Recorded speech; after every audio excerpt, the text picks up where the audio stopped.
This is Audible. Fire and Brimstone, Chaos of the Covenant, Volume 2. Written by M.R. Forbes. Narrated by Jeff Hayes. 1. Gloritant Salvig Thraven lowered his head. Only for a moment. A single, brief instant to respectfully acknowledge the passing of his finest Evelyn, Trinity. It was a shame she had to die.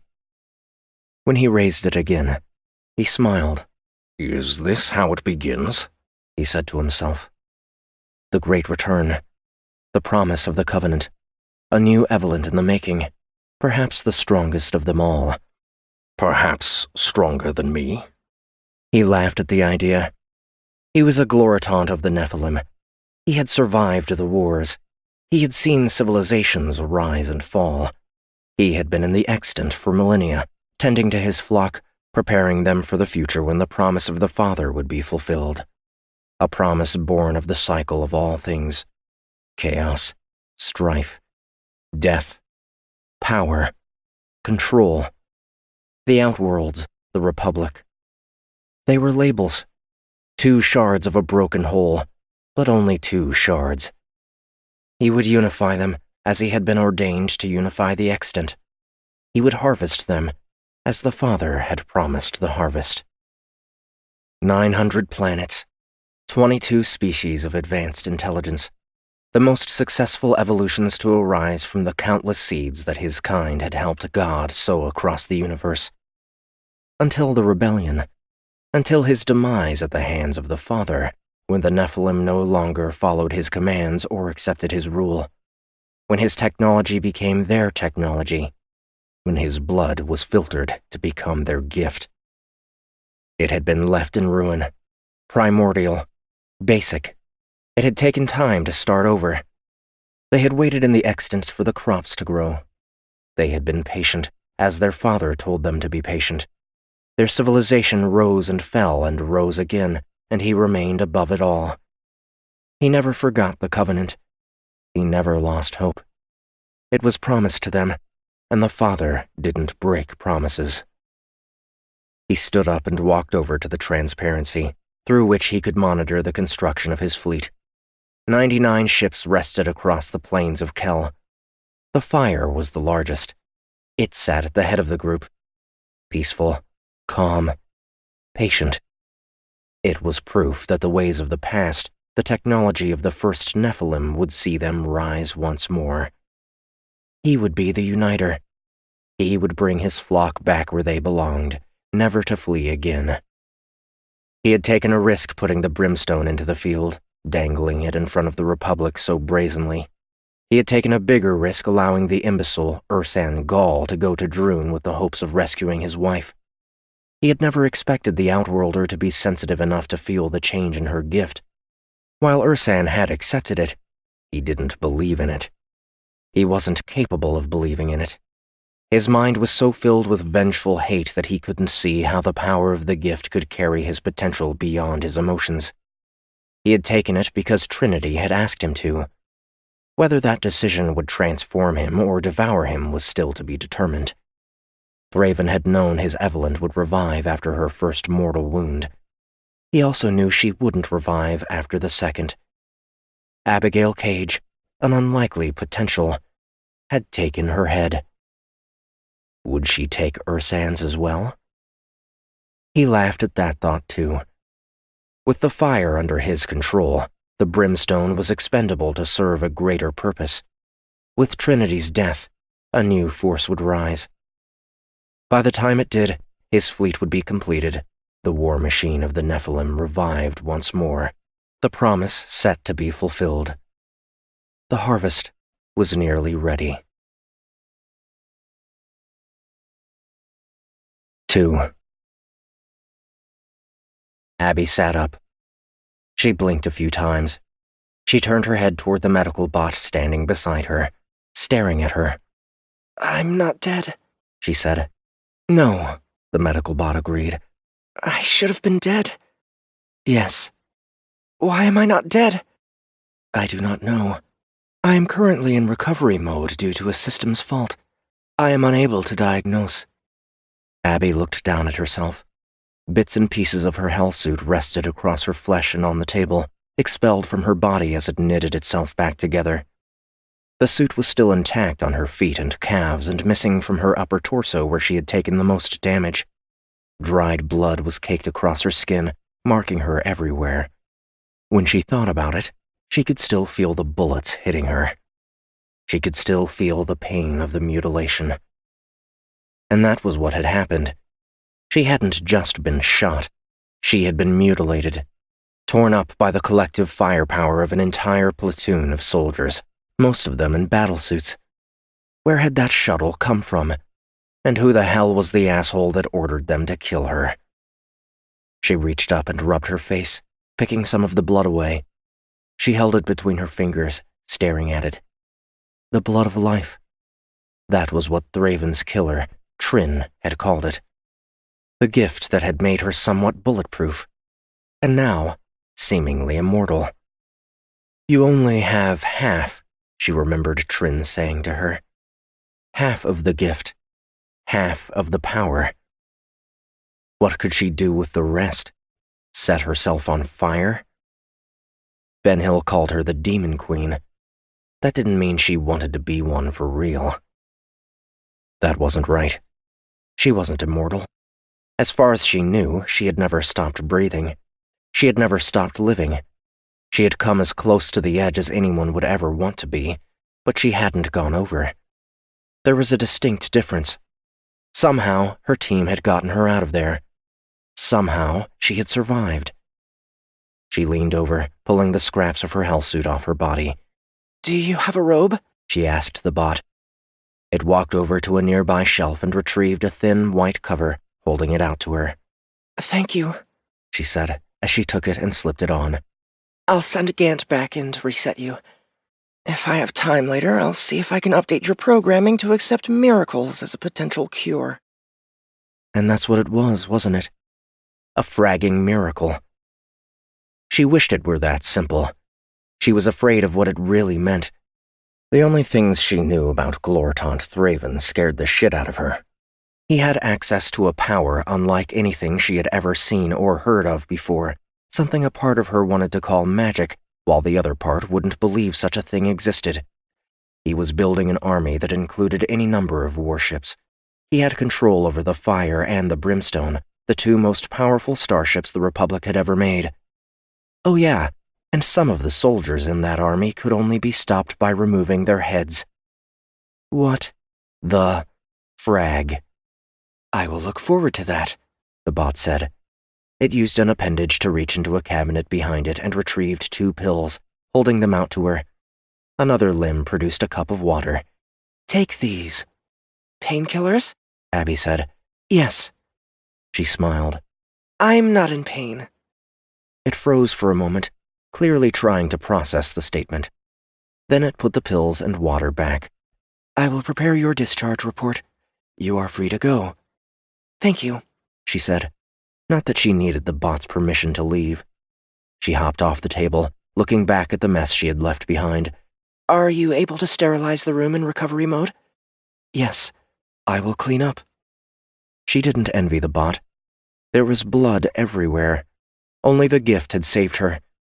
She wished it felt like a gift. She couldn't help but think it was more like a curse. She opened the hatch, stepping out into the dim corridor of the Faust. The air smelled heavy, burned. She wasn't surprised they had been forced to fight their way out. A simple mission to make contact with a single skink, and it had gone to hell. Completely to hell. They had been led right into the middle of something that stank worse than she did right now. Trin had told her the Fire and the Brimstone were inconsequential in comparison to the bigger picture, and she couldn't find an argument to counter that statement. She had been up for less than 2 minutes, and she was already on her 3rd terrifying thought. She needed to talk to Captain Mann, to update him on what had happened and to find out what he knew. She was willing to bet that it was more than he had let on. He wouldn't have been a very good HSOC if it wasn't. She made her way from medical back toward the ladder that would lead up into the rest of the starship. She was surprised Gant hadn't been waiting for her outside the clinic, his fingers working feverishly on some bit of metal or another in an effort to keep himself calm. The absence forced her to consider that he hadn't made it off Droon, that he had been killed. Scary thought number 4. She heard voices as she neared the ladder, feeling a small sense of relief that she wasn't alone on the Faust, even though she knew the idea was ridiculous to begin with. Someone had carried her back here. Someone had flown them out. "I'm telling you, it's fragging suicide," Ben Hill said. "You saw what happened to Queenie? That woman that attacked her? You saw what she was capable of doing? She was on fire, for shit's sake. And did I mention those soldiers? They were burned to a fragging crisp, and they were still coming at us. What the hell was that? Damn, we needed all the collective luck we had left to make it out of there alive. I don't know about you, but I'm done. Let man drop me, seriously. You hear me, Ruby? Tell him to flip the switch, because this isn't fun.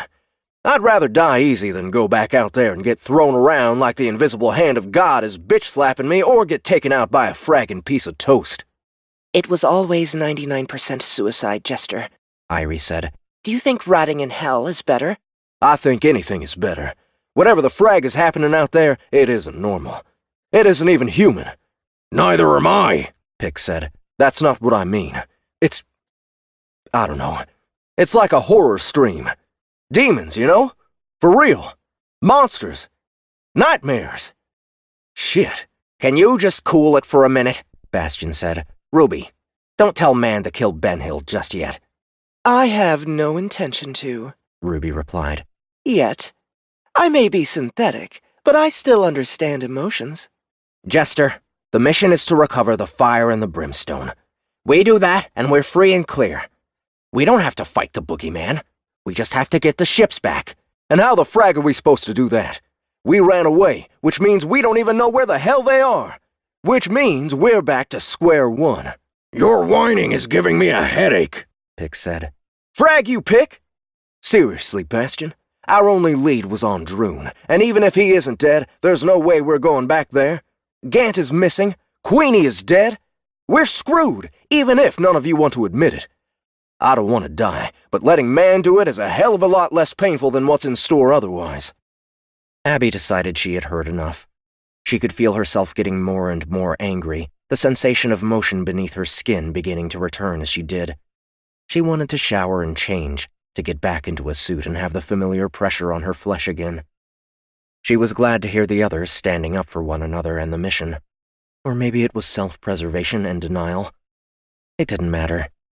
They weren't quitting, and they certainly weren't letting Captain Man shut them down. Especially not now. She started climbing the ladder. Frag me? Pick said. Why don't you come over here and say that to my face? Number 1, because your face is too ugly for me to look at. Number 2? Oh, there is no number 2. It's because you're ugly. That's it. You want to die? I can take care of that. "Pick, wait. Irie said. Move, Fury, or I'll move you. Do you think because you're bigger and stronger you can just tell me what to do?" Pretty much. Abby reached the top of the ladder. The others were assembled around it. The only one who noticed her was Ruby, and while a smile played at the synthetic's face, she didn't say anything. Abby turned her head, finding Irie in the middle of pulling a knife from a belt at her waist, while Pick advanced toward her. Ben Hill was behind them, wearing an angry, frightened expression, while Bastion was leaning against the bulkhead, waiting for the whole thing to play out. "Enough!" Abby snapped, sharply enough that she could see the muscles on Pick's back tighten as he froze. "I want you rejects at attention. Right now!" She glanced over at Ruby. She had a full smile now as she snapped to attention. So did Irie and Pick. Ben Hill glowered for a couple of seconds before joining them. "Nice dress," Bastion said. Abby glared at him. He was smiling too. How much did you hear? Ben Hill asked. "I heard enough to know you're on my shit list, Jester," she replied. "You could have at least waited to be sure I was dead before you started your bitching." Ben Hill looked at the floor. Shit, Queenie. Did you get a look at yourself? "I can't believe you healed from that," Bastion said. "I mean, I was hoping you would. We all were in our own way, even Benny. But damn. Whatever they gave you, I want some." "No," You don't, Abby said. This isn't a gift, no matter what that bitch called it. It's uncomfortable as hell, and it's fueled by anger and hate. I don't mind a little anger and hate, Irie said. That's my natural state of being. Yeah, you're not really dissuading me with that argument. 3 hours ago you looked like you got stepped on by a mech. Now you're back in one piece. And I repeat, nice dress. Abby realized the back of the gown had slipped open. She grabbed it and tucked it closed. That's two. Bastion laughed in reply. You have nothing to be ashamed of. Oh, you didn't, Pick said. That was bad, Ben Hill agreed. Really bad. Okay, enough jokes, Abby said, having to force back her smile. They didn't know how much she needed a dose of levity at the moment. I need a debrief. Start by telling me what happened to Gant. Dunno, Pick said. He went apeshit when he saw you were getting hit. Gant shit, Ben Hill said. He was on a rampage, Irie said. He killed 4 of their soldiers, and it looked like their commander tried to use his magic on him, and he just shrugged it off like it was nothing. It isn't magic, Ruby said. Then what is it? Inconclusive. Magic doesn't exist. Therefore, it isn't magic. Magic is any science we don't understand, Abby said. FTL used to be considered impossible, and the properties of Dysterium were called magic. In that sense, magic does exist. True? Ruby agreed. Then let's call it magic for now, Bastion suggested. It'll make it easier to talk about. We could always settle on fragged up demon shit, Ben Hill said. That's a mouthful. Get back to the point. Where is Gant? Back on Droon? I looked for the little freak monkey. I couldn't find him, and we had to blow off the planet. You left him behind? I assumed he was dead. He could be? You don't know for sure? No. Abby stepped toward him, and he pressed himself against the wall in response. Queenie, wait. Come on, that's not being fair. You were dead. The whole place was a war zone. I had to get airborne, or we would have all been dead with you, and we don't heal. He's right. We all looked for Gant. If we had seen him, we would have tried to grab him. Abby turned around again, looking at each of the rejects. Irie, Pick, do you agree? Yes, Irie said. Pick nodded. Sorry, Queenie. I know you two were friends. The good news is that the little guy may still be alive. Abby decided to drop it. She hoped Gant was still down there, hiding out somewhere. She imagined he would send a message their way if he was. Where are we now? Outworlds, Bastion said. about 400 light-years away from Droon. We dropped out of FTL to do some easy repairs and get our shit together. You said 3 hours? Yup. Ruby, have you tried to contact Captain Man? Not yet, Queenie. Queenie, Bastion said. the Brimstone was in orbit when we bailed. And you outmaneuvered it? Abby said, surprised and impressed. I wish. It had a torpedo lock on us. Then the craziest thing happened. The shot went low. What? It missed and hit the other enemy battleship, the one we saw off Oronel, instead. Blew the fragger right up. Abby stared at Bastion, trying to make sense of it. How can that be possible? It shouldn't be. I don't know. I guess we don't know where it went after that? No. Back to Thraven, I guess. Okay. Jester, you're right about being back to square one. I told you so. Shut up and deal with it. No more shit about letting Man kill you. I need you to come up with another way to track down the ships in Thraven. You can only die when I do. Ben Hill looked like he was going to argue, but he decided against it. Yes, ma'am. Ruby, get Captain Man on the line. I need to discuss this with him. Yes, Queenie. Fury, you're about my size. Where's your hellsuit? In our quarters. Fury replied. But it's coded to me. You'll have to suit me up for now, then. Meet me up there in 5. I'm going to get cleaned up first. She whirled on Bastion as his mouth started moving. That's 3. I didn't even say anything. You were about to. You don't know what I was going to say. Stow it and get a course plotted for the nearest planet that isn't a nearly deserted, waterless shithole. Preferably closer to the fringe. Yes, ma'am. What should I do? Pick asked. Go take inventory of the armory. I want to know what we've used and what we have left. Okay. Abby turned and headed back to the ladder, grabbing it to climb to the top level of the ship. "Queenie," Bastion said as she gained the first rung. What? "It's good to have you back." 3. Nephilim? Captain Olus Mann said, his mouth barely able to move. How was she holding him like this? He tried to shift his arms and failed. Like fallen angels? Time has a way of disorganizing facts, Emily replied. History would have you believe that the seraphim were some kind of mystical beings. That's what human legend turned us into, but that isn't what we were. Then what were you? The first intelligent species. The crew of a starship, believe it or not. I don't believe it. I don't care. I don't need you to believe the truth to know it is the truth. I've seen the Covenant. Look at the cover again, Olus. Do you think that's paper?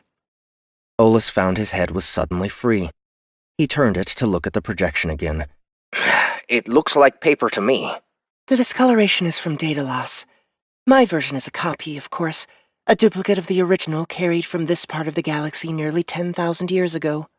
That's a long time. It is. Sadly, the original was damaged, too, or none of this subterfuge would be necessary. A casualty of war. Do you believe there were intelligent races that long ago? Do you believe there were starships? Does it matter? No. Is your mind that small that you can't believe?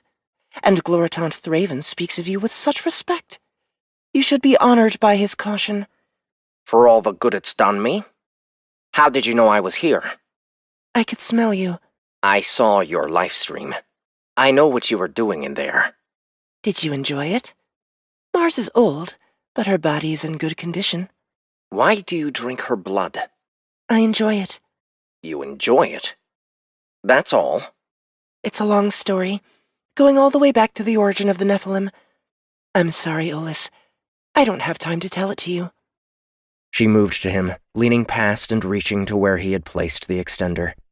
She pulled it off, dropping it onto his lap. She smiled as she grabbed his helmet and lifted it off his head, throwing it into the corner of the room. Then she ran her hands over the terminal's controls. Gloritant Thraven, she said. She glanced at Olus. Let us see if the Gloritant has the same idea of what to do with you as I do. I can't wait, Olus said. It took a few uncomfortable minutes of silence for Thraven to respond, his form projecting into the empty space ahead of the desk. He was resplendent in a crisp black uniform, handsome in a way that Olus couldn't quite put a finger on. He smiled as soon as he saw the prisoner. To Olus, it was the smile of a snake. Captain Mann, Thraven said. His attention turned to Emily. Venerant Alarin, I assume you have a good reason for this? Olus was surprised.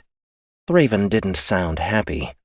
Gloritant, Emily said. I caught Captain Mann searching through my secured terminal. He knows about the fire in the Brimstone, and about my involvement. I told you to be cautious, Thraven snapped. Emily reacted immediately, falling forward on her knees, choking. Is this your idea of cautious? There are reasons I've allowed Captain Mann his freedom so far, despite the damage he's managed to do. Or do you think I'm incapable? Gloritant, Emily said, barely able to breathe. No, I'm sorry. I thought— That was your first mistake, Alarin. I give you orders. You follow them. You don't think for yourself. Should I have let him take the data? She asked. The furor in Thraven's eyes cooled, and Emily was able to get back to her feet. You should have anticipated that he would try to retrieve it and taken greater care to remove the evidence. You were careless.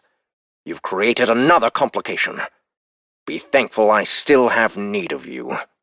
His eyes shifted back to Olus. You've created a complication of your own. Glad I could help, Olus said. Thraven smiled. Lieutenant Cage is quite a handful, isn't she? Did you know she killed my best assassin? I knew you were brilliant, Captain. You outdid yourself with her. If your tool, Lurin, hadn't been such an idiot, I might not have even known she was valuable. That is why Lurin is dead. Of course, You already know the prison was cleansed. Who are you? What is it you're after? Only what was promised many, many years before you existed. An ancient spacefaring race. I got that part of the story already. More than spacefaring, Captain. More than ancient. You have no idea. Care to fill me in? I have more important matters to deal with. Like Cage? Thraven's smile vanished.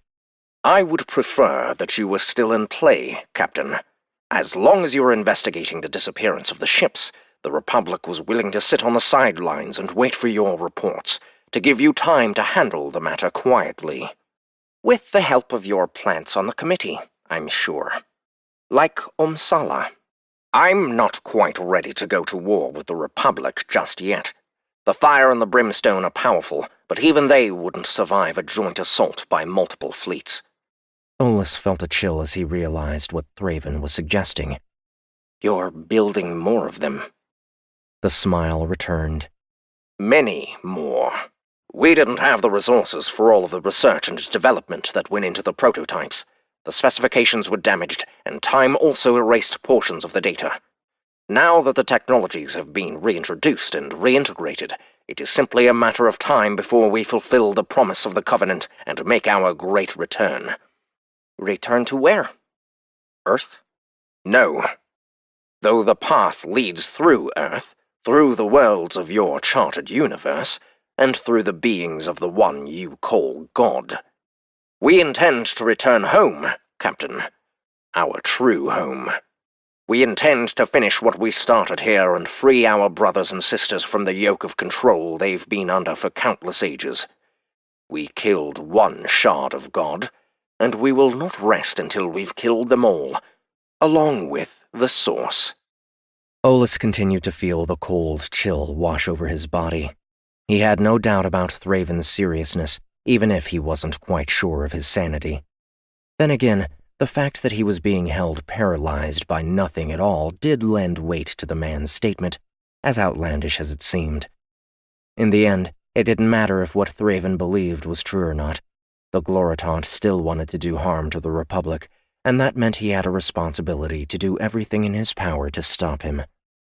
Which wasn't looking like very much at the moment. Gloritant, Emily said. What do you want me to do with him? Thraven stared at Olus for a minute, still and silent. Olus stared back at the man, trying to get a look at the backdrop behind him.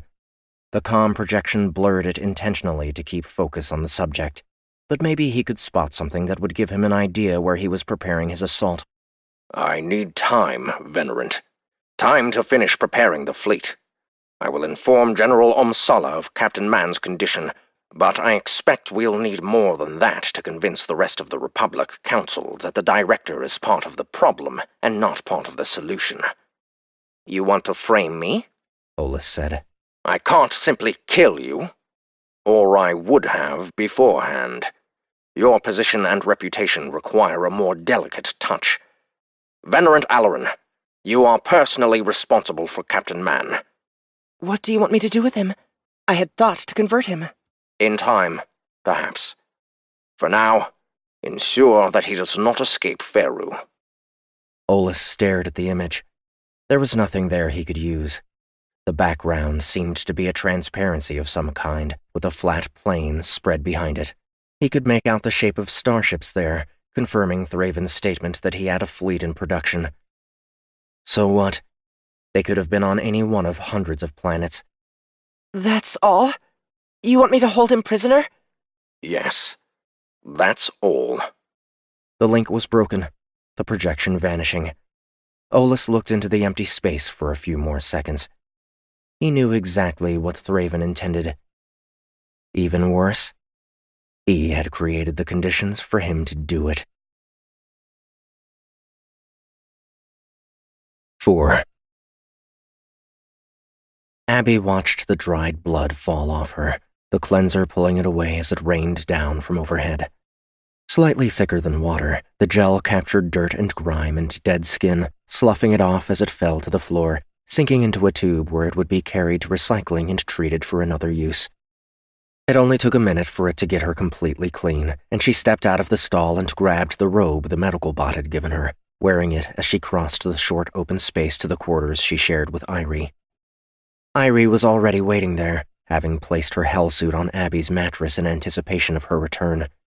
She was sitting on her own bed, legs folded and head straight, eyes closed. Abby removed the robe and picked up the hellsuit. The feeling of the gift beneath her skin had only intensified as the blood washed away, and she found that she was hungry again. She began pulling the suit on, thankful that Irie was close enough to her size that it would stretch to fit her. Queenie, Irie said, opening her eyes, noticing her movement. She turned her head, her expression changing slightly before she caught herself. let me help you. She moved in front of Abby, reaching under the edges of the hellsuit and pulling it together. There you are. Thank you, Abby replied, feeling comforted by the pressure of the material against her skin, though slightly discomforted by the way Irie had looked at her half-dressed body. She knew why the former Master Chief had been sent to hell. Other than that, she didn't know much about her at all. I'll see if I can figure out how to clear the security settings later, or maybe getting a new suit from somewhere. I hope you don't mind helping me gear up until then? Not at all. Irie said. I noticed the way you were looking at me, Abby said, deciding to be blunt. Irie's pale skin started to redden, and she looked at the ground. My apologies. I was staring. I'm sorry. Please don't get the wrong idea. It's just, you healed from critical injuries, and there's no sign of any scarring. Abby felt relieved and embarrassed. Oh, right. Now I feel like an idiot. I thought you were checking me out. Irie laughed. You have a very nice body. I would have to be blind not to see that. But I wasn't looking at you that way. She paused, letting the smile fade before speaking again. Do you know why I was in hell? You murdered your commanding officer, cut his throat while he was sleeping. Premeditated? Yes. But the Republic doesn't care about reasons. They care about outcomes. My commander was an asshole, and he was a worse criminal than me by far. You're only a criminal when you get caught, or when you don't know the right people. You tried to get off on an insanity plea, and got sunk deeper into hell when the psychologist told them I was unstable. Are you unstable? I think I can be. I think anyone would be if they had been treated the way I was treated. I couldn't take it anymore, and I won't take it anymore. Not from anybody. Pick thinks he can control me because he's bigger? No. He can't. He won't. I'll handle Pick. We're all crazy in our own way, aren't we? Bastion told me you think you were set up. I know I was set up. That doesn't make me not crazy. Not now. I've got something inside me that's still changing me. And I don't want it. I do. No, you don't. Abby said again. I know you're angry. I know you're hurt. I think if you had this so-called gift, it would destroy you. Maybe. Maybe not. I'd like to see for myself. Even if I knew how to share it, I wouldn't. My job is to get us out of this alive and intact, as best I can. Understood. You can help me, though. I got lucky with the sword. I still don't know what I'm doing. It seems like it might be a handy tool to have on my belt, especially if we run into more assholes with the gift, considering they can stop bullets. And deflect lasers. You didn't see the one that came off the shuttle. He took the blue-haired woman's head. Just her head? Irie nodded. What the hell for? I don't know. He took it and ran away. I don't know if I like the sound of that. I can teach you. I recovered the sword from Droon, but we don't have another. Maybe Captain Man can get me one. Yes. Abby put her hand on the hellsuit. Thank you again for this. I'm going to go eat. I can't believe how hungry I feel. I'm sure you used a lot of energy recovering from your wounds. That's probably it. But I don't know. Something about it doesn't feel natural. She shrugged. There's nothing I can do about that now. We already have enough to deal with. Queenie, Ruby said, her voice filling the room through the ship's loudspeakers. Can you please come to the CIC immediately? We have a situation. Another one? Abby said, looking at Irie. We have a CIC? That's what Ruby has started to call the common area behind the cockpit, Irie said. I guess that's as good a label as any. The speakers were unidirectional, and she hadn't replaced her lost ear communicator yet. She would have to head down to see what the latest problem was, though her stomach was begging her to let her wait a minute. I can get a few food bars for you, Irie said. Okay, thank you. Irie bowed slightly as Abby fled the room, heading down the ladder into the common area. Ruby was there with Bastion. Queenie, Ruby said. I'm picking up an emergency beacon from Captain Man. A beacon? Abby said. From where? Faru, Ruby replied. Inside Republic space, Bastion said. I know where Faru is, Abby said. I assume the beacon means he's in trouble. Who else might be receiving? This isn't a standard military beacon. This one is keyed directly to me. So, nobody else. Irie slipped down the ladder, carrying a handful of food bars. She handed them toward Abby, who took one and tore it open. Hungry? Bastion asked. Starving. What about Captain Man? Ruby asked. What about him? He got himself in trouble. He'll get himself out. Ruby, set a new course for Faru, Abby said between bites. What? Queenie, I know you got beat up a bit, but I'm hoping you still have some small measure of sanity left. We can't go to Faru. Why not? We're in an unmarked, outworld ship for one, which is all fine and dandy when you're on the fringe or in the outworlds, but Faru is deep inside Republic space. For another, this is our best chance to get out of this shitty deal. What do you mean? Bastion smiled. Think about it. If Man is dead, he can't send the signal to unleash the hounds. We're home free. You can go back to Earth and your kid, and I can go back to... well, wherever the frag I want to go. He has a point, Ben Hill said, appearing from the lower deck. Pick came up right behind him. What's going on? Pick asked. Captain Man is up the comet, Bastion said. Queenie here wants to go rescue him. I say frag it, let him die. You were on Droon, weren't you? Abby asked. Whatever is happening is bigger than 2 stolen starships. It's bigger than our freedom. No, it isn't, Pick said. We've got another way out, and we should take it. What the hell good is freedom if some nutjob is just going to come along and take it all away? We need to stop him, not make things easier for him. I vote to let him die. This isn't a democracy, Abby said. She was starting to get angry again. She could feel the gift responding. It sort of is. You're outnumbered 4-1. 4-2, Ruby said, moving to stand beside Abby. So you assholes are going to mutiny over this? Trying to save a man's life? He got you out of hell, whether you like the terms or not. I only ask myself one question, Ben Hill said. What's in it for me? I won't kill you. Go ahead and try. You can't take us all at once. Abby looked at each of the rejects. She could feel her body shaking with anger. She had nearly fragging died for them, and this was how they were going to pay her back. You all deserved to be in hell, didn't you? She spat. The only way we aren't going to Faru is over my dead body. The others froze, trying to decide what to do. Abby raised her hands, ready to attempt to use the gift, even if she wasn't sure it would work. It didn't feel the same as it had before. It was present, but it seemed weaker. I can't do it, Pick said, backing down. You came back for Irie and me on Droon. I owe you for that. Me too, Irie said. Abby glanced at Bastion and Ben Hill. Bastion shrugged and walked away, going back to the cockpit. I look like an asshole for the second time today, don't I? Ben Hill said. Faru it is, I guess. He started climbing the ladder. Here, Queenie, Irie said, handing her another bar. Abby took it eagerly, tearing the wrapping off and taking a bite. I just want to go home, She said. My parents think I'm dead. You will, Abby said. Queenie, there's something you should know. Ruby said. What is it? I thought it might be helpful to see how the crew reacted to the news. There is a complication. She paused, biting her lower lip. The way she did it, it was clear the move was designed to be enticing. The kill signal is on a timer.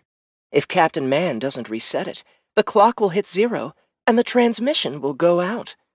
What? Irie said. If Captain Man dies, you all die, Ruby replied. 5. Gant remained sitting against the blast door inside the Brimstone's engine room for a few minutes, trying to calm himself down. He pulled a small piece of metal wire from his light suit, manipulating it in one hand, bending it into the shape of a Gantian suzine, a 3-dimensional 12-pointed star. He had been planning to sabotage the ship, to break the engines and leave it stranded so that Abby could come and find them. He had been expecting a standard Dysterium conversion reactor, a device he knew well. Instead, he had been treated to a split-second look at a fragging monstrosity. A fragging nightmare. He closed his eyes, and it was the only thing he could see. Bodies. Terran bodies. Pressed against the walls of the compartment and hanging from the ceiling, held aloft by a dark material that was wrapped around their arms and legs. They had tubes running into and out of them. One was carrying a nearly clear material to them. Water?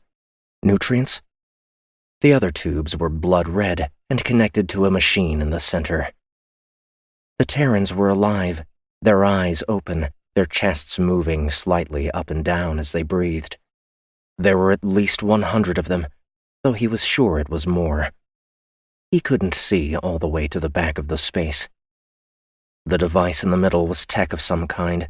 It was made of alloy, matte black like the starship that had been in orbit around Orinel, the one that belonged to the assholes that attacked the planet. It had the connectors sticking into it, and a transparency in the back that showed both the current level of the collected blood and other pipes and tubes that revealed the plasma swirling through it. The blood that moved through the machine was darker in color, and it looked thicker. It reminded him of the blood that had poured out of Blue Hair's neck when Abby chopped her head off. He had no idea how it worked, and he hoped he never needed to learn.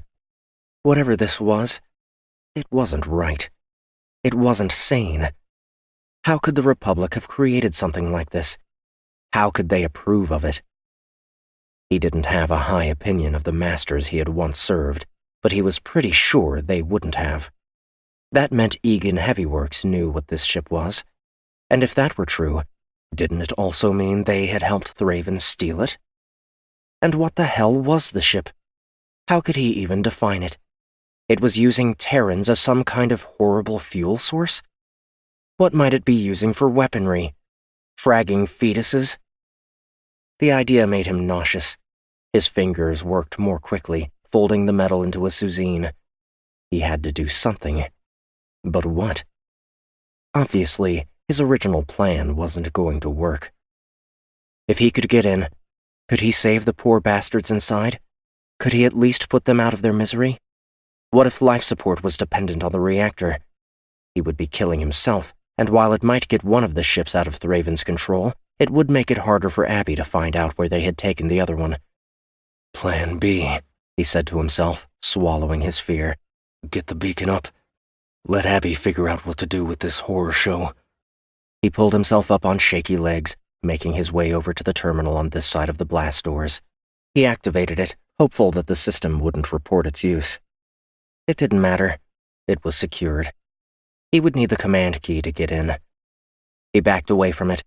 The comm systems were likely a different story. They would be using those systems, and he doubted they would lock up every time they were finished. He returned to the external hatch, opening it and peering out into the corridor. It was clear. He ducked out of the engine room and hurried down the hall. He would have to head closer to the bridge, closer to the enemy, to find an open terminal. He was an engineer, not a ninja, but hopefully, his size would make it easier not to get caught. It took close to 10 minutes, but he finally found himself closing in on the occupied part of the starship. He moved more cautiously when he did, keeping out of sight of the assholes, hugging the walls and slipping behind frame supports whenever he spotted one that might have spotted him. He opened the nearby hatches in turn, seeking out living quarters and terminals. He found a few, checking them quickly. Locked. It seemed the ship had little more than a skeleton crew. He kept going, losing track of time in the pattern of hiding and running, opening doors and closing them, activating terminals and abandoning them. Finally, he opened one of the hatches and found himself in larger, more plush quarters. The terminal in the corner had a secondary terminal hooked into it, one that looked a lot less fancy but a lot more damage-resistant, a worn and beaten mobile box. He hurried over to it, examining the wiring. It was primitive, but functional. He moved to settle in ahead of it when he heard a noise to his right. He ducked beneath the terminal, looking back in the direction of the sound. It had come from a closed door, another room in the suite. He wasn't alone. He decided he would find another terminal. He began to retreat from the room, making it a few meters before the door swung open. He dove back under the terminal, pressing himself into the back corner. He wished he still had his gun. A pair of boots appeared a moment later, coming his way. He remained still while their owner sat down at the terminal, slumping back into the seat. Gant risked lowering his head slightly to get a better angle to see the soldier. He drew back when he recognized the one who had ordered Abby's death. He felt his anger building, tempted to jump the man right there. He forced himself to stay restrained. He couldn't help Abby that way, and maybe he could learn something useful. General Thraven, the man said, activating the comm. 6. Ursan stared at his wife's head, resting on the bed in the quarters he had claimed on board the Brimstone. He still wasn't quite able to accept what he was seeing. He was still surprised at himself for what he had done. What else was he supposed to do? He had seen the bitch who had cut off Trin's head. She had the gift, and she had impossibly outmaneuvered his wife with it. Who was she? What the frag was she doing on Droon? Was she the reason Trin had been there? He didn't have any answers. Only questions. Only pain. His soldiers had killed her. At least he hoped they had. They had shot her dozens of times, shredded her body to a near pulp. He hadn't gotten to take her head, though. That Gant had shown up, berserking across the field, attacking with a fury he had never seen from the species. He knew the Gant were incredibly loyal to those they took as alphas, but he hadn't expected it to have a resistance to the gift. That surprise had cost him his kill, and forced him to retreat or risk losing his entire platoon. The head was all he had left of her. He reached down and stroked her blue hair. Her eyes were frozen in a look of surprise, her mouth slightly open. She had never expected the woman in the red soft suit to get the better of her.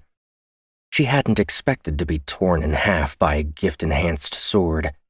A fragging sword, of all things. Who carried a sword anyway? Weapons like that had gone out of use thousands of years ago.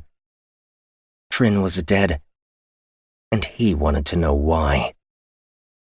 He reached up and wiped his eyes, clearing the tears from them once more. He had refused to take off his helmet until he had made it back here. He refused to let his crew see him fall apart. He was, though. He was losing it. Had lost it. He had taken her head and carried it back here with him. They were probably whispering to one another about it even now. He could feel the gift within him, squirming through his body. He moved his hand from her head down to her neck, where a line of dried blood was resting. He stared at it, hesitant. What he had already done was insane. Would he turn himself into a monster as well? More of the gift would make him stronger. Would it make him strong enough? He scraped the blood off with his fingers, bringing it to his lips. He tasted it gingerly before slipping the fingers into his mouth, sucking the blood off and swallowing. He repeated the action a few more times, the tears streaming from his eyes again. I'll find her, he said to the head. If she isn't dead already, I'll find her, and I'll destroy her. I promise. He stood up, stepping back and looking at Trin's face again. Was there any way to bring her back? He knew some of what the gift could do. He knew how it could heal. Could it return her to him? He made his way out of the bedroom, heading for the terminal there. He sat down, slumping in the chair, tired and angry and sad. General Thraven, he said, opening a link.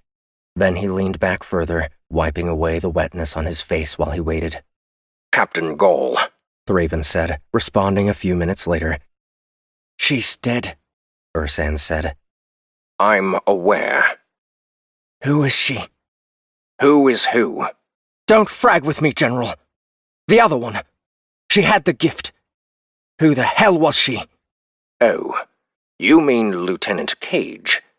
Lieutenant Abigail Cage of the Earth Republic. The Earth Republic?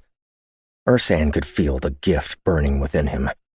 Hadn't he lost enough to the damned Republic? Where did she come from? Hell. She was supposed to be converted. She escaped.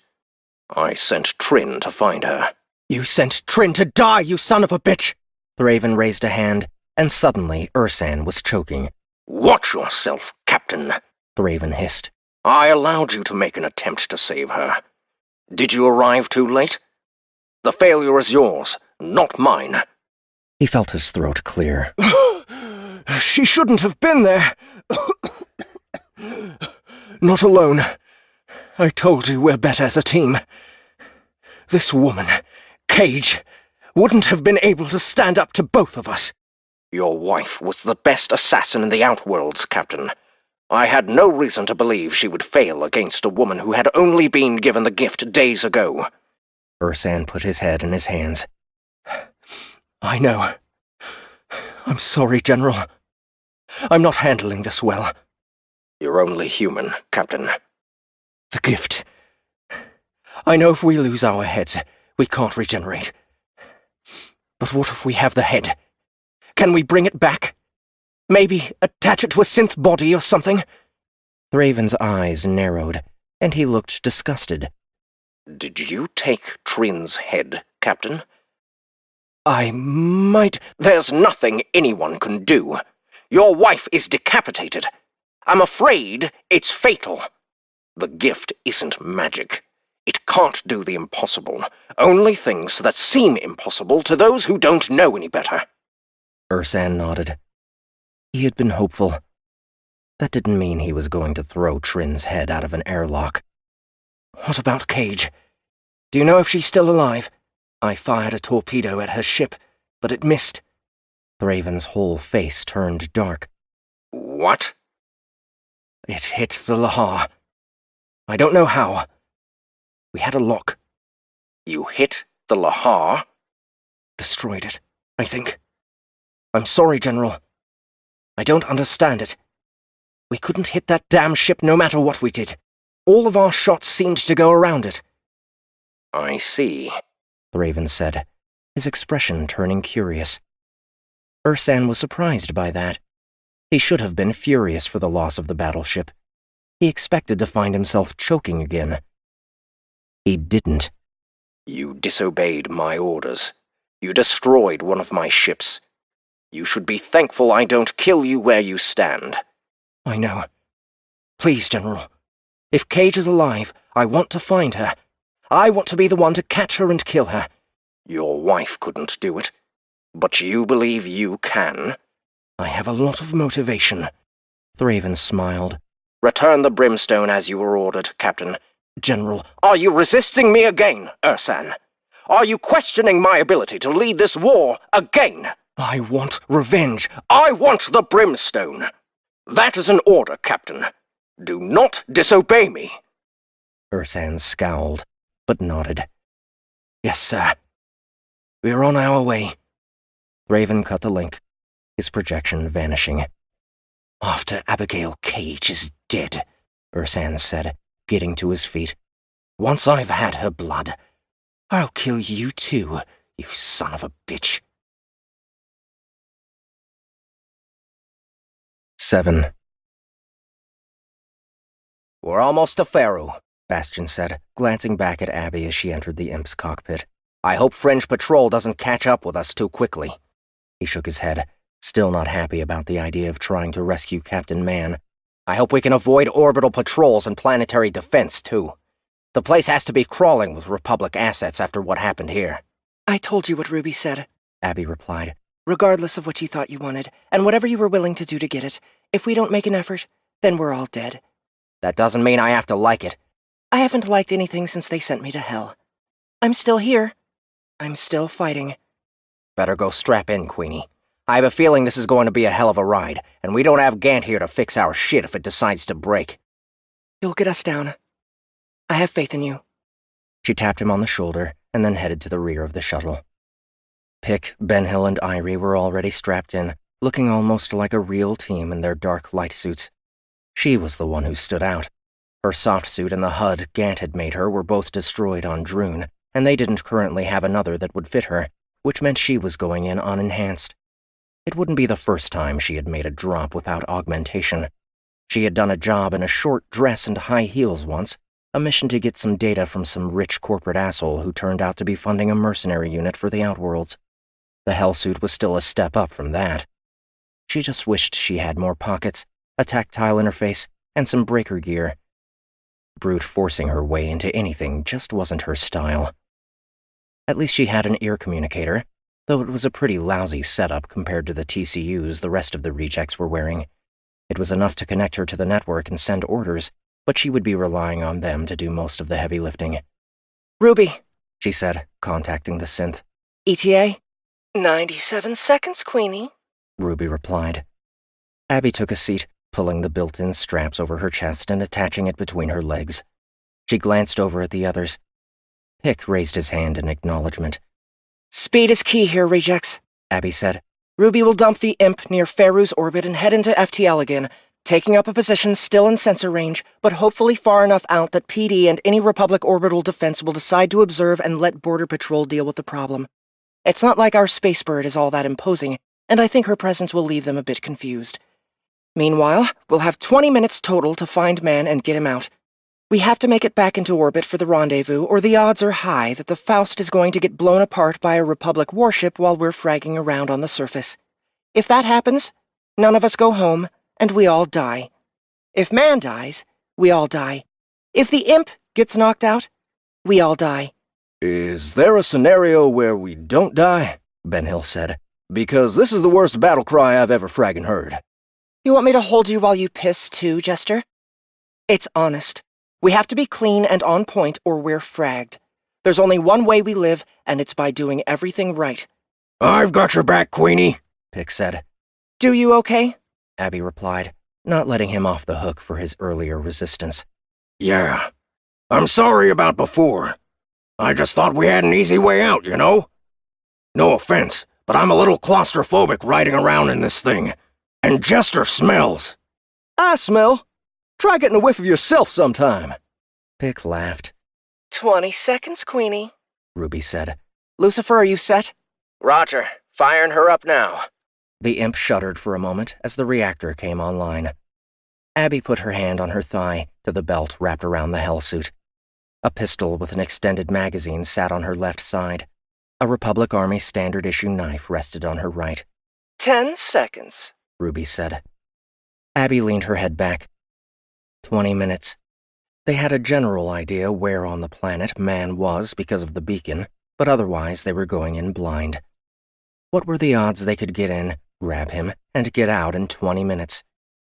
She didn't want to know, but she was sure they weren't very good. Mark, Ruby said, as the Faust blinked into existence outside of Faru. Lucifer, punch it, Abby said. Roger. Then she was shoved back into her seat as the imp's thrusters fired full bore, sending them rocketing forward toward the shielded hangar opening. The force field dropped for a split second as they hurtled through, giving them passage out into space. Abby could see through the imp's forward canopy from her position, and she felt her jaw clench at the sight of the Republic battleship hovering in orbit ahead of them. Her eyes caught sight of the ship's identifier a moment later. The driver. returning to FTL. Good hunting, Queenie. Good hunting, rejects. The Faust is away, Bastion said. I'm picking up activity from the surface. It looks like PD is sending units our way. Oh, and we're being hailed. We're a shuttle full of escaped convicts, Abby said. I have a feeling they won't give us the VIP treatment no matter what we say. Oh, Queenie, you're so negative. I'm getting action from the driver now. It looks like they're sending an escort. Any kind of escort they have, I don't want, Ben Hill said. Can you get around them? I've got a good vector, but these are starfighters we're talking about. Looks like rapiers. You're telling me this thing can't outrun a rapier? What kind of crap did Man give us? Approaching orbit. Hold on. The imp shifted in space, rolling and pointing toward the planet, the view constantly shifting and changing as Bastion adjusted vectors to avoid the fire from the incoming starfighters. Abby saw a missile go streaking past, missing them by less than a meter and detonating way too close. The shuttle rocked as it crashed through the small burst of quickly vaporized air, and Bastion altered direction, shifting them perpendicular to the planet. Here comes PD! Are those daggers? I don't think I've seen a dagger in 15 years. Isn't this where Egan Heavy Works built their ships? You'd think they could have provided some upgrades. No wonder the Outworlders were able to get in here unnoticed. The imp shook again, a tone sounding in the cockpit. Shit. Can you stop talking and concentrate on getting us down? I'm more focused when I'm talking. You just got hit. It was a lucky shot. Anyway, what was I saying? Oh yeah. Hold on. The imp twisted, the inertia pushing Abby around in her restraints despite the dampeners. A dagger appeared in front of them, and she watched as a round of fire from the shuttle's forward guns tore into it, blowing it silently apart. Lucifer, what the frag? Those are friendlies! What? I don't know much about the company you keep. Well, I do now. Queenie, unless I'm blind, they don't look very friendly to me. They're trying to defend their planet. You know, the one that had 2 orbital stations destroyed along with a Republic fleet. Can you blame them for attacking us? No, but they should expect us to fight back. Hold on. The imp maneuvered again, shooting past a rapier as it tried to get an attack vector. The planet was approaching rapidly. Anyway, as I was saying, someone on that planet is holding Captain Man prisoner. That means they're involved in this shit, one way or another. And Man told us to do whatever it takes to recover the ships. You heard him say it. Kill whoever you have to. Destroy whatever you have to. Just get it done. If you want a chance to get Man out alive, if you think this really is bigger than 2 ships, we can't afford to be above killing Republic soldiers and destroying Republic assets. I'm sorry, Queenie, but we can't. It's them or us. You need to make a firm decision and stick with it. Abby stared ahead, through the forward viewport as another dagger flashed past. She knew Bastion could have taken it down if he wanted to. He was giving her a choice, waiting for her orders. Damn him for making a good argument. Do what you have to, she said reluctantly. You're right. Thank you, ma'am, Bastion replied. They sank deeper into the atmosphere, the imp staying smooth as Bastion guided it in, still slipping and jerking and altering course to avoid the fighters giving chase. Beacon is 600 clicks ahead. 4 rapiers on our 6, and I've got visual on 2 more daggers incoming. I won't kill them unless I have to. The imp rolled, sliding to the left and inverting. Tracers skipped by from the rapiers, narrowly missing the shuttle as Bastion expertly avoided the fire. The daggers were coming on hard ahead, and he started adjusting to avoid them before canceling the maneuver, triggering the forward gun batteries instead. Heavy slugs pounded the 2 starfighters, creating a plume of smoke as they both began tumbling away almost in unison. I had to, Bastion said, the shuttle blowing through the smoke. He sounded a little too pleased for Abby to believe it. 200 clicks, he said a handful of seconds later. Prepare for ingress. I'm going to circle around to throw the rapiers long enough that I can land. Roger. You heard him, rejects. On your feet. The others stood, keeping themselves firm to the ground with the magnetic attachments on their light suits. She didn't have that luxury, and she kept a tight grip on an overhead beam as she made her way toward the rear of the shuttle. I've never been to Faru before, Bastion said, keeping up his dialogue while he avoided the attack. It seems like a nice enough planet. A little humid, maybe, but all the greenery is nice. Queenie, did you know my father was a botanist? What? A botanist. Someone who studies plants. He went all over the galaxy helping catalog native plants on worlds with pre-existing ecosystems. I went with him a couple of times. It isn't as dry as it... Approaching the beacon. Damn, it looks like it's in the middle of a jungle. Well, a jungle right beside a huge compound. I bet he's in there. Did you need a crystal ball to figure that out? Ben Hill said. Shut up. Blowing past. Hold on. The imp shot over the top of the compound, streaking by with the rapiers still tailing. They have to know we're coming, Irie said. What if they kill Captain Man before we can get to him? If they were going to kill him, they would have done it already, Abby said. There's no benefit to leading us here. Queenie, we've got a problem. I don't see anywhere to land this thing down there, and even if I did, there wouldn't be enough time to touch down and get airborne before the Republic thruster heads catch up. Damn. Give me an option. I can slow down over the top. You can jump. I'm not wearing an augmented suit. I can't jump. I can. Irie said. Me too, Pick said. It's okay if you have to sit this one out, boss. We'll take care of business for you. Abby didn't hesitate. What other choice did they have? Affirmative. Fury, okay. Jester, you're up. I'm out. Fury, you have the lead. Roger, Irie said. Abby leaned over and hit the controls to open the shuttle's rear hatch. She almost fell over as the imp rocked to the side to avoid enemy fire, but Irie reached out and caught her. Thanks, she said. Anytime, Irie replied. Abby looked out behind them at the 3 rapiers still giving pursuit. Then she looked down. They were still almost 50 meters above the landscape, way too far for her to jump, and at the edge of what the light suits were rated for. Lucifer? She said. On my mark. I'm going a hard stop. Hold on. She grabbed the side of the shuttle in anticipation.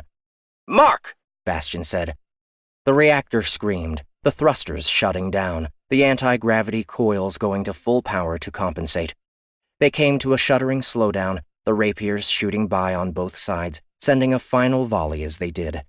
It pinged into the shuttle on their right, the slugs missing Pick by inches. Bastards, Pick said. Now! Irie said. Then she was gone, out of the shuttle and headed for the courtyard of the compound below. See you soon, Queenie, Pick said. He saluted as he threw himself from the shuttle. Bombs away!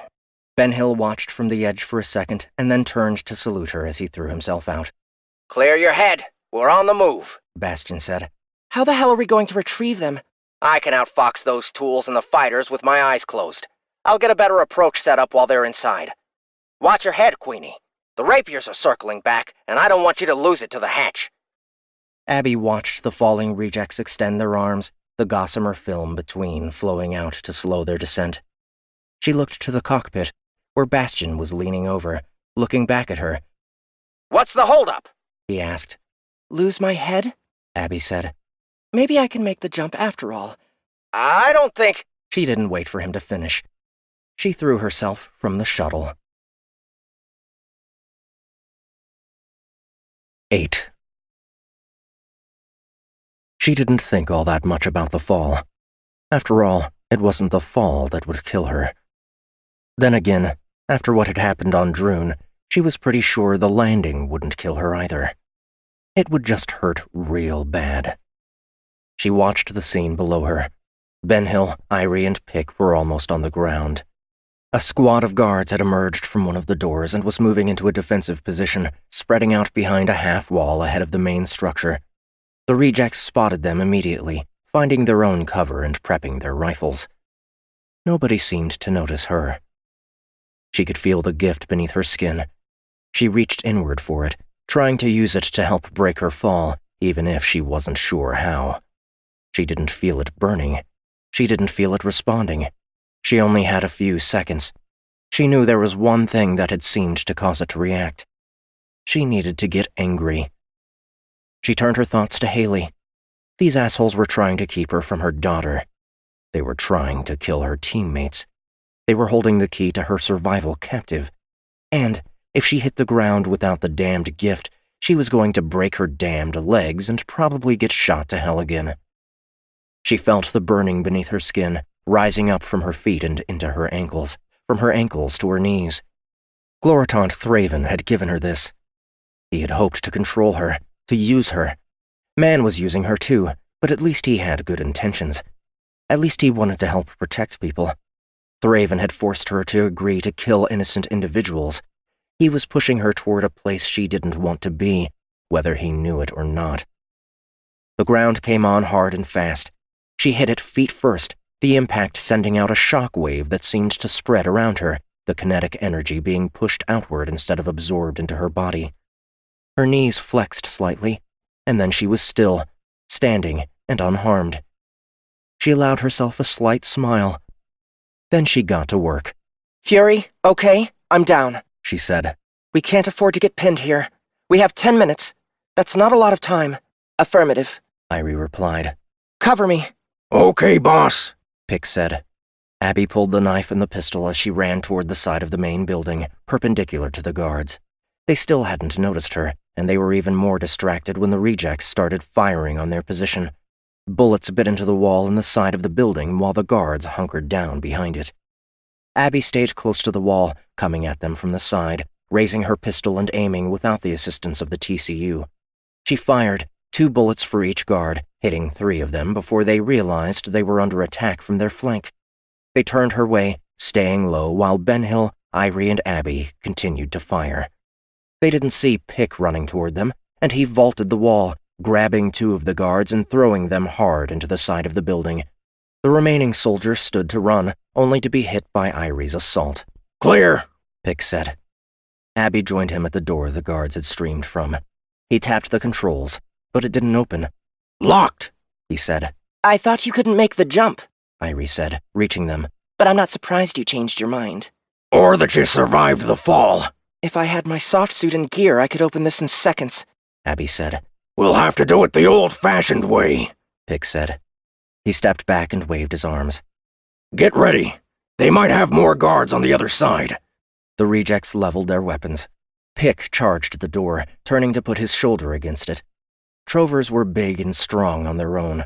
Augmented by a suit, even a light suit, they were massively powerful.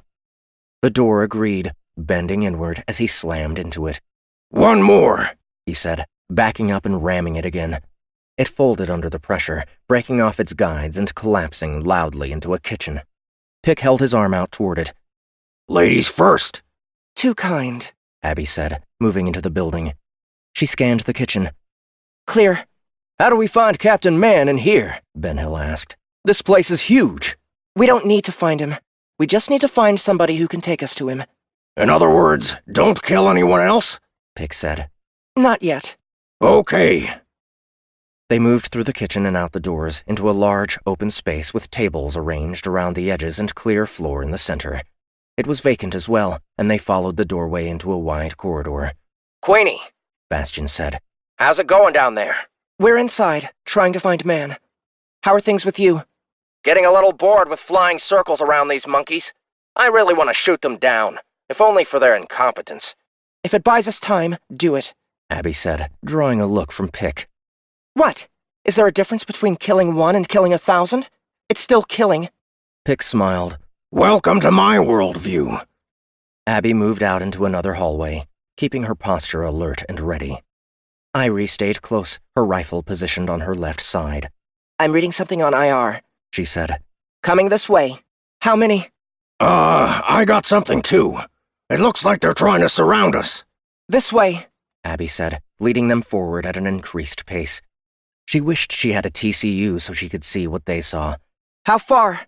50 meters. Irie replied. Next hallway after that door. She motioned toward a door ahead of them.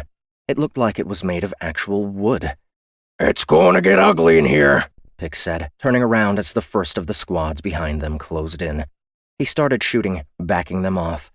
Remind me to kick Man's ass for getting captured. Abby said. Roger. Irie replied. They reached the door, standing on either side of it. Abby looked at Irie, raising her eyebrow. They're static, Queenie, Irie said. waiting for us. While they cut us off. Abby said. She looked back at Benhill and Pick. They were a few meters behind them, still taking random potshots to keep the other guards honest. Queenie, Bastion said again. you've got PD headed toward the complex. Damn. We're taking too long. Can you slow them down? Why don't I just do everything? I'm on it. Abby looked at the door ahead of them. Then she raised her hand toward it, trying to access the gift. She was already angry, and she thought it would come easily. She could even feel the burning beneath her skin, the power ready to act from wherever it originated. She imagined the door breaking off its hinges, exploding into the soldiers behind it and knocking them down. She wished for it to happen. Then she begged for it to happen. It was no use. I've got it, Pick said. Cover me. Abby stepped aside, prepared to let him knock it down. She couldn't get the gift to do what she wanted it to. She had it, but she didn't know how to use it. Not completely.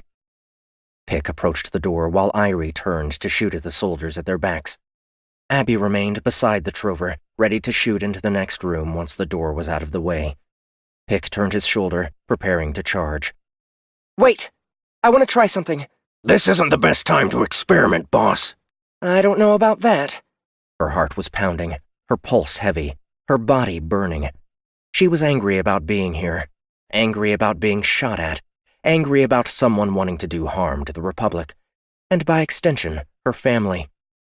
Anger wasn't enough. There was another ingredient she was missing, the one she had used against Trin on Droon. Hate. Plenty of people said it was wrong to hate. They said it led to the wrong side of humanity, the dark side. But at least hate was honest. It wouldn't hold punches or pretend to be something it wasn't. You knew it when you saw it. You knew it when you felt it. And Abby was feeling it.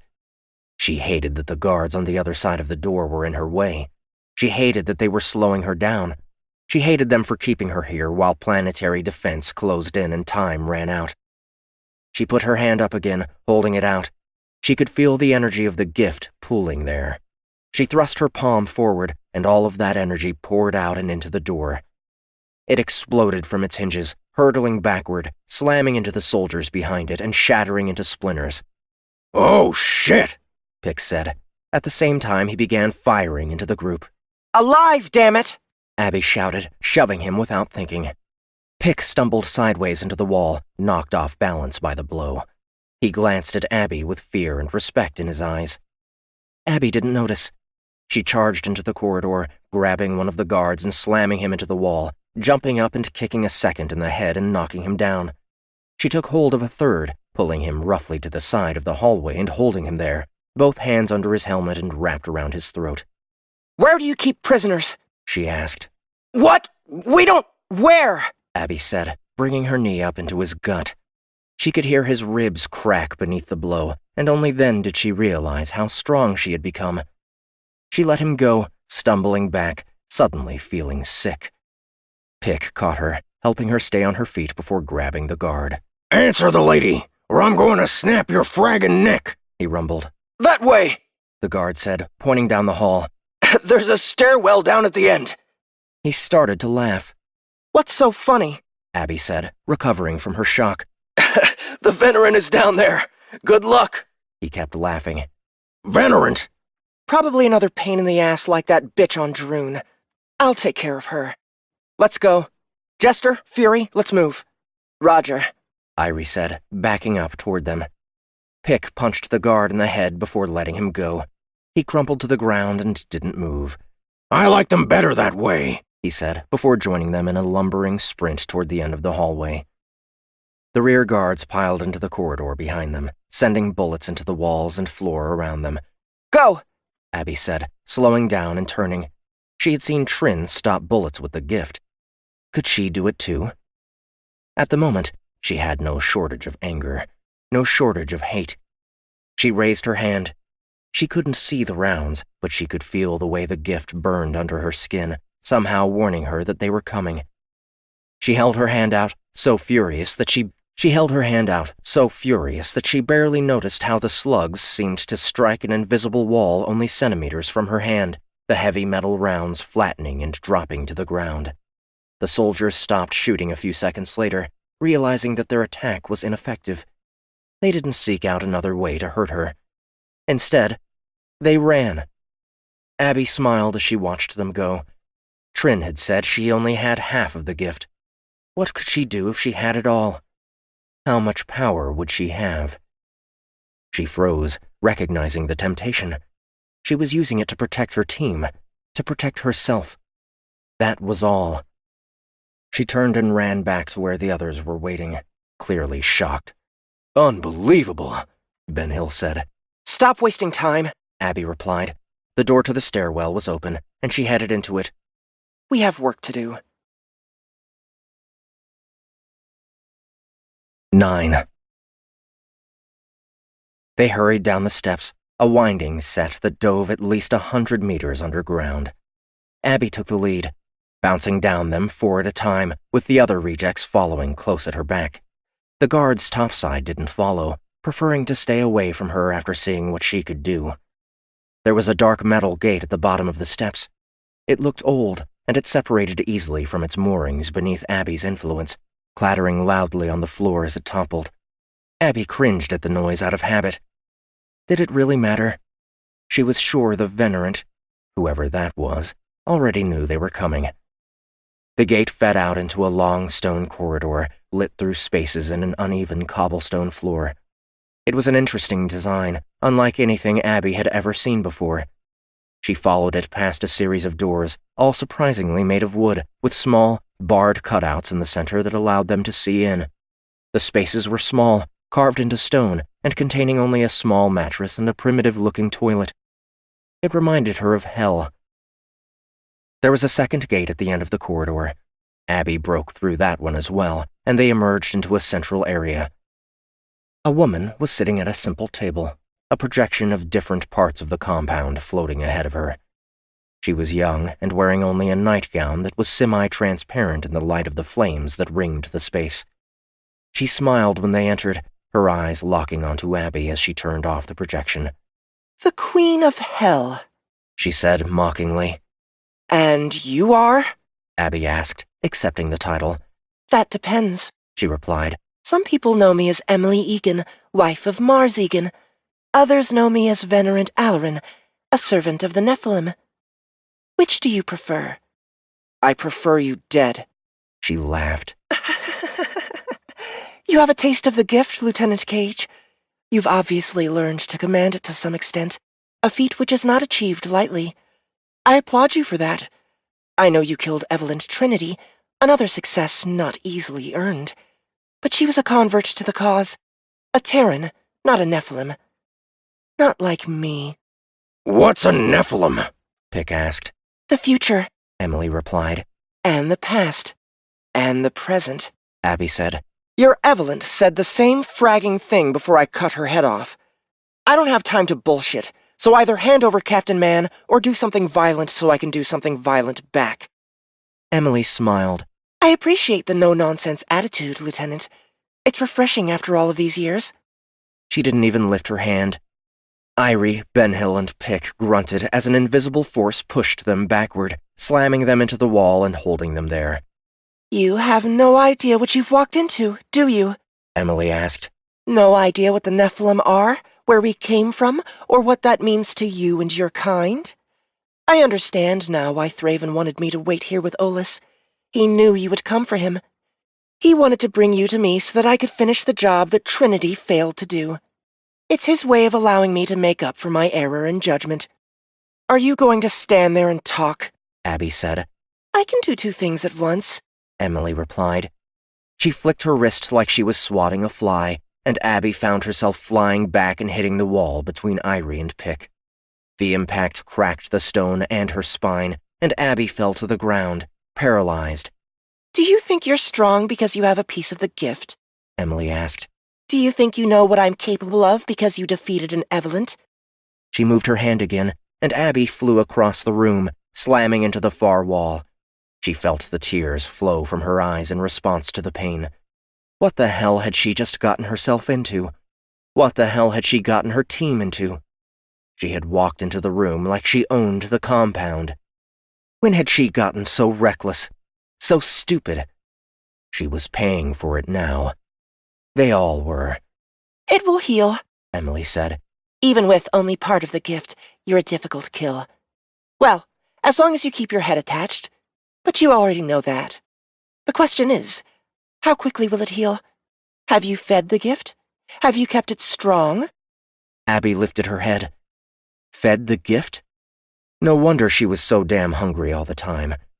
She had eaten half their supply of rations on the way to Faru. She could feel her body knitting back together, the gift burning beneath her skin. She downplayed it, remaining on the floor without moving. You don't even know what I'm talking about, Emily said. The blood of life. Why do you think we call it that? Blood alone can't give you power. It's a transport mechanism. It's fuel. There's something else in it, Abby said. Yes, and that something else requires human plasma to function. As a human, you can convert the food you ingest to fuel. It isn't as efficient, but it works. As a Nephilim, I don't have that option. If I want to keep the gift, I have no choice but to go to the source. You're telling me you drink human blood? Abby said, disgusted. Would you, Lieutenant, if you knew it would give you the strength to kill me?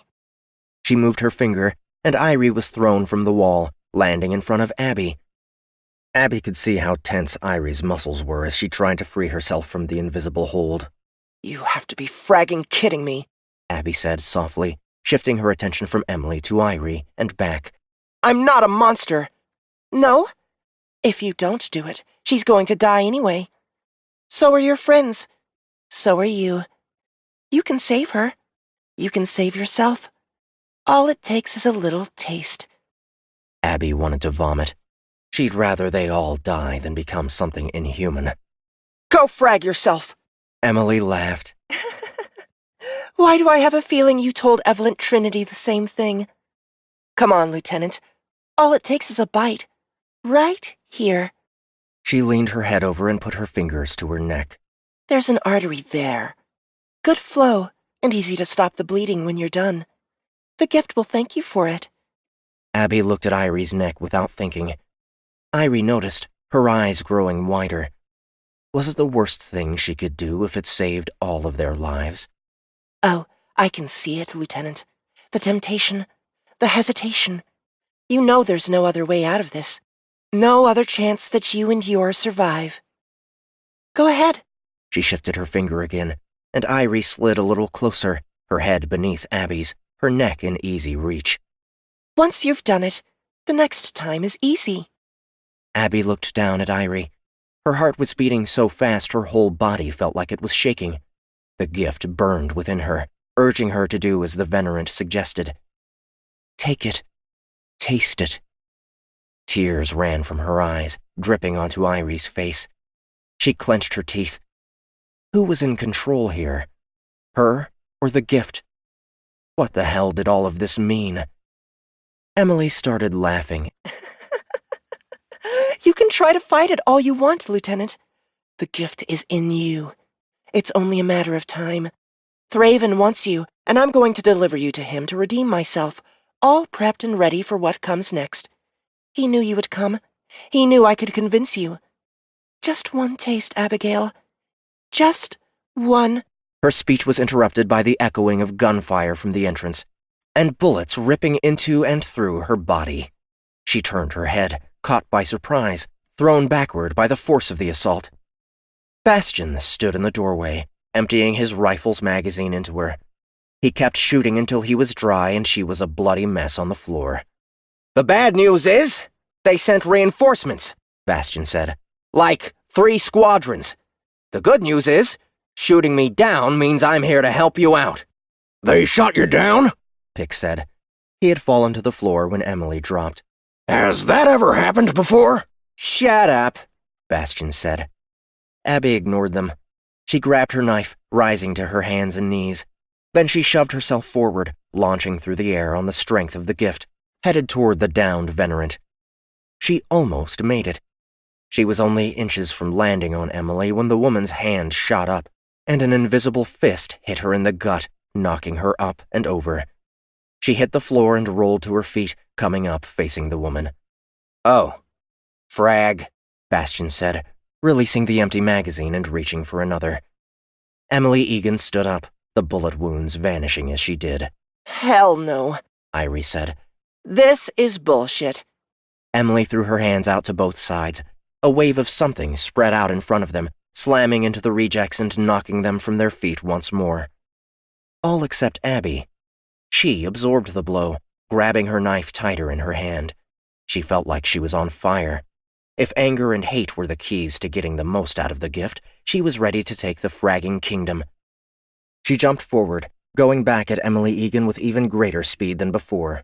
Emily put up her hand and Abby felt the gift trying to slam into her. She matched it with her own, canceling it out. Emily ducked away as the knife came in like a blur, spinning and kicking out, clearly trained to fight. They engaged one another, moving quickly, hands and feet darting in and out, striking and blocking. Abby scored a few superficial hits with the knife, able to see how quickly the wounds healed, the gashes closing in seconds. She growled in anger and frustration, the gift adding its strength to hers. "You're fast," Emily said. "well trained. A true prize for the Gloritant." She threw a series of punches as she spoke, each of them countered with quick blocks. "Shut up," Abby replied. She turned the knife over in her hand, slipping it up and in on the woman. Emily stepped back, grabbing the blade to keep it from hitting her chest. It healed before it could bleed. "Can you feel it? Emily said. The anger? The hate?" "Yeah, I can," Abby said. "Do you like it?" Abby didn't let up. "Yeah, I do." Emily laughed. She slapped Abby's arm away, throwing her other hand out. The gift slammed into Abby's chest, knocking her back. Emily used the moment of surprise to burst forward, slipping past Abby's defenses and getting a hand around her neck. "Too slow," Emily said. "Am I?" Abby replied, even as her fist pummeled Emily's gut and the knife sliced through the outstretched hand, removing it cleanly. The force of the punch tossed Emily back and into the wall. At the same time, the rejects started shooting again, sending a barrage of bullets into the Venerant, tearing her open as they had before. Abby didn't hesitate this time. She grabbed the dismembered hand and threw it to the ground as she charged forward, her feet skipping lightly on the floor, diving into the middle of her team's assault, unwilling to give Emily time to heal. She felt the bullets striking her, slamming her in the back, but she ignored it, coming down on top of the other woman. She lowered her blade to Emily's neck as the rejects stopped shooting once more. Emily was laughing again. "What's so funny?" Abby asked. The wounds were already healing. She dug the knife into Emily's neck and left it there. "Look at all the blood, Lieutenant," the Venerant said.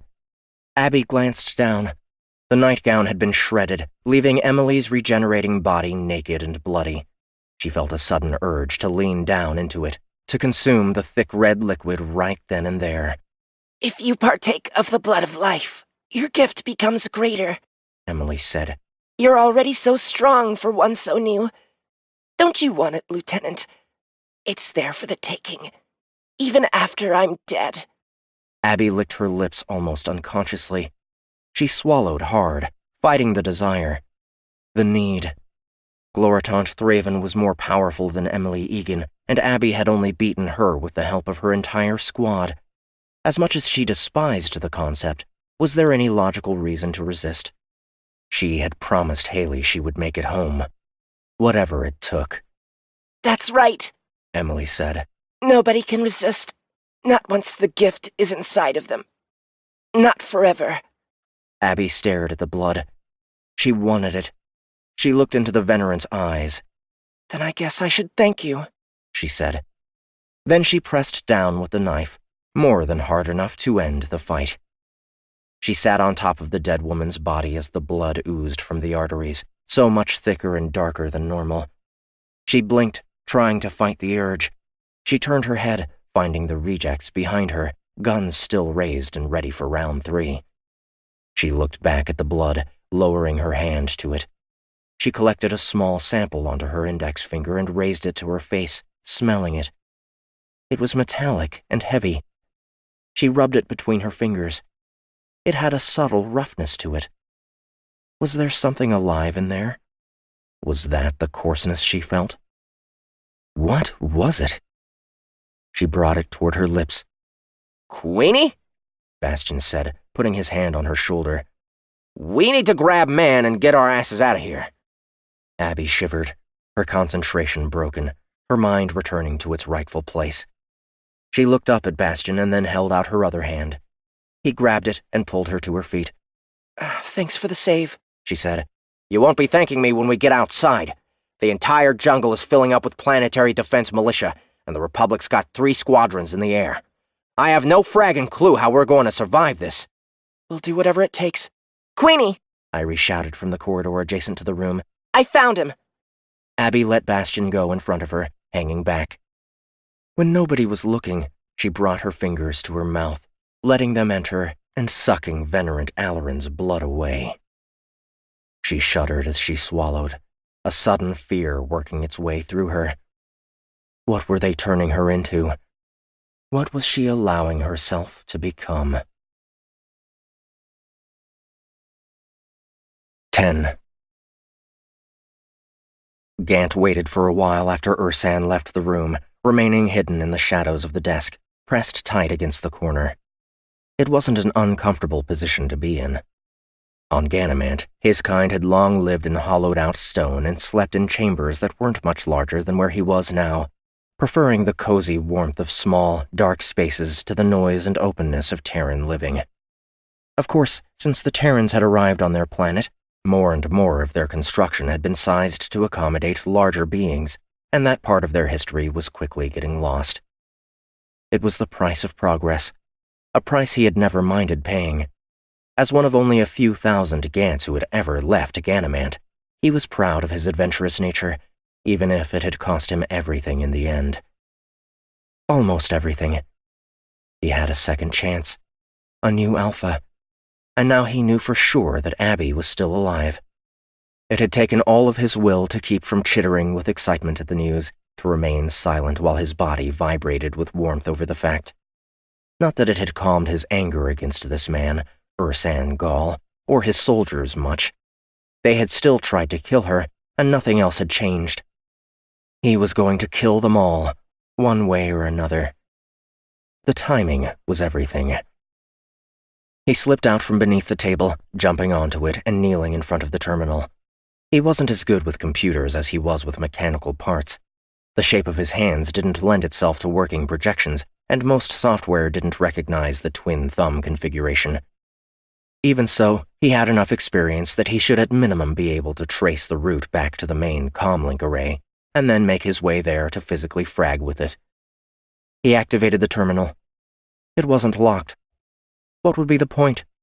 This ship was under Ursan's control and composed of Ursan's soldiers. He had no reason to expect a stowaway.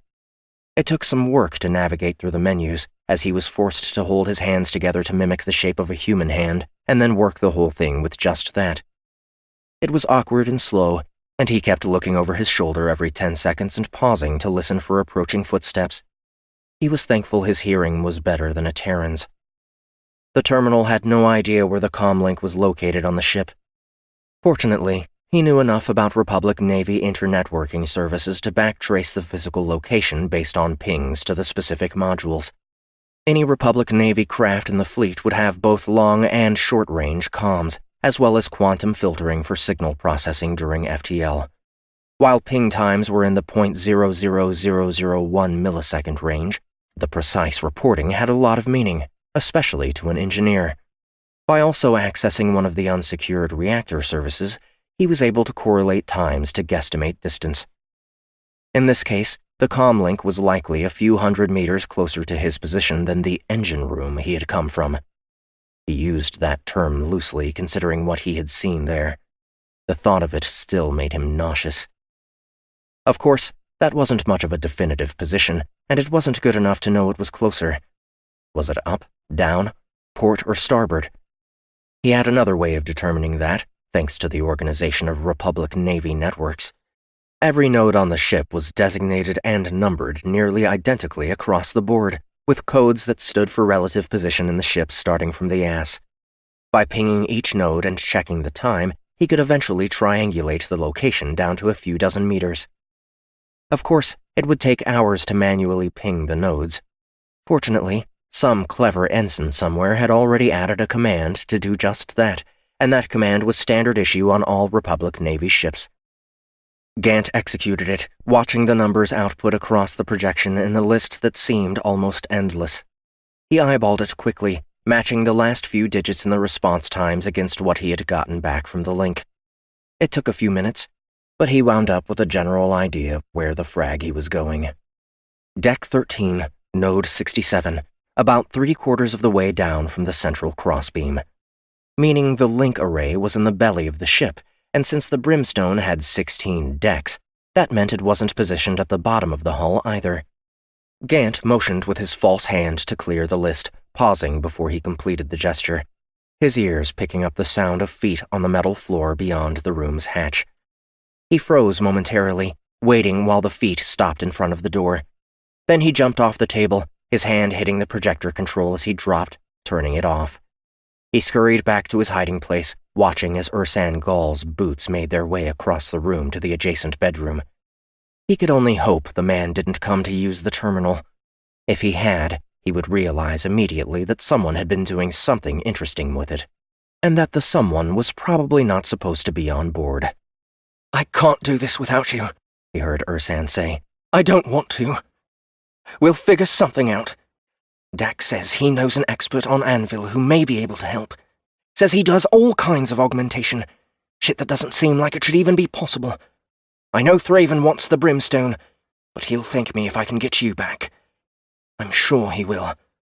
Gant peered out from the corner of the desk. He could see Ursan now, standing over the bed with a satchel in his hands. He put the satchel on the bed and then lifted the head up, wrapping it in a towel before placing it reverently inside. "I've seen too many amazing things, done too many things I thought impossible. I don't believe you can't be saved. I won't believe it.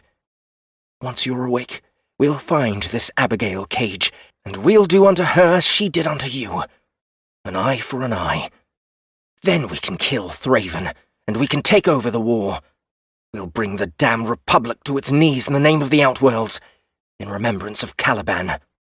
Then Ursan fled the room, carrying his wife's head without sparing a glance toward the terminal. The whole episode left Gant feeling sick once more. Even if Gall could find someone capable of reviving a Terran head, the brain had been deprived of oxygen for hours, and the flesh was already in the process of decomposition. What the hell would he be bringing back? He waited until he couldn't hear the hard soles on the floor, and then he scrambled away from the terminal, away from the room as quickly as he could, opening the hatch, checking the corridor, and running opposite Ursan's back. He needed to get the beacon up and running, and a message out to Abby. He knew where the Brimstone was going, and he expected her to be there soon after it arrived. 11. Ursan made his way back to the bridge, holding the satchel containing Trinity's head delicately, as though he could damage her with any hint of carelessness. All eyes were on him as he entered, but he ignored them, returning directly to the command chair and sitting, and placing the satchel in his lap. "Dak, set a course for Anvil," he said, with no hint of hesitation in his voice. The Trover's eyes darted back for a moment, but he followed the order as it was given. "Aye, Captain. Setting a course for Anvil." Ursan leaned back, his eyes straight ahead, focused on the viewport as the Brimstone adjusted its vector slightly and then made the smooth transition to faster-than-light travel. Anvil was near the far end of the fringe, home to a major outworld military hub whose sole job was to prevent the Republic from trying to sneak around to the planets at the outer segment of the unsettled universe. An entire support economy had grown on the planet as a result, providing anything a soldier might want. Augmentations, pleasure bots, construct gaming, drugs, alcohol, and black market military gear. It was big business, and it attracted traders from all over the Outworlds despite its relatively distant relation to the rest of the non-Republic galaxy. He hadn't been too surprised to hear the name of the planet when Dak had cautiously mentioned knowing someone there who was a master bot maker. A Plixian named Gorix. He was rumored to have done impressive augmentation work, merging biological with mechanical. It was only a rumor, but it was also the only chance Ursan had. His heart was broken, his body so filled with anger and hate that he couldn't dismiss the incessant motion of the gift as it demanded retribution for her slaughter. Cage wouldn't be enough, not nearly enough, but he knew he couldn't get to Thraven without Trin, and he knew Trin would choose him over the General. "I'm not crazy," he said out loud to the members of his bridge crew. He knew they thought he was. From the moment he had gone forward to take her head, they had been whispering that he had lost himself. "Nobody said anything, boss," Dak said. "You don't need to say it. I know you're all thinking it. Even you. I'm not, though. I'm going to get her back. What's so wrong with that?" "Nothing, boss," Dak replied. He was silent for a few seconds before turning to look back at Ursan. "Can I be honest with you, Captain? "What is it, my friend?" We're all for trying to bring back Trinity. All of us like her a lot. But we were wondering if maybe we should bring the Brimstone back to Thraven first and take the Triune to Anvil. He's already pretty unhappy with us, and we're not in a position to counter him right now, especially after we destroyed his battleship. What do you think Thraven is going to do when we bring back the Brimstone? Do you think he's going to let us leave again? Do you think he's going to let any of us out alive? He'll have the ship. Maybe he'll forget about us. General Thraven doesn't forget about anything. If he doesn't kill us outright, he'll send us off on some other mission somewhere that's nowhere near where I want to go. I'd rather get there in an unstoppable warship. Wouldn't you? An unstoppable warship won't do shit for us once we're boots on the ground. That's where you're wrong. Thraven would still need to get a ship in system. He'd still need to drop units to the planet. You're suggesting we should intercept them? If that's what it takes. Ursan caught the nervous murmurs from the rest of the bridge crew. His bridge crew. Or were they? He brought this on! He sent Trin to Droon to die! He let us go so we could see it! We've all been through a lot of shit together. 10 years running merc jobs before Trin, 2 years after, and 3 years with General Thraven. We've got 15 years together, most of us. Since when did you all become so afraid? He isn't like other people we've worked for, Ursan. Like it, the systems officer said. We all saw what he did to you and Trin. The stuff that you can do, anything you can do, he can do it 100 times better. That's not a man we want to cross, and I don't think you should cross him either. Not for this. To save my wife? You don't think it's worth that? Liget turned away from him without speaking. Nobody was willing to say what he knew they were thinking. What had prompted his outburst in the first place? You think she's dead, and she's going to stay dead, don't you? Liget, damn you! Answer me! Liget looked back at him. Aye, Captain. Ursan acted before he thought, raising a hand and gesturing toward the man. Instantly, his head jerked downward, slamming into the terminal in front of him. His body rolled off his chair and didn't move. Is he? One of the other crew members said. Ursan lowered his hand, his whole body shaking. What the hell had he just done? Dak rushed over to Liget, putting a hand to his neck. He's still alive. By how much, I don't know. Bring him to medical, Ursan said, his voice uneven. He hadn't meant to react that way. Losing Trin was making him unstable, unsteady. I'll apologize to him once he's patched up. Aye, Captain, Dak said, lifting the man easily and carrying him from the bridge. The rest of the crew turned back to their stations.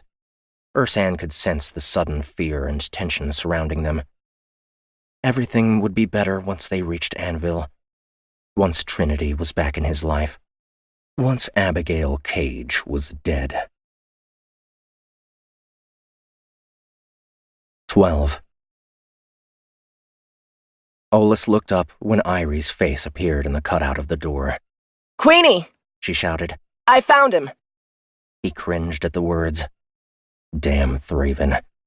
He was pushing the pieces precisely and getting them into a bad place. Captain Man? Abby said. Move away from the door. Olis pushed himself against the side of the room. There was no sense resisting. It was already too late. The door exploded inward, flying back and slamming against the wall where he had just been resting, breaking apart and settling across the room. Captain, Abby said, entering the small cell. Cage? Olis replied, looking her over. Her hellsuit had a couple of gashes in it, and her head had some dried blood running down the side. You look like hell. You should have seen me on Droon. This is the second time I've had to rescue you. Sorry to burst your bubble, Lieutenant, but it isn't much of a rescue. What do you mean? Bastion asked, moving in behind her. Thraven wanted me here, Abby said. I know that much. He thought his Venerant would get me under his control. You mean Emily Egan? Where is she? Out there. She got a little overconfident and wound up losing her head. You killed her? How? With the help of the rejects and the power of the gift. Is that what they call it? Whatever it is that let her hold me in place without lifting a finger? Yeah. Or the blood of life. Dumb, right? Abby smiled. Olus couldn't help but smile too. Thraven's smarter than I gave him credit for. He angled this into a win-win for him. If Emily took you, then he would have you back under his control, and I would still be locked up here. Or maybe he would have just let me walk out. Since you killed her, he got to punish her for her mistake, and he gets to push me out of the picture. What do you mean, push you out of the picture? I don't understand. Did you kill any Republic forces on the way in? Not the guards in here. I'm pretty sure they're all on Thraven's team. Planetary Defense? Republic Navy? Abby's face flattened, and she glanced over at Bastion. You told me I could, he said. Yes, she replied. Olus nodded. You were already fugitives, but by killing Republic assets to rescue me, I'm going to be one too. Thraven pulled me into this game because he wanted to keep me close. He knows I can't be bought. You don't become director of the OSI without getting offers to look the other way that would make your head spin. He had to either allow me to operate, which he did by feeding me Mars while Emily was the real problem, or he had to discredit me. Which we're in the process of doing. Yes. You didn't give us much of a fragging choice, Ben Hill said. According to Ruby, if you die, we die. I know. Ruby didn't know I set the timer to automatically reset before I came here. I couldn't risk losing you if something happens to me. What? Bastion said. We could have left your ass to rot, and we would have been in the clear after all? Shut it, Abby said, turning on Bastion. We made our decision, regardless. You made the decision, Ben Hill said. And I'm in charge, so it was all of us. Do you want to question it again? Ben Hill shook his head. No, ma'am. What's done is done, Olus said. We still have a chance to fix this mess. How? Abby asked. It's possible that PD doesn't know you came for me. For all they know, you're one of the bastards that took the fire in Brimstone, and you circled back to finish the job with Mars. Mars isn't dead. At least, we didn't kill her. Olus sighed. Sometimes he hated his job. I don't like it. But we may have no choice but to change that. Are you serious? Irie said. We can't just kill an innocent woman, especially if Emily Egan was abusing her. Better her than us, Pick said. Captain, we have 5 minutes until Ruby brings the Faust back to Faerû, Abby said. We're running out of time and options. Olus stared at her for a moment, working out the problem. Emily's terminal is right beside their bedroom upstairs. I can reach Ruby from there and tell her to hold off while you take care of Mars. Take care of her? Irie said. We can't kill her. I won't, and I won't let any of you. You can't stop us, Ben Hill said. You especially can't stop Queenie. Queenie, you can't. It's not her fault. Captain, it doesn't matter if you get discredited. We can stop this from the outside. How much have you been able to accomplish anyway? Thraven's pawns have control of the committee. I don't think they control the council yet, but it would only be a matter of time. I need to get back to Earth, to find out who's loyal to the Republic and who's loyal to the Gloritant. I need to see if I can shift the balance of power back in the right direction. We'll make the call when we get up there, Abby said. We need to keep Ruby away from Faerû, or we're going to lose our ride. Agreed, Olus said. Let's move, rejects, Abby said, backing out into the hallway. She took point, moving confidently ahead, while Olus remained behind the others. He was impressed with how well she had taken control of the fugitive misfits, bringing them in line through... He wasn't sure what. Respect? Fear? Most likely a bit of both. She had the gift that Emily used to paralyze him, and he could see the difference in her demeanor, even compared to their first meeting. She was becoming more used to it, instead of trying to ignore it or fight it. Whether that was a good thing or not would make itself apparent sooner or later. For now, he needed to guide her to his ends, the one where the rejects headed back onto the path of the fire and brimstone, and he made his way back to Earth, his purpose and presence here remaining secret and circumventing Thraven's trap. Hopefully, he could grab some data from Emily Egan's terminal first. Data about the Covenant and the Nephilim, about what the ships were really made of, and what they could really do. Ancient blueprints? Old technology somehow derived from God? The idea of it made his head spin. Then again, he wasn't ready to believe any of it. Not without more proof. The gift was compelling evidence, but it was also somewhat circumstantial. Jester, Fury, head toward the exit and see if you can get a beat on incoming PD forces, Abby said when they reached the top of the steps. And don't give me any shit about it, Fury. I'll do what needs to be done, and you'll like it. Irie had opened her mouth to speak. Olis watched her shut it and nod. Yes, Queenie, she said. Lucifer, see if you can get on the rooftop and help them monitor the situation. Where'd you leave the imp, anyway? In the pool, Bastion replied. I didn't see a pool, Pick said. I ditched her in the lake. May she rest in peace. Captain Man, ideas on getting out of here after we deal with Mars? Abby said. The good thing about jungles is that they're easy to hide in. Even against sensor sweeps? My jamming bot is still up in the office. It should come in handy for that. Unless there's another blood-sucking gifter wandering around out there, I suppose. Roger. The bad thing about jungles is the spiders. I fraggin' hate spiders. There aren't any on Tro. Lucky, Ben Hill said. And unlucky. Have you ever seen a female trover? Come to think of it, no. Ha! I'll take the spiders. Olis followed Abby, Pick, and Bastion up from the ground floor, while Ben Hill and Irie headed for the front of the mansion. There was no obvious sign of interference anywhere nearby, and he was sure it was because Abby killed Emily Egan. If the guards were all Thravens, they knew better than to tangle with someone who could take out their boss. Unfortunately, planetary defense wouldn't be as smart. He was hoping he could get them out without having to kill any of Faeru's local militia or destroy any more of the Republic's assets. At least the Republic wouldn't drop any Marines unless things got really out of hand. It was his job to make sure they didn't. Bastion split from them when they reached Emily's office, heading down the hallway in search of an access stairwell up to the roof. Abby and Pick entered the office with Olis, and he immediately went over and grabbed his helmet from the floor, slipping it on and reinitializing his TCU. Then he picked up the jamming bot from where it had fallen, reconnecting with it and restarting its systems from the soft suit. When he tossed it into the air, it remained stationary there, active once more. Queenie, he said. What's your identifier? She rattled it off to him, allowing him to connect to their short-range comm. Queenie, we've marked a dozen tangos incoming, Jester said. 3 squads of 4. They're being pretty careful. Roger, Abby said. Secure the entrance. Don't engage with them unless they engage with you. Roger. Olis turned his attention to Emily's terminal. It had locked itself when she had brought him down to the cells, but he stuck another extender to it and hacked in easily. A few seconds later, he groaned out loud. Damn.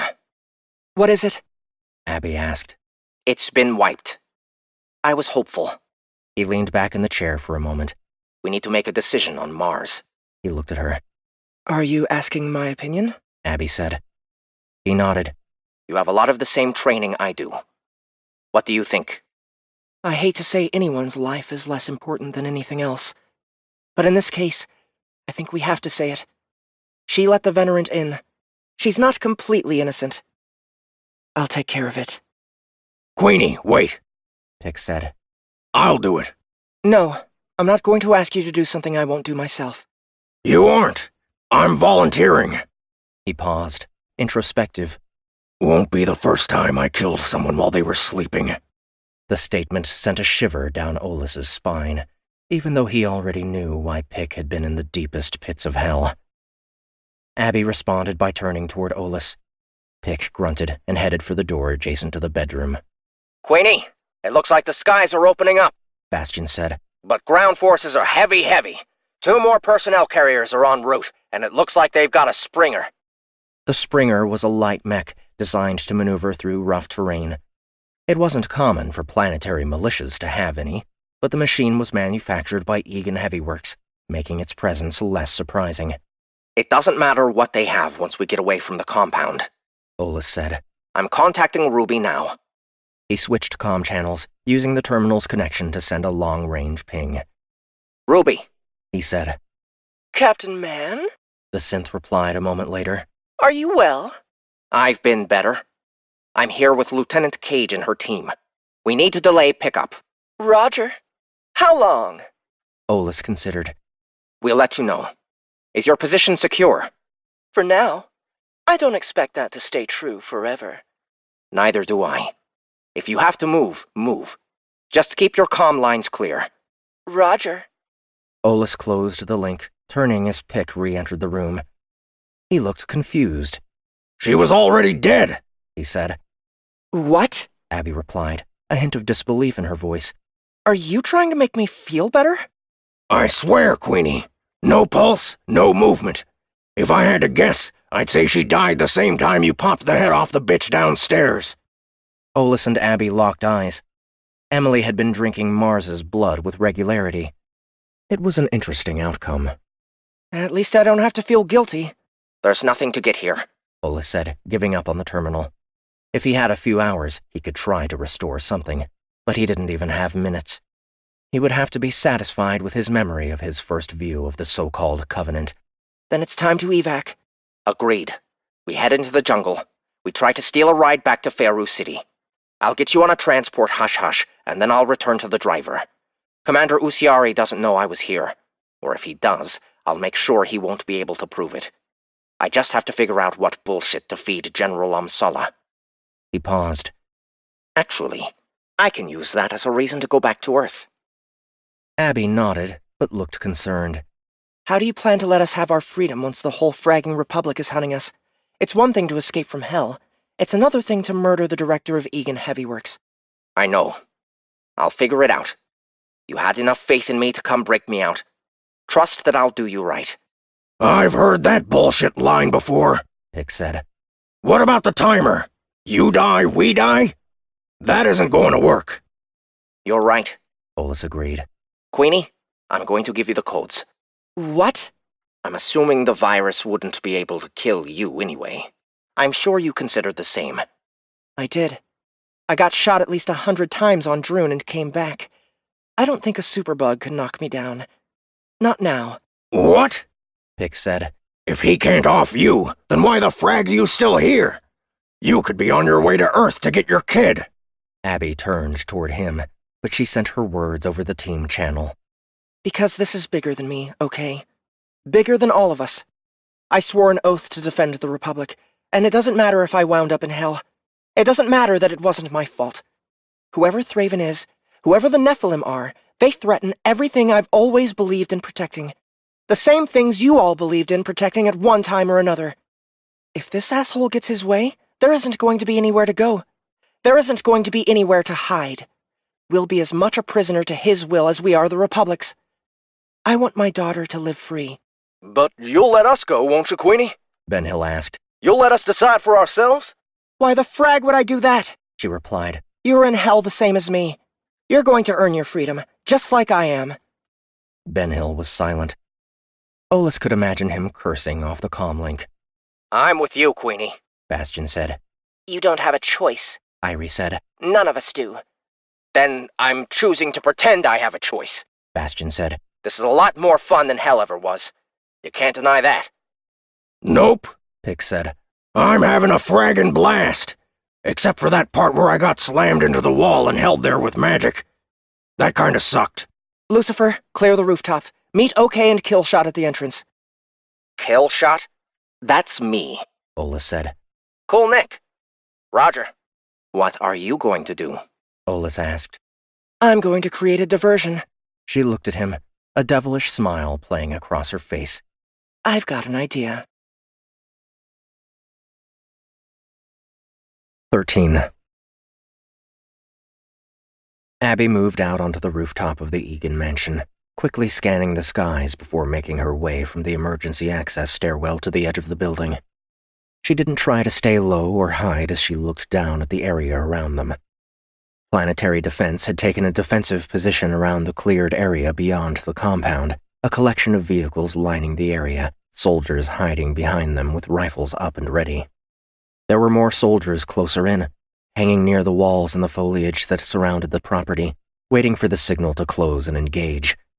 Just beyond the front gate, 3 squads of soldiers in battlesuits had lined the walls, prepared to go in hard and fast. They were the first and best line of offense the Fairoo Defense Forces could produce, not including the Springer. The mech was hidden somewhere out of sight, ready to bounce into the fray at a moment's notice. Abby had been on missions with Springers before. The mechs weren't that tough, but they could stand up to small arms fire and battlesuits just fine, and they were quick and powerful, their normal ordnance including a pair of light railguns, a heavy laser, and a handful of fragment munitions. Standard operating procedure was to hang back and catch enemy units by surprise, using their powerful jump jets to make high, fast arcs along the battlefield, firing down on targets from above. She had no doubt the pilot of the PD's Springer was hoping to do the same. "This is Queenie," she said. "I'm in position. Prepare to engage on my mark." Roger. The other members of the rejects, plus Olus, replied. Abby closed her hand into a fist.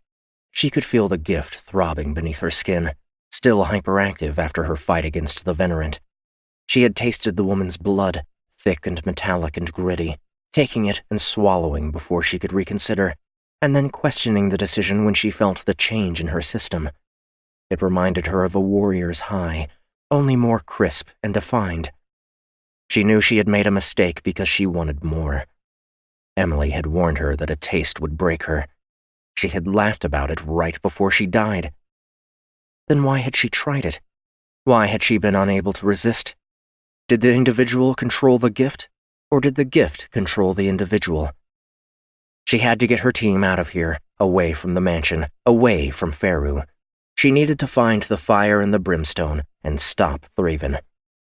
Was it a mistake if it saved lives? She hadn't bitten Irie, as Emily suggested. She had taken the blood of a woman who was already dead. It was disgusting, immoral, reprehensible. It was also logical given the circumstances. Wasn't it? She looked down at the enemy forces again. She didn't want to kill them, not if it could be avoided. Too many people were dying around her, enough that she was beginning to feel like a real demon, a real monster. Still, they needed the gift. They needed the power. All of them would have been dead 3 times over without it. She found the 3 squads near the front of the compound. The gift was still active, but it wasn't as strong as before. She didn't hate those soldiers. She didn't hate what they were trying to do. She had a feeling that Emily's blood was the only thing keeping it awake. She stepped back from the edge, took a few quick breaths, and then sprinted forward. She could feel the strength in her feet, enhanced by the gift. Her steps were quick and light, and she reached the edge in no time, bouncing off as though she were in a battlesuit and letting the low arc carry her forward, from the 6th-floor rooftop of the mansion, over the front gates, and into the midst of the soldiers beyond. She rolled when she hit the ground, tucking her shoulder and absorbing the impact, coming up and darting toward the first squad as its members turned to face her. They were hesitant, rattled by her sudden appearance within them, surprised by her bald head, her hellbrand, her deep red suit, and the blood that marred her face. She hit the first one quickly, batting his rifle aside and punching him in the helmet, hard enough that he spun and fell. She pivoted, swinging her leg up and out and kicking another under the chin, lifting him up and dropping him, turning again and punching a third soldier, hitting the armored chest with enough force that it cracked beneath her fist, pushing the man back and down. The last soldier caught up and tried to punch her, a suit-enhanced blow that would have crushed her if it connected. She ducked away from it, grabbing the outstretched hand in both of hers and pulling, tugging the soldier up and over onto his back. He tried to get up, but she slammed her foot into his helmet. He fell back and didn't move again. The other 2 squads had adjusted for her, and they swung their weapons her way. She bounced back and into the front line of foliage. One of the squads decided to follow. "Mark!" she said, calling the rejects out. "Squad 1 is down. 2 is giving chase. Squad 3 is still manning the gate. Non-lethal if possible." What if it isn't possible? Pick asked. "Don't kill them unless they're about to kill you." She moved deeper into the jungle, ducking behind a large tree. She could hear the motion of the soldiers entering the brush, their boots stomping heavily on the greenery around them. She could hear other motion in the trees further away, the defense forces already deployed around the perimeter being called back to find her. She smiled. It was just what she wanted. She stepped out from behind the tree, making sure the soldiers saw her, ducking back as they opened fire, their bullets striking the wood. Then she ran, racing ahead of them, leading them away, their attack at her back, bullets whizzing through the air around her. She felt something hit her leg, stumbled but stayed up, kept going as it healed. She felt another sting in her arm, brushed it off, and kept going. A soldier popped out of the trees in front of her, a young man who couldn't have been more than 18. He aimed his rifle at her but didn't fire, afraid to pull the trigger. She reached him, grabbing his weapon and pushing, throwing him to the ground. She turned back with the rifle and squeezed off a few rounds, her aim intentionally high. Kill shot! Sit rep! She said, ducking behind another tree and staying there for a moment. You pulled a lot of units away, but they're filling the gaps from the blockade, Olis said. Can you get to the trees? Affirmative. We're on the bounce. What's the range on the jamming bot? 90 meters. Don't get too close to me. I'm trying to find that fragging Springer. Roger. Abby moved again, running through the foliage, pushing through large leaves and hopping over mossy roots. The fire had lessened behind her, the militia losing her in the brush or becoming more cautious as they neared other friendly forces. There was still no sign of the mech, but she knew it had to be hiding somewhere nearby, waiting to make a grand entrance. There! She caught sight of it out of the corner of her eye, a single glint of metal reflecting light through the trees. She adjusted course, heading toward it. If she could get to the cockpit and tear it open, she could stop it before it became a problem. She was still 10 meters away when it moved, its legs carrying it sideways like a crab, through a wider access point in the jungle and back the way she had come. She came to an abrupt stop. Kill shot! Springer is incoming. They've made your jamming radius. Roger. I'll alter the bot for variable signal blocking. That should confuse him a bit. Abby didn't have the equipment to see the change, but the mech stopped moving almost immediately, pausing while planetary defense tried to adjust for the new dead zone. It would still allow them to get within 200 meters, but in the dense cover that might as well be 10 kilometers. She sprinted after the mech again, nearly colliding with a squad of soldiers as they cleared the brush. She jumped toward the nearest one, bouncing into him with the force of the gift, giving her the strength to knock him over in his armor. She wrenched the rifle from his hands, using it as a club and bringing the stock down to his chest. Then she dove to the ground, bullets passing overhead, pausing when she vanished behind the downed soldier. She shouted as she threw out her hand, in awe as the soldiers all toppled backward. Nice, she said, getting to her feet and running once more. The Springer was moving again, too, headed toward the defensive line. Had Captain Mann led the rejects into the thick of the defenses? Queenie, Olis said. Turn left 100 meters. She followed the directions, covering the distance, clearing a fallen tree and dropping into a ditch on the other side. The rejects were all waiting for her there. What did you do? She asked Olis. It's still trailing the jamming bot, he replied. They'll have a bitch of a time sniffing us out down here. We still need a ride back to Faru City. Olis nodded. You were a breaker? You know the value of patience. What are you suggesting? I'm working on it.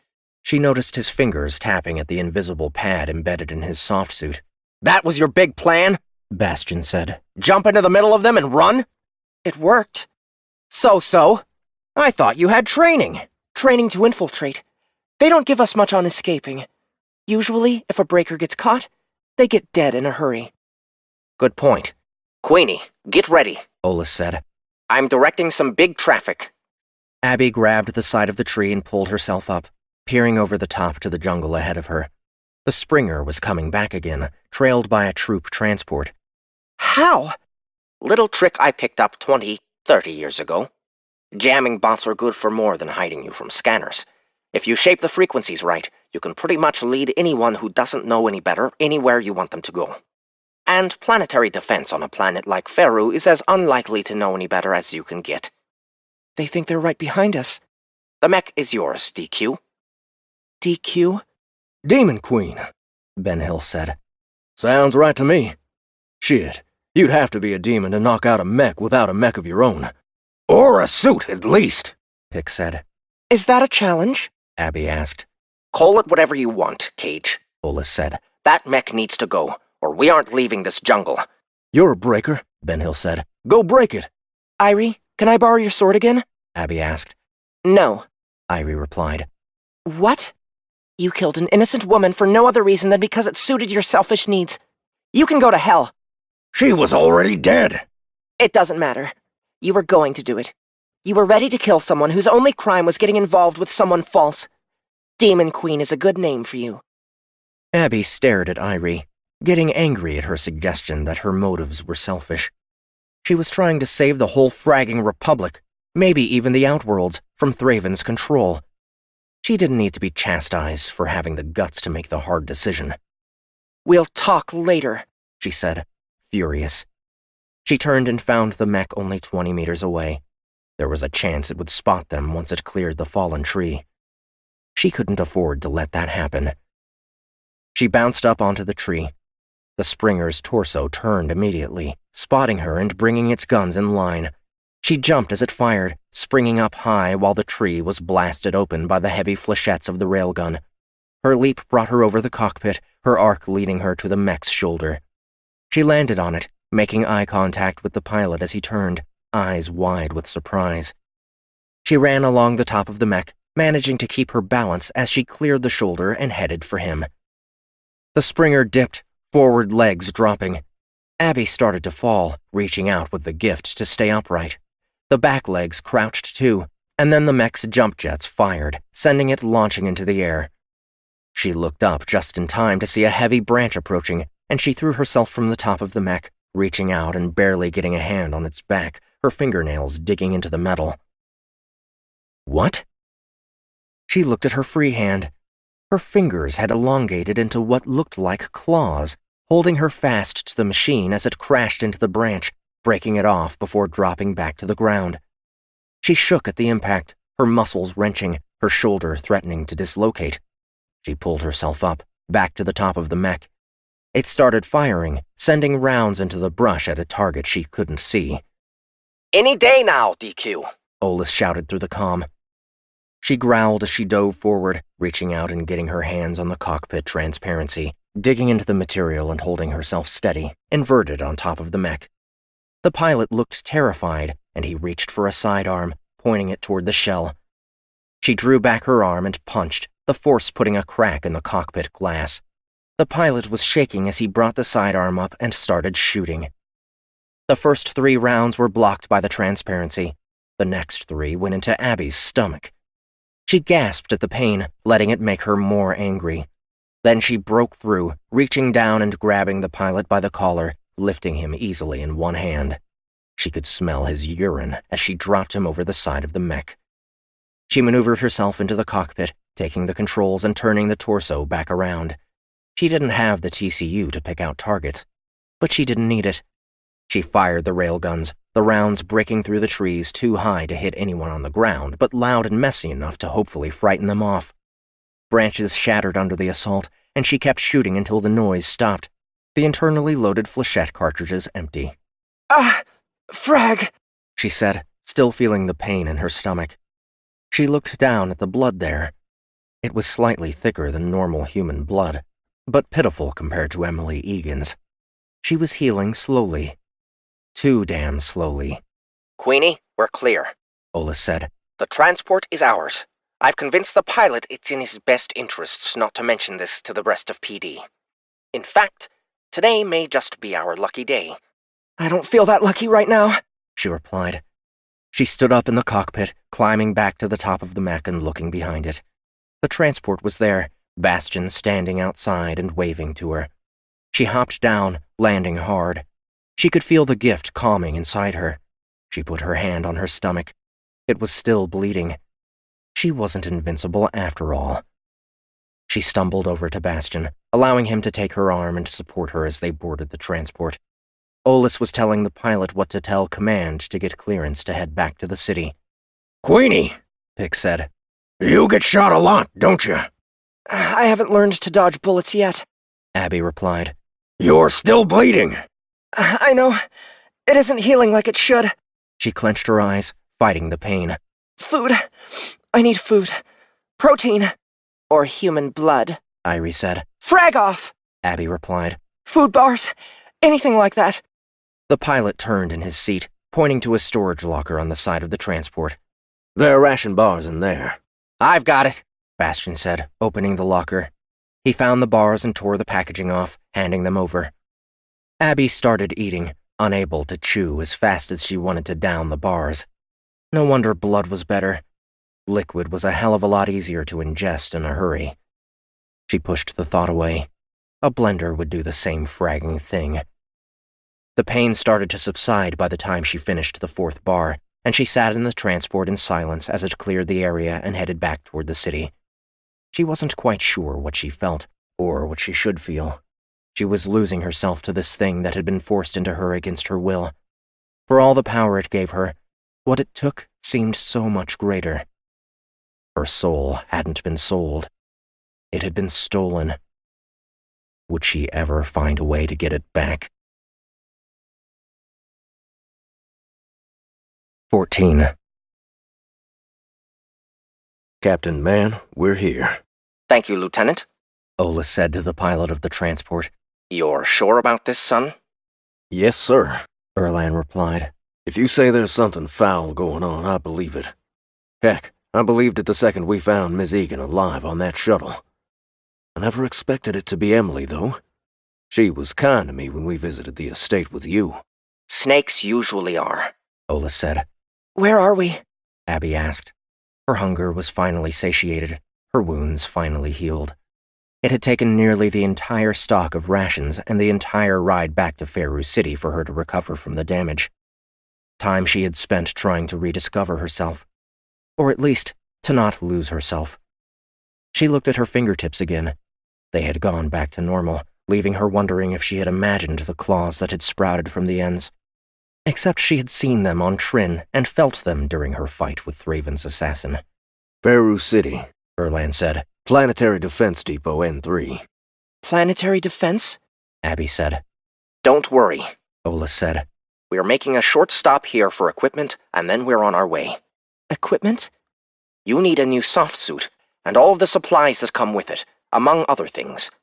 Erlan's already cleared it with Major Tau, though Tau thinks the lieutenant is going to bring it back to the Egan estate. They're still looking for us there. Abby glanced at the young transport driver. Why are you helping us? I knew a lot of the people that died on the ring station. I want justice. How do you know you'll get it with us? I trust Captain Mann. How do you know you can? Erlan looked at Olis. Then he shrugged. The way I see it, Captain Mann has no skin in whatever happened to Egan Heavy Works. Nothing to gain by its loss. Nothing to lose by getting at the truth. Director Egan, Emily Egan, they had something to gain or lose, depending on whose side they were on. As for you and yours, he looked around the transport at the rejects. You all scare the shit out of me. But you didn't kill me. You didn't kill the Springer pilot when you could have.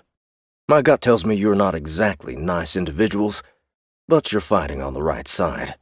Abby smiled. Have you ever considered taking the Rampy? You might make a good breaker. Erlan lit up at the compliment. The military placement exams? Yes, ma'am. I've thought about it a lot. I haven't done it, mainly because I wasn't sure I wanted to leave Fairuz. Jessup's going to be pissed when she finds out I made my decision without her. You're saving all of our lives, Ola said. And potentially the lives of thousands. Yes, sir. The hatch on the side of the troop transport slid open. Erlan evacuated the driver's seat and headed toward it, greeting the other militia members at the base of the ramp. Jolliffe, Kearns, he said. Did Major Tau call ahead? Yeah, one of them said. We've got a standard locker ready to load up. I need some other equipment. Didn't Tau tell you? He said you asked for a soft suit. You pretending you're a hacker now? The other soldier laughed. Yeah, just like he pretends he's a pilot. I am a pilot, asshole, Erlan said. The suit is for Sergeant Barnes. She's the only one rated to use it, remember? I'm just messing with you, Erlan. Jeez. What the hell is going on over there anyway? Outworlders. They came back to finish the job. Miss Egan is dead. What? Are you kidding? Nope. They're on the run in the jungle outside the estate, but we'll track them down. Barnes got her hands on one of their bots, and she wants the soft suit to try to open it up and see if there's anything it can tell us. Shouldn't we be getting the Republic military involved with this? They have ships in orbit right now. I'm sure they must have people more qualified for a job like this than we are. That's not my call, Erlan said. Captain Oxix ordered me to come pick up the kit, so here I am. I already cleared it with Tao, remember? Can one or both of you go get me the bar and secondary loadout? Yes, sir. I'll go. Kearns, you load up the locker. I've got the locker, Erlan said. Why don't you both go? Yes, sir. Erlan left the transport, reappearing a moment later pulling a storage locker. He left it in the narrow aisle between the seats, removed the existing locker, and replaced it with the new one. He did it quickly, glancing back toward the hatch every few seconds. If either of the soldiers tried to come on board, they wouldn't like what they saw. He got the old locker out of the transport only a few seconds before the two soldiers returned. Here you go, one of them said. Thank you, Erlan replied. Dismissed. He came back onto the transport carrying a large hard case, which he placed in front of Abby after closing the hatch. That went smoother than I expected, he said. All of this action is new for us. You're benefiting from the confusion. He returned to the driver's seat and got the vehicle moving again. Let's just hope Major Tao doesn't decide to ask Captain Oxix about all of this, Olis said. He won't, Erlan replied. Tao trusts me. How do you feel about betraying that trust? Bastion asked. He had been abnormally quiet for most of the ride. All of the rejects had. Abby didn't blame them. After what they had seen inside the Egan estate, she was feeling out of sorts too. For the good of the Republic, Lucifer, Olis said. We seem to need to do a lot of bad stuff for the good of the Republic, don't we, Captain? We aren't demons for nothing, Ben Hill replied before Olis could answer. We do the evil, so nobody else has to. Bastion laughed. That sounds like a good tagline. He put up his hands, spreading them as he spoke with a deep voice. Hell's rejects.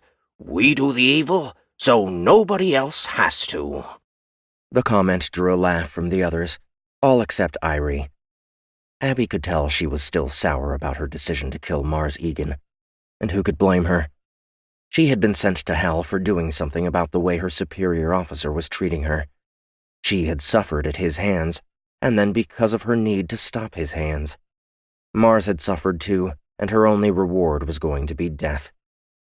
Had been death. Maybe Pick hadn't pulled the trigger, but Irie was right about that.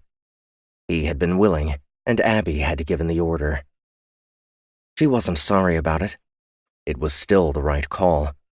Anyone in the HSOC with any combat experience would have agreed. Captain Mann agreed. They had a job to do.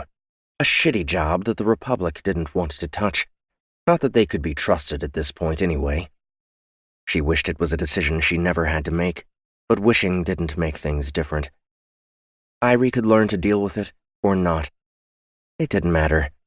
She would follow orders, or she would be removed from the team. Tao would have my hide if he could get his hands on it, Erlan said. I expect to be off Feru before he knows he's been had. He looked at Olis. That's what you promised. I did, Olis agreed. Wait a second, Bastion said. You said you're heading back to the driver with the pretense that you had nothing to do with any of this? I did, Olis repeated. Bastion pointed at Erlan's back.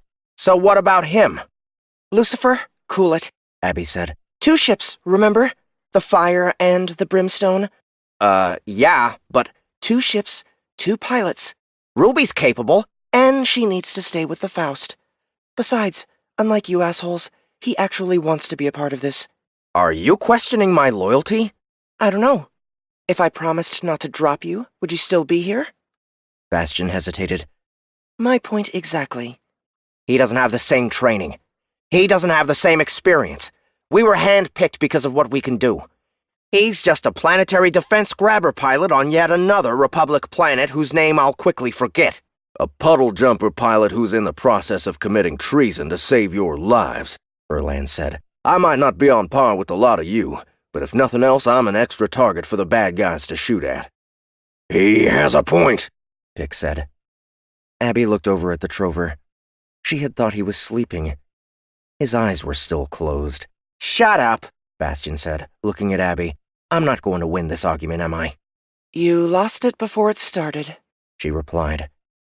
Bastion grumbled as he leaned back in his seat. I know one thing, Pick said. He isn't bunking with me. 15. The transport stopped a second time a few minutes later. Fairoo Spaceport, Erlan announced. I've already bypassed the security checkpoint and brought us to the shuttle floor. It's a little out of the ordinary, but not unheard of. What now, Captain? Abby said. Now we get off the planet, Olus replied. Jester, find a shuttle pilot and see if you can make arrangements for a ride back to the Faust. Queenie, you and I need to talk. Right, Abby said. Rejects, grab your gear. Jester, do what the man says. Pick, you're in charge of the locker. Okay, DQ, Pick said. Be quick about it, Olus said. It won't take Major Tau long to realize the transport didn't go where it was supposed to. The rejects gathered themselves and piled out of the transport, leaving Olus and Abby alone. Are you okay, Lieutenant? Olus asked her. Abby shrugged. I don't know yet. I'm changing. In a good way? I have a feeling the answer is no. Don't be too quick to judge. What seems wrong might turn out to be a blessing in disguise. The galaxy is changing too, and the winners are the ones who change with it. That sounds like something you'd get in a fortune cookie. Where do you think I stole it from? In all seriousness, I've seen a lot over the years. What I've seen these last few weeks, I'm nervous about it. I'm also grateful that Gant convinced me I needed you. Me too. I'd rather be here than under Thraven's control. Who knows what he would have made me into by now. We need what he tried to make you, Abby. As uncomfortable as you may be with it. As crazy as it seems. Even if I have to resort to the same diet as Emily Egan? Olus paused, his face hardening. Yes. In the end, if that's what it takes. He tilted his head. I'm volunteering if it makes you stronger. Abby looked at Olus's neck. She could feel the temptation. No, not yet. That's a dark road, Captain. One that I'm not convinced will leave me on the right side. He straightened up. Understood. Speaking of Emily Egan, she called herself a Nephilim. Do you know what that means? How's your religious background? My parents were atheists. Me? I'm more of an agnostic. Quick history lesson, then. The Nephilim, in a historical sense, are the sons of God and the daughters of men. You mean angels? Fallen angels. The ones who rebelled against God and were cast down from heaven. You lost me at angels. Forget history, then. Emily Egan claimed that she was part of a long-lost race of beings from another place in space-time. A parallel dimension. That her ancestors came to this one in a starship, and that the starship's captain was God. Or at least some portion of God. Abby opened her mouth to speak, but she couldn't come up with words to adequately describe the insanity of the statement. My original feelings exactly. The captain wasn't fully God, but a piece of God. Thraven called it a shard, as though God can make as many parts of himself as he needs to. I don't know. The point is, they went around and started spreading life in this universe until something happened and the crew rebelled. They killed the captain, and then there was a war, and they vanished or something. I didn't get any of the details on that.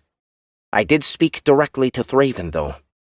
He was going on about a covenant and needing to conquer or destroy the Republic, and probably the Outworlds, too, in order to return home and finish the job. Finish killing God?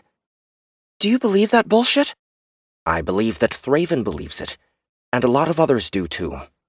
I believe something exists that they call the Covenant.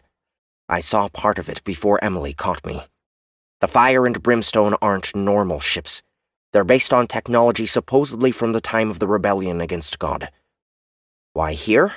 Why now? I don't know. And then there's the gift. The blood of life, as you called it.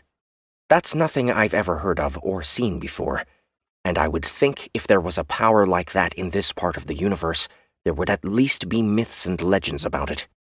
Maybe there are? Have you queried the world brain? Not yet.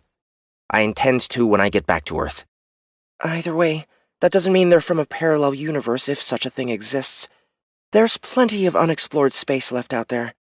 All beyond the range of our starships at the moment. Whether or not any of what they say is true, they still think it is. But even if they're from a distant part of the galaxy, there has to be a connection between them and us. It can't be a coincidence that our blood is valuable to them. You're suggesting that the Nephilim aren't new to our corner of the universe? Olus nodded. I think they've been here in one form or another in the past. Whether they remained throughout history is questionable, but the link seems too strong to be an unhappy accident.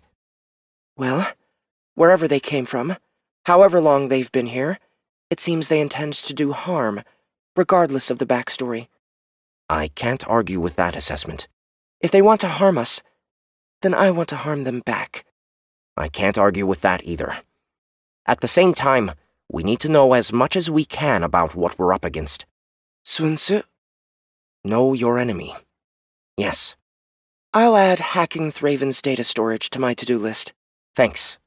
I'll see if I can dig anything up from my end, too. What about the codes? Codes? To cancel the broadcast that will activate the virus you dumped in our heads? Olus bit his lip. You said you would... Abby paused, staring at him. You're fragging kidding me, right? It's right out of the HSOC training manual, he replied, trying to fight off a smile. I thought you would have caught on earlier. I've been a little busy. Besides, I felt the insertion. Olus kept staring at her in silence. You're a piece of shit, aren't you, Captain? She asked. I fight dirty, if that's what you mean. I have to. You'll have to also. The bright side is that you can physically make good on the threat if needed. How do you know I won't go out and tell them there's no implant, no virus? Because you need them as much as I do. You know how this ends if we ignore it, Abby. Also, I believe you. About what? About your innocence. I believed you the second you told me. That means you're one of the good ones. The real good ones. Maybe once. I'm with you in this, Captain, but I'm not good. Not anymore. I told you. I'm changing. I'll take what I can get. I'll stay in contact with Ruby. If anything else happens to me, don't come save me. Trust me. I won't. Olus put his hand out. Good hunting, DQ. She took it. Good hunting, Killshot. Abby turned and headed out of the transport, leaving Olus behind. 16. Queenie, Jester said. Abby found the rejects assembled near one of the 24 shuttles spread across a wide stretch of tarmac on the eastern end of Faru City. The settlement's skyline was visible to her right, an unimpressive arrangement of low-slung apartments and storefronts that surrounded Egan Heavyworks' surface-based headquarters. She briefly wondered what would become of the corporation and Faru now that the Egan family line had ended, before settling her attention on a shorter-than-usual Atmo, a narrow, green-skinned female in a stylish jumpsuit with a high collar that accentuated the length of her slim neck. A crystal pin in the shape of a crescent moon was affixed to the inside of the collar, signaling her status as a member of the Crescent Haulers. Had Olus already known there was a hauler here? Is that why he had been so certain he could get them off Faru? this is Adjunct Captain Nillen, Jester said. of the Starship Destructor. Destructor? That had to be a translator error. A pleasure, she said, looking at Nillen. The captain tried to mimic a human smile before noticing the brand on Abby's neck. Her large, dark eyes grew larger, and she shifted her attention to Benhill. The rest of the rejects' brands were hidden beneath the collars of their suits, disguising their origins. Now I understand why your offer was so high, she said. Please, hurry on board. I am taking a serious risk here. Serious risk for serious reward, Benhill said. Nillen moved back to the shuttle, a standard Republic orbital lander with the hauler's crescent moon painted on the side. She waved the rejects in. I'll request launch clearance immediately. Are you certain they don't know you're here? So far, so good, Abby said. But you know how quickly things like that can change. Nillen shook her fingers, a visual gesture Abby knew was agreement. Then the Atmo vanished into the ship, leaving them to make their own way on. How much is this trip going to cost us? Abby said, moving in close to Ben Hill. She could guess, but she wanted to hear him say it. The Dysterium canisters, he replied. All of them? Yeah. You could have gotten her to do it for one. If I wanted to haggle for an hour. I thought we were in a hurry. Did you find out why she was here? No, it didn't come up. What does it matter? You know who the Crescent Haulers are? Of course. That's why I booked with her. So? The Republic wouldn't let a hauler onto Faerû unless they were hauling for the Republic. They've been here, Erlan said, catching the conversation. Collecting the debris from the Star Dock and bringing it in for recycling. Abby was surprised. Space junk wasn't the type of collecting the haulers normally did. That's even more of a reason to worry. Who are they really picking the mess up for? It doesn't matter, Ben Hill said. You know the haulers. They're neutral, and their lips are tight. Even if they're working with Thraven, they won't tell him about us. Not intentionally. I don't think we have much of a choice. That doesn't mean I have to like it. Sorry, Queenie, Ben Hill smiled. Say, you got the codes from Captain Mann, right? Abby kept his gaze, her face flat. She had no intention of telling any of them the virus was a ruse. Yes. And no, I'm not going to let you leave. He shrugged. Just figured I'd ask. The hatch closed behind Pick as he pulled the locker up and into the ship. Nilin reappeared, pointing to a mag lock in the corner. You can secure that thing over there, she said. We have clearance to head out. There's going to be a short delay when we reach the destructor. I'm the adjunct captain. Captain Trillison is currently meeting with representatives from Egan Heavyworks to negotiate another cargo transfer. I'm going to bring you up and then circle back to retrieve him. Once he's on board, we'll rendezvous with your ship. You'll make the payment, and we'll go our separate ways. Abby nodded. She wanted to ask what kind of cargo transfer they were negotiating, but she knew Nilin would never tell. Crescent haulers had a long history of trust and a reputation to consider. Thank you, Adjunct, she said. Nilin didn't respond, turning and heading back to the shuttle's cockpit. Abby made her way to the seat beside Irie, claiming it and strapping herself in. Irie turned her head away, refusing to engage her. The hatch on the shuttle closed, and the reactor hummed to life. Irie, Abby said. She had decided to let the episode with the sword slide. It had worked out in the end, and she would rather forgive and forget than hold a grudge against one of her own.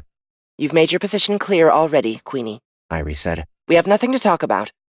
The shuttle jerked slightly as it lifted into the air, the hiss of muffled thrusters increasing in amplitude before its anti-gravity coils reached full charge and eased some of the weight. Not in terms of an apology, no, Abby said. But I still want you to know that I understand why you don't agree with the decision, for whatever that's worth. Irie didn't say anything and still didn't look at her. The shuttle continued to rise, rocking gently as it cut through the atmosphere. We're still a team. We have to work together, like it or not. I know that, Irie said. I'm not an idiot. I'm not a child. I've hated my CO before and still followed orders. She turned her head, looking at Abby. Just because you're in charge, just because you have the gift, it doesn't mean you need to be arrogant and condescending. I know how to do my job. We're an uneven number now. I'd like to bunk with Erlan if that's acceptable to you. Abby tried to hold her anger. She had been accused of being arrogant before. She couldn't deny she was on occasion, but Irie's reaction was pissing her off. She couldn't stay quiet. You know how to do your job? She hissed, keeping her voice low. I came over here to make nice, even though there's no reason in the fragging galaxy why I should be. You refused to give your weapon to me. You failed to follow a direct order. You let your personal opinion and history affect the entire unit in the middle of a fight. You could have gotten all of us killed. Irie opened her mouth to speak. Abby shook her head. Don't even try, she snapped. I'm sorry for what happened to you. I'm sorry you wound up in hell. It's a shitty situation. But guess what? I'm in a shitty situation of my own. I didn't do anything to end up there, except be the idiot breaker who grabbed one of General Kett's mainframes. The one that Thraven really, really wants to get into. Do you see me sitting here bitching and whining about it? Or do you see me doing my damned job? Irie stared at her. Abby could tell her words were only making Fury more furious. But so what? She needed to be put in her place. and she needed the other rejects to hear it. She was getting sick of their bullshit. This is your one warning. The next time you pull a stunt like that, I will dig my teeth into your neck, and I won't let go until you're dead. She unstrapped herself from the seat and stood up. If you don't want to be treated like a child, you should do your damnedest to stop acting like one. She headed forward to an empty seat beside Bastion. The shuttle had cleared the planet's gravity and was vectoring smoothly toward a massive, flat starship a few thousand kilometers distant. A matching crescent moon logo was painted on the side of it, just below the bridge. I know it's been a bad day when I sit next to you on purpose, she said as she gained the seat. Bastion looked at her and laughed. You're full of compliments today, aren't you, Queenie? He looked over his shoulder. Nice chew-out. I never asked to be in charge of this outfit. You kind of did. You challenged me for command, remember? Because you were going to frag everything up. She paused. Do you think I'm arrogant? Sort of, yeah. Do you respect me? Since when do you care what I think? I don't know. Right now I do. I feel like I'm losing myself. Just when I think you've lost the last vestiges of humanity, you hit me with a statement like that. Bastion smiled, putting his hand on hers. She decided not to yank it away. I respect you. All of us respect you. Even Fury. She's having a little temper tantrum right now, but she'll get through it. You're a badass and a hard ass, and I know we're better off with you in command than we would have been with me at the helm. Abby smiled back at him. You're not just saying that because I have the keys to the kill codes, are you? Bastion lifted his hands away, spreading them wide to feign innocence. Would I do a thing like that? Asshole. 17. Engage cloaking, Ursan said, the moment the Brimstone came out of FTL. Cloaking engaged, Dak replied. Ursan stood, looking at the planet ahead of them. Anvil. Blue and green, with an abundance of verdant life and a population in the millions, orbited by nearly 36 large outworld military vessels drawn in from equally as many planets. A coalition of forces typical to the loosely affiliated system of the governance. He knew from experience each of those ships would carry up to 100 strikes. It was a force that was powerful enough to resist all but the most concentrated Republic attack. I could destroy them all if I wanted to, Ursan said softly. Every lost ship. Captain, Dak said, overhearing him. He wouldn't, though. They were Outworlders. His people. They had suffered the same way he had suffered. He wanted to help them. Bolar, Ursan said. Prepare the shuttle. Aye, Captain. Bolar replied. The Triune has just arrived in system, Captain, Dak said. She's transmitting merchant status. Tell Otero to move in alongside us, so the conscripts don't get antsy. How are they going to do that, boss? They can't see us. Ursan felt the gift beneath his skin, the statement making him angry. Do you think I'm stupid? What? No, Captain. It's easy to forget where— Give them relative coordinates, Ursan said gruffly. I'm heading down to the shuttle. You want me to come with you? Dak asked. Ursan paused. He hadn't been thinking about it. Yeah, that's a good idea. Lieutenant Ian, you have the bridge. Aye, Captain. Ian replied. Ursan carried the satchel with him as he made his way toward the Brimstone's hangar until Dak put a large hand on his shoulder to stop him. Boss? Dak said. What? Ursan snapped. You might want to change your clothes. You don't want to draw attention. Not with all the soldiers here, being AWOL and everything. Ursan blinked a few times. Why hadn't he thought of that? Yeah, you're right. I'll meet you at the shuttle. Okay. Ursan headed back to his quarters. He quickly stripped off the light suit and exchanged it for his standard dress. A fitted shirt, a pair of gray pants, a thicker jacket that would hide a sidearm. When he was done, he scooped up the satchel and put it over his shoulder, moving back toward the door. He noticed the terminal on his desk as he did. He paused, staring at it. Something about it was wrong, but he wasn't sure what. He walked over to it, but didn't turn it on. He blinked again. If he were going crazy, would he know it? He moved away from the terminal, exiting the room. Everything would be better once he had Trin back. He met Dak and Bolar in the hangar. The Trover waved him onto the shuttle, and it lifted off as soon as he was seated. "We've already got landing clearance, Captain," Bolar said. "And the Triune?" "Waiting right outside. Unless they've got drones sitting up our arse, they won't know we came from an invisible ship." Ursan let himself relax in the seat. He cradled the satchel in his lap, resisting the urge to open it and look in at her. He glanced over at Dak instead, who was rubbing a cloth over his sidearm, an oversized blaster he had been carrying since the day they met. "I can't believe you still have that thing," Ursan said. It felt like an effort to say something normal. "Hicks," Dak said, smiling. "Remember?" "A better lover than any Trover woman," Ursan recalled. He forced a smile. "I'm not crazy, am I?" "We're all crazy, boss.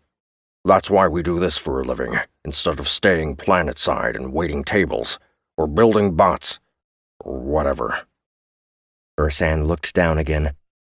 Dak had given him a non-answer, and it was infuriating. He was desperate to stay under control after what he had done to Liget. His officer was still in medical with a concussion and had already requested to be released from duty or transferred to another unit. They made the rest of the shuttle ride in silence, touching down in the spaceport a few minutes later. "Where do we find this bot builder of yours?" Ursan asked as they made their way to the loop station for transport from the spaceport. A decently sized crowd moved around them, having disembarked from a civilian transport that had arrived only a few minutes earlier than the Brimstone. "Have you ever been here before?" Dak asked. "No." "Anvil's a funny place.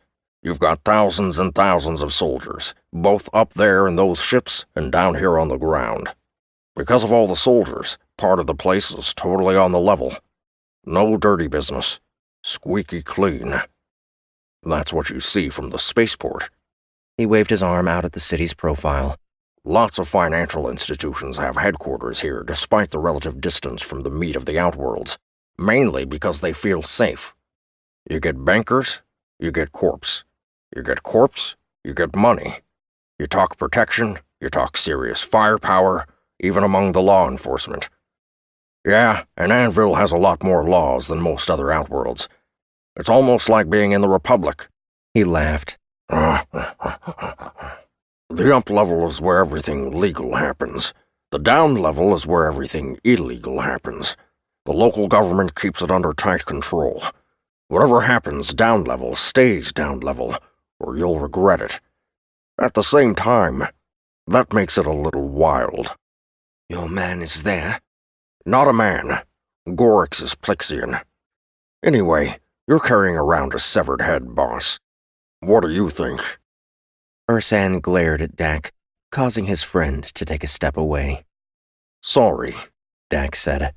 "Yeah, we need to make our way down level. It's early, so it might still be fairly quiet there. Easier to stay out of trouble." "Whatever. I want to get this done as soon as possible. No matter what it costs. No matter what we have to give up. Do you understand?" "I'm with you. Just remember, we're going to talk to him to see if he can do it. He's a whiz with machines, but it doesn't mean he can work magic." "Maybe he can't," Ursan said, "but I can." 18.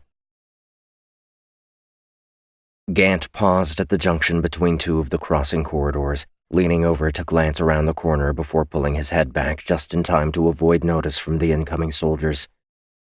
He growled softly, annoyed with how easy he had thought getting to the communications link would be, and how difficult it had become. The lower decks of the Brimstone were surprisingly populated and active, apparently having been turned over to the ground units to use as a training facility. More than one squad had gone jogging through the same hallways he was now attempting to traverse, and while most of them had been unarmed and unarmored, they were great enough in number that he was beginning to question whether or not he would be able to kill them all. Especially since he had lost his gun back on Droon. First things first, He was almost to the link, and he had managed to stay out of sight so far. It had just taken too damn long to get this far, long enough that the Brimstone had arrived off Anvil and he still hadn't gotten the fragging beacon activated or sent Abby a fragging message. He paused, clamping his jaw to keep himself from chittering in frustration. This wasn't the time to screw up and to give himself away. The soldiers moved past, heading along the adjacent corridor. Gant slipped out behind them, padding across the floor to the next corner. He scanned the area. Clear. Then he sprinted down the hallway to a door simply marked "Comm Service." Please let the link use computers and not brains and fragging jars, he whispered as he tapped the door control. It slid aside, revealing a small room surrounded by big, black metal boxes. Praise Gantrian. What the frag? Gant froze, closing his eyes. I take that back, he said, as he opened them again, whirling around. A Gant, the soldier said, staring at him. Since when does Ursan have a Gant? Have a Gant? Gant replied. What am I, a pet? I'm the ship's engineer, shithead. He stared down the soldier, hoping the retort would be enough to send him on his way. No, I've been with Ursan for 2 years. I would have known if there was a Gant on the crew. Where the hell did you come from? Wait a second.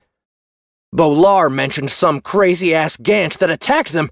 Gant threw himself at the soldier, his light suit giving him the power and speed he needed to reach the man's head. He twisted in the air, his foot stretching out and catching the soldier square in the jaw. He could feel the bones break beneath the blow as he altered his trajectory, bouncing off the side of the wall and landing smoothly while the grunt reeled from the attack. He didn't hesitate, moving in and grabbing the soldier's leg, his strong grip turning it and flipping the man over and onto the ground. He scrambled up and wrapped his hands around the crew member's head, pulling violently, rewarded with a quick snap. Have a Gant, Gant repeated, grabbing the soldier's feet and dragging him back toward the open door to the service room. Have a fragging Gant. Are you kidding me? He got the soldier inside and closed the door, taking a moment to catch his breath. He was lucky the man hadn't been wearing a suit, or he might not have taken him down so easily. He was still muttering to himself as he activated the service terminal. Like he had guessed, it had all been left unsecured. He could have turned all the communications off if he wanted, but there wouldn't be much of a point. The bridge terminals would report the status, and they would simply flip the switch back on. It was the reason he had come in person instead of doing the job from Ursan's quarters. Once the beacon was active, he needed it to stay active. He navigated through the interface and turned the beacon on. It might take some time for Ruby to notice it, but he was certain she would. He still wanted to send a separate message, but he had to keep the beacon lit first. He moved to the rear of the room, where a small, bolted door blocked access to the inner workings of the link. He grabbed the bolts with his hands, his dexterity and the strength of the light suit allowing him to turn them without tools. He pulled them from the door and lifted it aside, and then ducked into the space.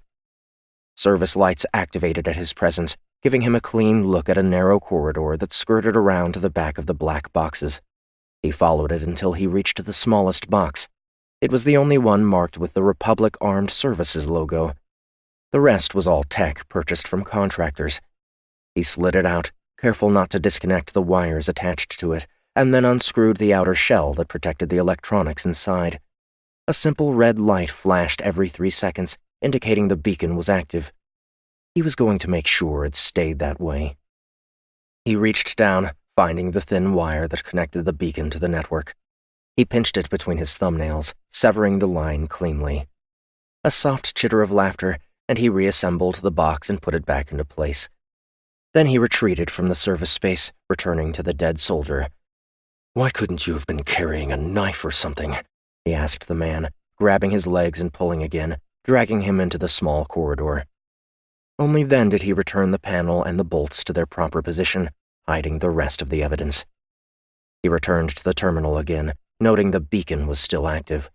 Someone on the bridge would notice at some point, and then they would know there was an infiltrator on the ship. How many would he be able to remove before then? Hopefully more than one. He keyed into the Milnet, hopeful that Ruby was present on the standard military network. He knew it wasn't as secure as a direct link, but Thraven already knew about the Brimstone. What more could he do? Ruby, Gant said. He waited impatiently, glancing back at the door. Ruby! Nothing. Captain Mann, he said. Gant? Bolus replied a few seconds later. Is that you? Yeah. Captain, Is everything working properly now? Gant paused. Bolus was cluing him in that the channel could be dirty. Yes, sir, he replied. I've made the adjustments to the comm length that you requested. How do I sound? Loud and clear, Bolus replied. Thank you for taking care of things so quickly. I'll have my assistant get back to you as soon as possible. Roger, Captain. If I'm unavailable, they can come and speak to me in person. Of course. Man out. The link dropped. Hopefully, the short exchange wouldn't draw any undue scrutiny from the Republic's flagging algorithms, but it was equally possible someone was listening to every word Captain Mann said. Oh well, there wasn't anything he could do about that. He turned off the terminal and headed to the door. Abby would be coming sooner or later. He hoped to present her with a nice, undefended starship when she did. He just needed to find a nice, sharp knife. 19. Gloritant Thraven was angry. In a sense, he was always angry, but right now he was angrier than usual. He had felt the impact of Venerant Alarin's death. He knew Abigail Cage had killed her. That wasn't what was bothering him, though. Quite the opposite, in fact. He had been curious to see if the Terran would be able to stand up against a true Nephilim, a true child of the gift. He had even gone as far as to presume she would survive, and that Alarin's long light in the universe would finally fade. He was pleased with the outcome, and even more pleased when he felt the lightest touch of the gift spread away from the Venerant. Abigail Cage had tasted. What he wasn't pleased about was that Captain Mann had found a way around his design. He had circumvented the trap, saved by the fugitives from hell without being associated with their attack. He had remained hidden and invisible, and had somehow broken away from Cage and the others and made it back to the driver without any evidence he had been to the Egan estate at all. According to his operatives, even the records from the hotel had been altered, the security streams erased. He had cleansed his tracks quickly and efficiently. It wasn't all that surprising, but it was frustrating. He wasn't sure he could arrange the same sort of accident to befall the director of the OSI as had befallen General Soto, but now he would be forced to try. And then there was Ursan Gall. He had known by the way the man had responded to his orders that he had little intention of following them. The Outworlder had always struggled to stay under control, always whining, always complaining. He had suffered him for Evelent Trinity's sake, but now the Evelent was gone, and Cage had already proven she was stronger than Ursan could ever be, even with only half of the gift inside her. And Gall was losing his mind. He had taken Trinity's head. What was he planning to do with it? He had asked about reviving her. Just a head? It was unheard of. The Nephilim were no strangers to war or bloodshed. Their history was thick with conflict, continuing in one form or another for millennia after the defeat of the Shard. Their violence had meaning. Even the ancient technologies they had recovered served a higher purpose. This was pure madness. Then again, Ursan was one of the lesser, an evolutionary creature born from the essence of Elysium. He existed to be used, as the Father had promised all lesser were to be used. It was to be expected that he would be unable to comprehend the fullness of the glory that was to come. It was to be anticipated that he would succumb to the gift and go insane. Plenty of potentials did. That was why the converts existed. Trinity had been a lesser, a truth that he occasionally ignored. She had proven her usefulness. Ursan was outliving his. There was one other complication that was angering him, the implications of which he had yet to discern, but which had the potential to threaten all of his years of careful planning.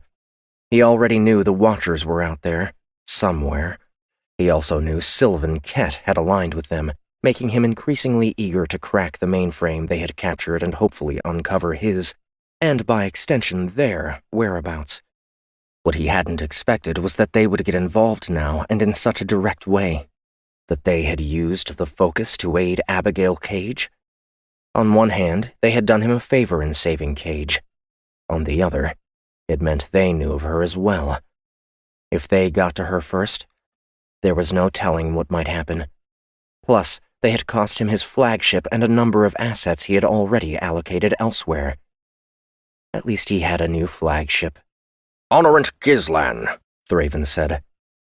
A projection appeared in the open space beside him, a tall, chiseled outworlder in a crisp, dark uniform. He put his fingers up to Thraven in salute. Gloriton Thraven! He snapped. Thraven held back his smile. This was a true servant of the Nephilim, a human who could see past the simple destruction to the glory of the future. What is the status of our preparations? Gloritant, we have completed the retrofit of 4 of the ships. They are converted, and their captains are awaiting orders. Only 3, Thraven said. There has been a minor setback with the fueling chambers, Gloritant. As you know, they can be difficult to prepare, and we've discovered that many of the cells are unsuitable. They have not been surviving the integration process. What is the failure rate? Over 60%, Gloritant. Thraven considered it. Venerant Alarin's reports had suggested a 20% failure rate on the integration of lessers into the fueling chamber. Was it truly a surprise? They had been collecting cells from planets throughout the outworlds, but their specimens were of questionable quality, necessitated by the need to remain hidden until the time to strike arrived. They didn't have the same resources to procure the higher quality material that Egan Heavyworks did. It was part of the reason they had gained control of the company to begin with. Gloritant, stronger cells will improve overall systems performance, Honorant Gizlan said. We have 4 ships, in addition to the Fire and the Brimstone. Perhaps a few exploratory strikes would be of value? Perhaps, Thraven said, an idea beginning to form. He couldn't argue that they needed better cells. 4 ships laden with Shrikes, Converts, and standard infantry should be more than enough to seize a single planet, even one of formidable size. He had hoped to launch an organized offensive that would leave the galaxy trembling, but it seemed the Father was sending him on a slightly different path. He knew better than to question the will of his father. Prepare the ships. We will launch a preliminary offensive with the goal of collecting lessers for integration. Yes, Gloritant, Gizlan replied, his eyes brightening with the order, his excitement obvious. And who shall you name to lead this vanguard of the Great Return? Thraven knew Gizlan wanted the position for himself. In other circumstances, he might have even permitted it. His Nephilim brothers and sisters were committed to more important endeavors, and while Gizlan was a lesser, he had proven himself loyal. Not in these circumstances, however. I will lead the assault personally. You will remain here and prepare for completion of the fleet. Gizlan didn't miss a beat, snapping another salute even as he tried to hide his extreme disappointment. Yes, Gloritant. You have done well, Honorant. I expect you to earn much glory in the days and years to come. Some of the disappointment vanished. Yes, Gloritant. You are dismissed, Honorant. Gizlan saluted once more, and then the projection vanished. Thraven turned his head, looking out the transparency to the field of starships beyond. The Fire was foremost among them, and already he could see the workers around it changing formation, shifting priorities to begin loading it with the full weapons of war. He retreated away from the room, pausing when he reached the dark figures that stood motionless on either side of the door. Have the font transferred to the Fire, he said to the one on the left. There was no indication the guard had heard him, but he was certain they did because as he moved away, one Immolant remained behind, while the other followed dutifully. He would go and clean up this mess, and then the real war could begin. 20. Ursan followed Dak off the loop transport that carried them into the city, keeping a wary eye on the individuals around them. He clutched the satchel defensively, holding it tight, nervous that someone might give it too much attention. Where to? He asked, looking up. Vehicles crowded above them, skipping along designated lanes stacked 6 rows deep below the linked platforms that connected the up-level. It was more traffic than he would have expected, judging by the activity at the spaceport. "Not up there," Dak replied. "That territory is for the bankers." He pointed ahead. "That way." The station doesn't run through it? "And force the snobs to have to look at the likes of us?" Dak laughed. "It's bad enough for them when they have to ride the loop with us. Why do you think there are so many cars?" Ursan redirected his eyes forward. The buildings were all massive, leaving this part of the city bathed in darkness despite the time of day.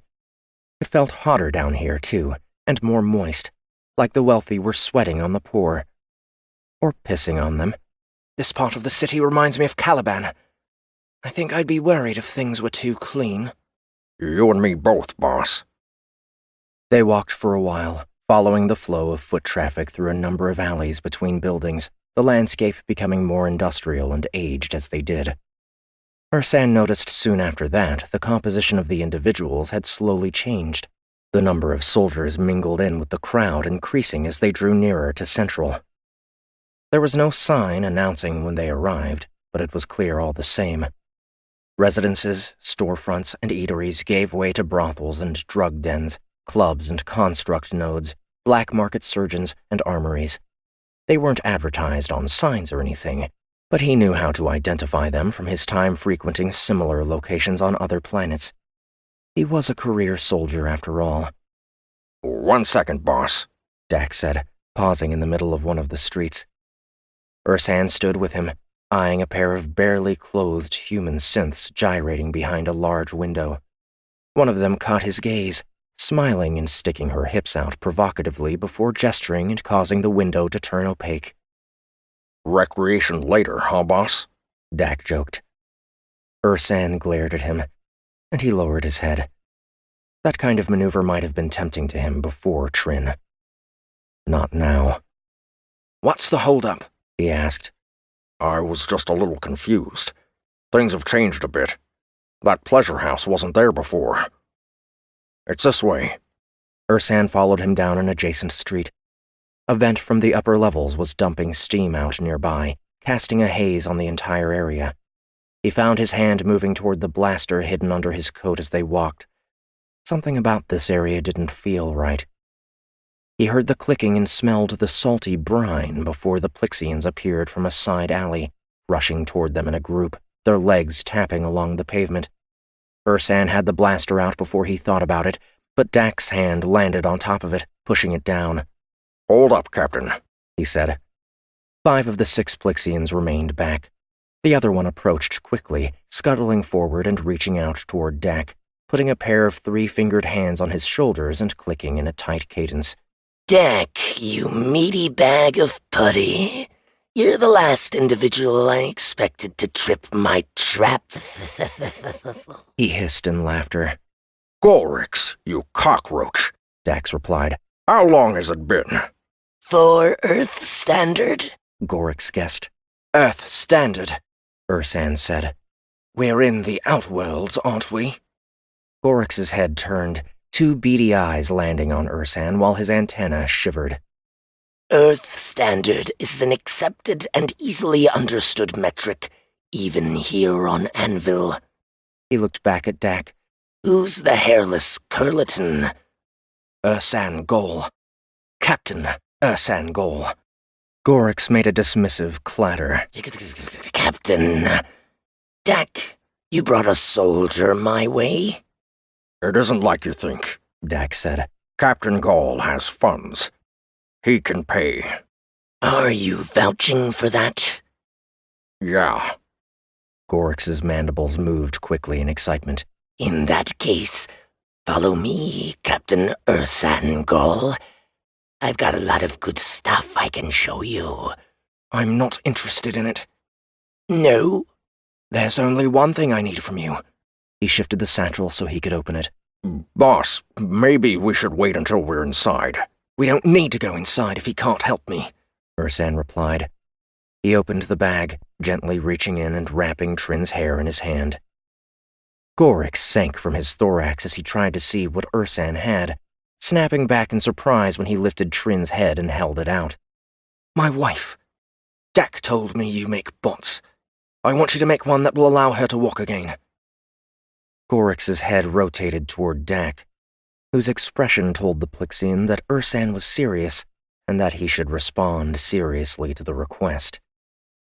Captain, Gorix said hesitantly, I am very skilled in bot repair and construction. Bots, Captain, not Terrans.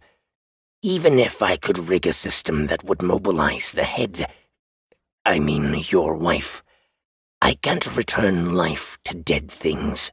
The brain runs on oxygen and electricity. It isn't that different from bots. Captain, I'm sorry if you came all the way to Anvil for this, but this is beyond the limits of my abilities. So you can't do it? Ursan asked. He could feel his skin beginning to burn. He was getting angrier by the second. No, Captain, Gorix said. Or you won't do it. Captain Gall, if I could, I would.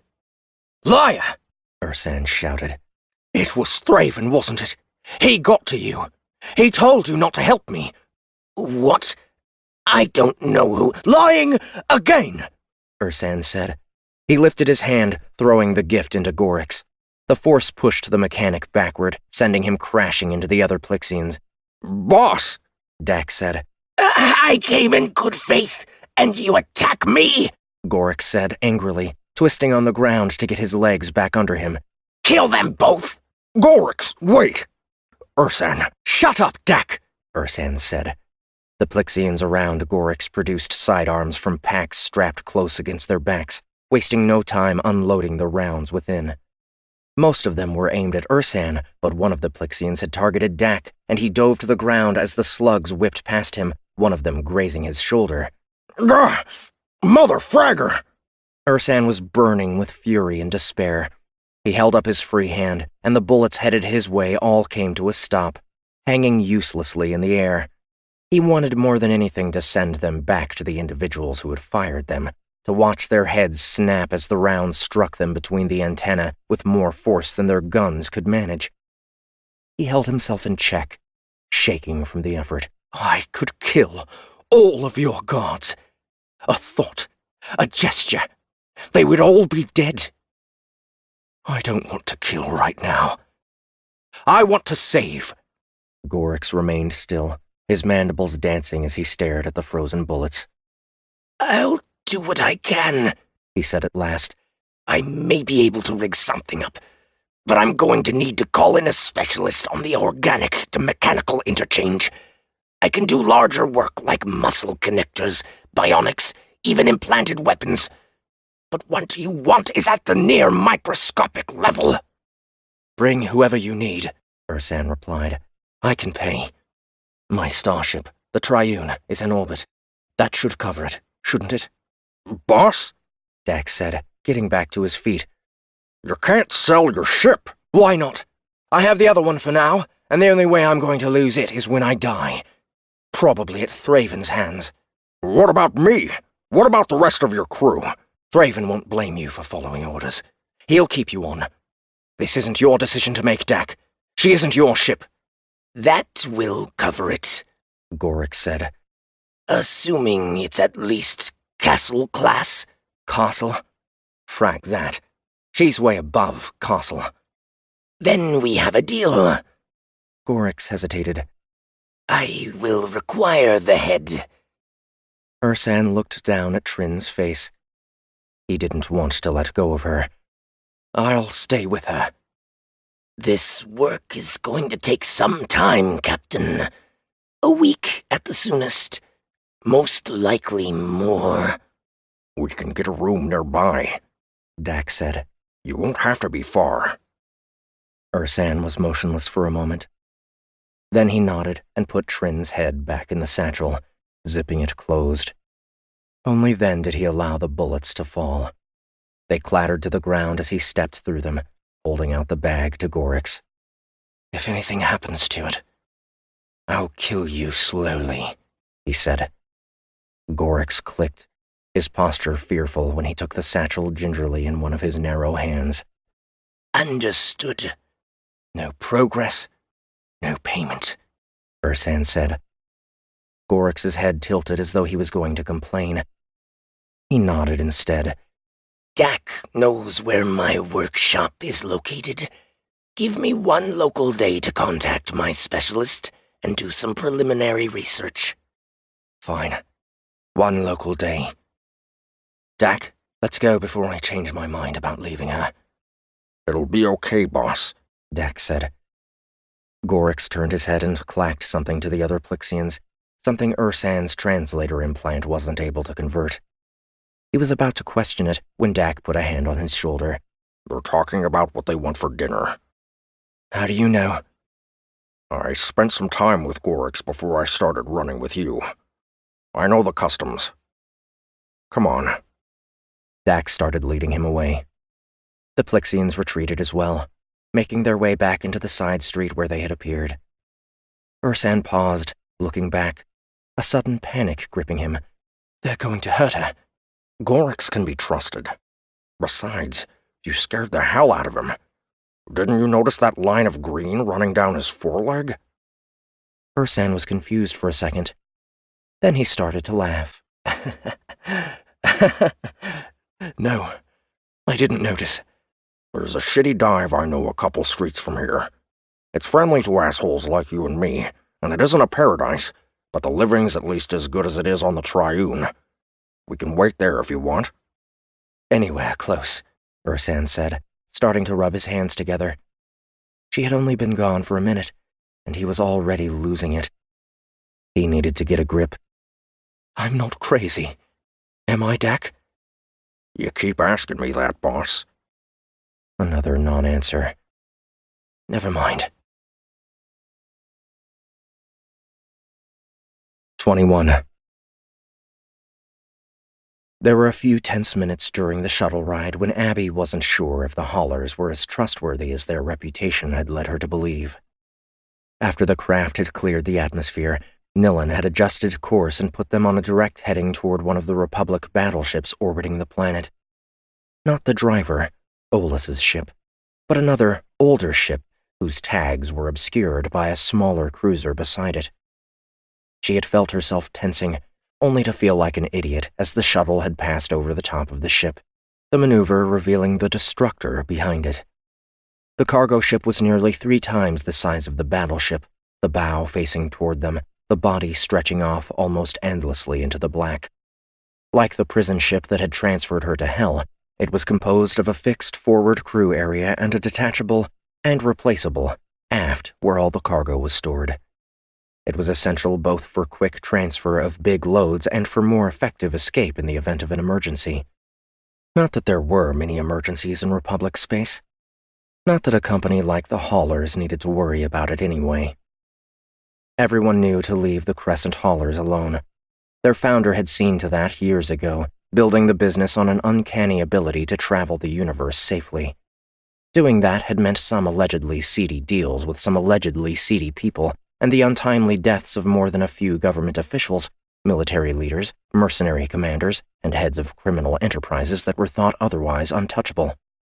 It was dirty business, but it also meant that the Republic had a source to handle their most precious cargo, one whose delivery percent had been at 100 for nearly 50 years. Which left Abby wondering what the frag they were doing picking up useless space junk. Unless it wasn't as useless as she thought.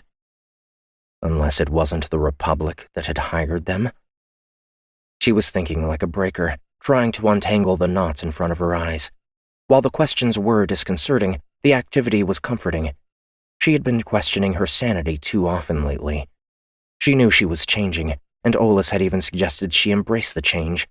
But at the same time, it had seemed as though she was being replaced instead of altered. She wished Captain Mann was still with them. She wanted to know what he thought of the situation. Were the haulers working with Thraven? What if only some of them were? She knew the bastard had spies and operatives everywhere. Inside the Outworld governance, the Republic Council, Hell, and the military. She still didn't know how long he had been moving his pieces into place, but she could guess it was a pretty long time. Where did Sylvan Kett fit into that? She surprised herself with the question. She hadn't given Kett much thought since Mama Oises. The Rudin had suggested Thraven was looking for Kett, desperate to find him because of what he knew. What did he know? How had he learned it? She wished she still had her hands on the mainframe she had recovered. She wished she knew the whole story behind the small box that had been left behind on the Nova. Where had it come from? Had Kett lost it? Did the target on Grudin belong to the General? The Thraven? Or were they just a bunch of hapless idiots who got their hands on something they didn't understand? She had seen the setup inside the compound. It wasn't the gear of hapless idiots. Then whose gear was it? Queenie, you with us? Bastion said, shaking her arm. Abby looked at him, snapping out of her internal monologue. What? Hail to the Demon Queen, he said, smiling. We're here. Abby finally noticed the shuttle was inside the Destructor's hangar. The other rejects were all on their feet, waiting for her to stand too. If you'll disembark, Nilin said, moving into the back. I will head back to retrieve the captain. Once he's on board, we'll transfer you to your ship. Commander Pelham will meet you on the deck. Roger, Abby said. Pick, grab the locker. On it, Queenie.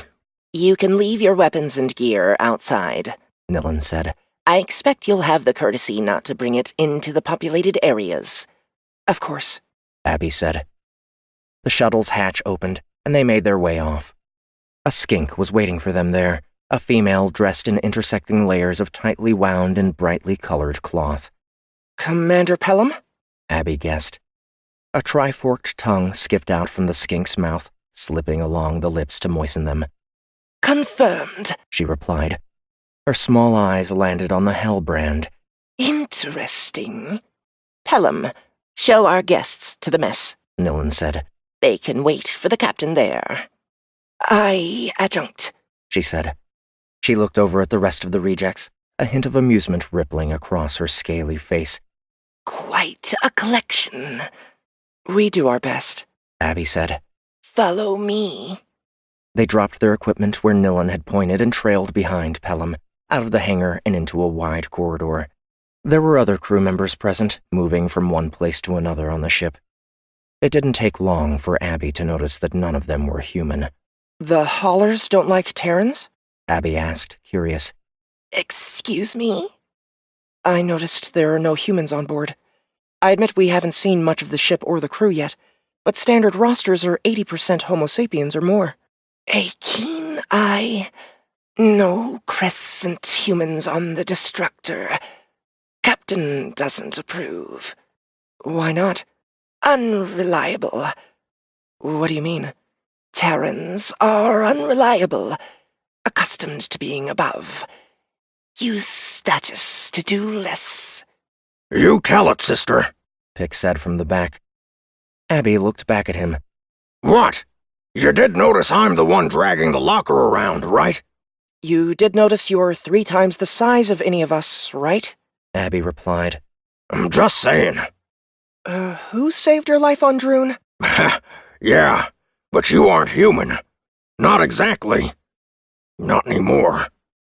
Abby paused.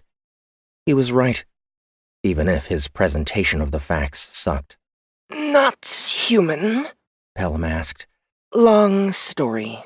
Abby replied, matching the skink's verbal pattern. Rough week. That's the understatement of the eon, Ben Hill said. If we can go 10 hours without being shot at or nearly killed, I'll be a very happy man. Fugitives, yes, Pelham said. Republic wants you. Saw it on the Millnet. Have access to the Millnet? Abby asked. Haulers have access to everything. A web of trust. Do not concern. Will not tell. She hissed and stuck out her tongue, a sound Abby's translator told her was equivalent to a smile. I heard we're going to the mess. What kind of grub do you have on this boat? Ben Hill asked. Seeing as how there are no Terrans on board. Many good things. Baked Scaluve worms, drugrum from Ganimant, Fizig el Kappa stew. I've never heard of any of that, Bastion said. Me neither, Ben Hill said. Worms? Gross. Drug rum? Sounds like something that comes out of my backside. The stew might be decent, Irie said. I've had al Kappa stew, Erland said. It isn't. You guys, Pick said. different papillae for different species. Papillae? Bastion said. taste buds. Abby said. Where the hell did you learn a word like papillae? Just because I'm a trover doesn't mean I'm uneducated. Yeah, it usually does. Your kind isn't known for its STEM aptitude. Frag you. I bet you saw it on a stream somewhere, Ben Hill said. didn't you? No? Pick replied. Then he smiled. Yes. Ha! I knew it. Do not worry. Pelham said. Have cook synth. They entered the Destructor's mess. There were 7 or 8 tables inside, most of them empty. A pair of skinks were sitting in the center of the room, while a single Curleton was at the table in the corner, his back to them. How may I serve you? The synth asked, walking over to them. Like all synths, it had a human form. It appeared to be an older model, the synthetic flesh slightly worn and rubbery. Do you have anything good to eat? Ben Hill asked. Something that won't repulse human papillae? Bastion added. Our inventory of Terran-sourced dishes is limited, The synth replied. We do have a small supply of standard nutrient rations, if that is acceptable. It figures. We've been off of hell for what, 4 weeks now? I still haven't had anything to eat but fragging nutrient bars. They're good for you. Abby said. Easy for you to say, Queenie. Ben Hill said. You're eating them like you're preggers. Sometimes I feel like I'm eating for 2 million. Hey, Cookie. Pick said. I'll take the El Kappa. Of course, sir. Coming right up. Make it 2. Irie said, drawing a look of curiosity from Pick. What? My mother said never to say no to anything unless you've tried it. Have you ever been with a trover? No. But I don't do everything my mother says. Smooth pick. Shut up. It's Queenie's fault anyway. She won't let us play with Ruby. She isn't a toy. She was made to be a toy, Ben Hill said. She's programmed to like it. Forget it. Not another word about Ruby, or I'll make sure that even if you could, you can't. Abby raised her eyebrow at Ben Hill, who put his hands up in submission. Lieutenant Cage?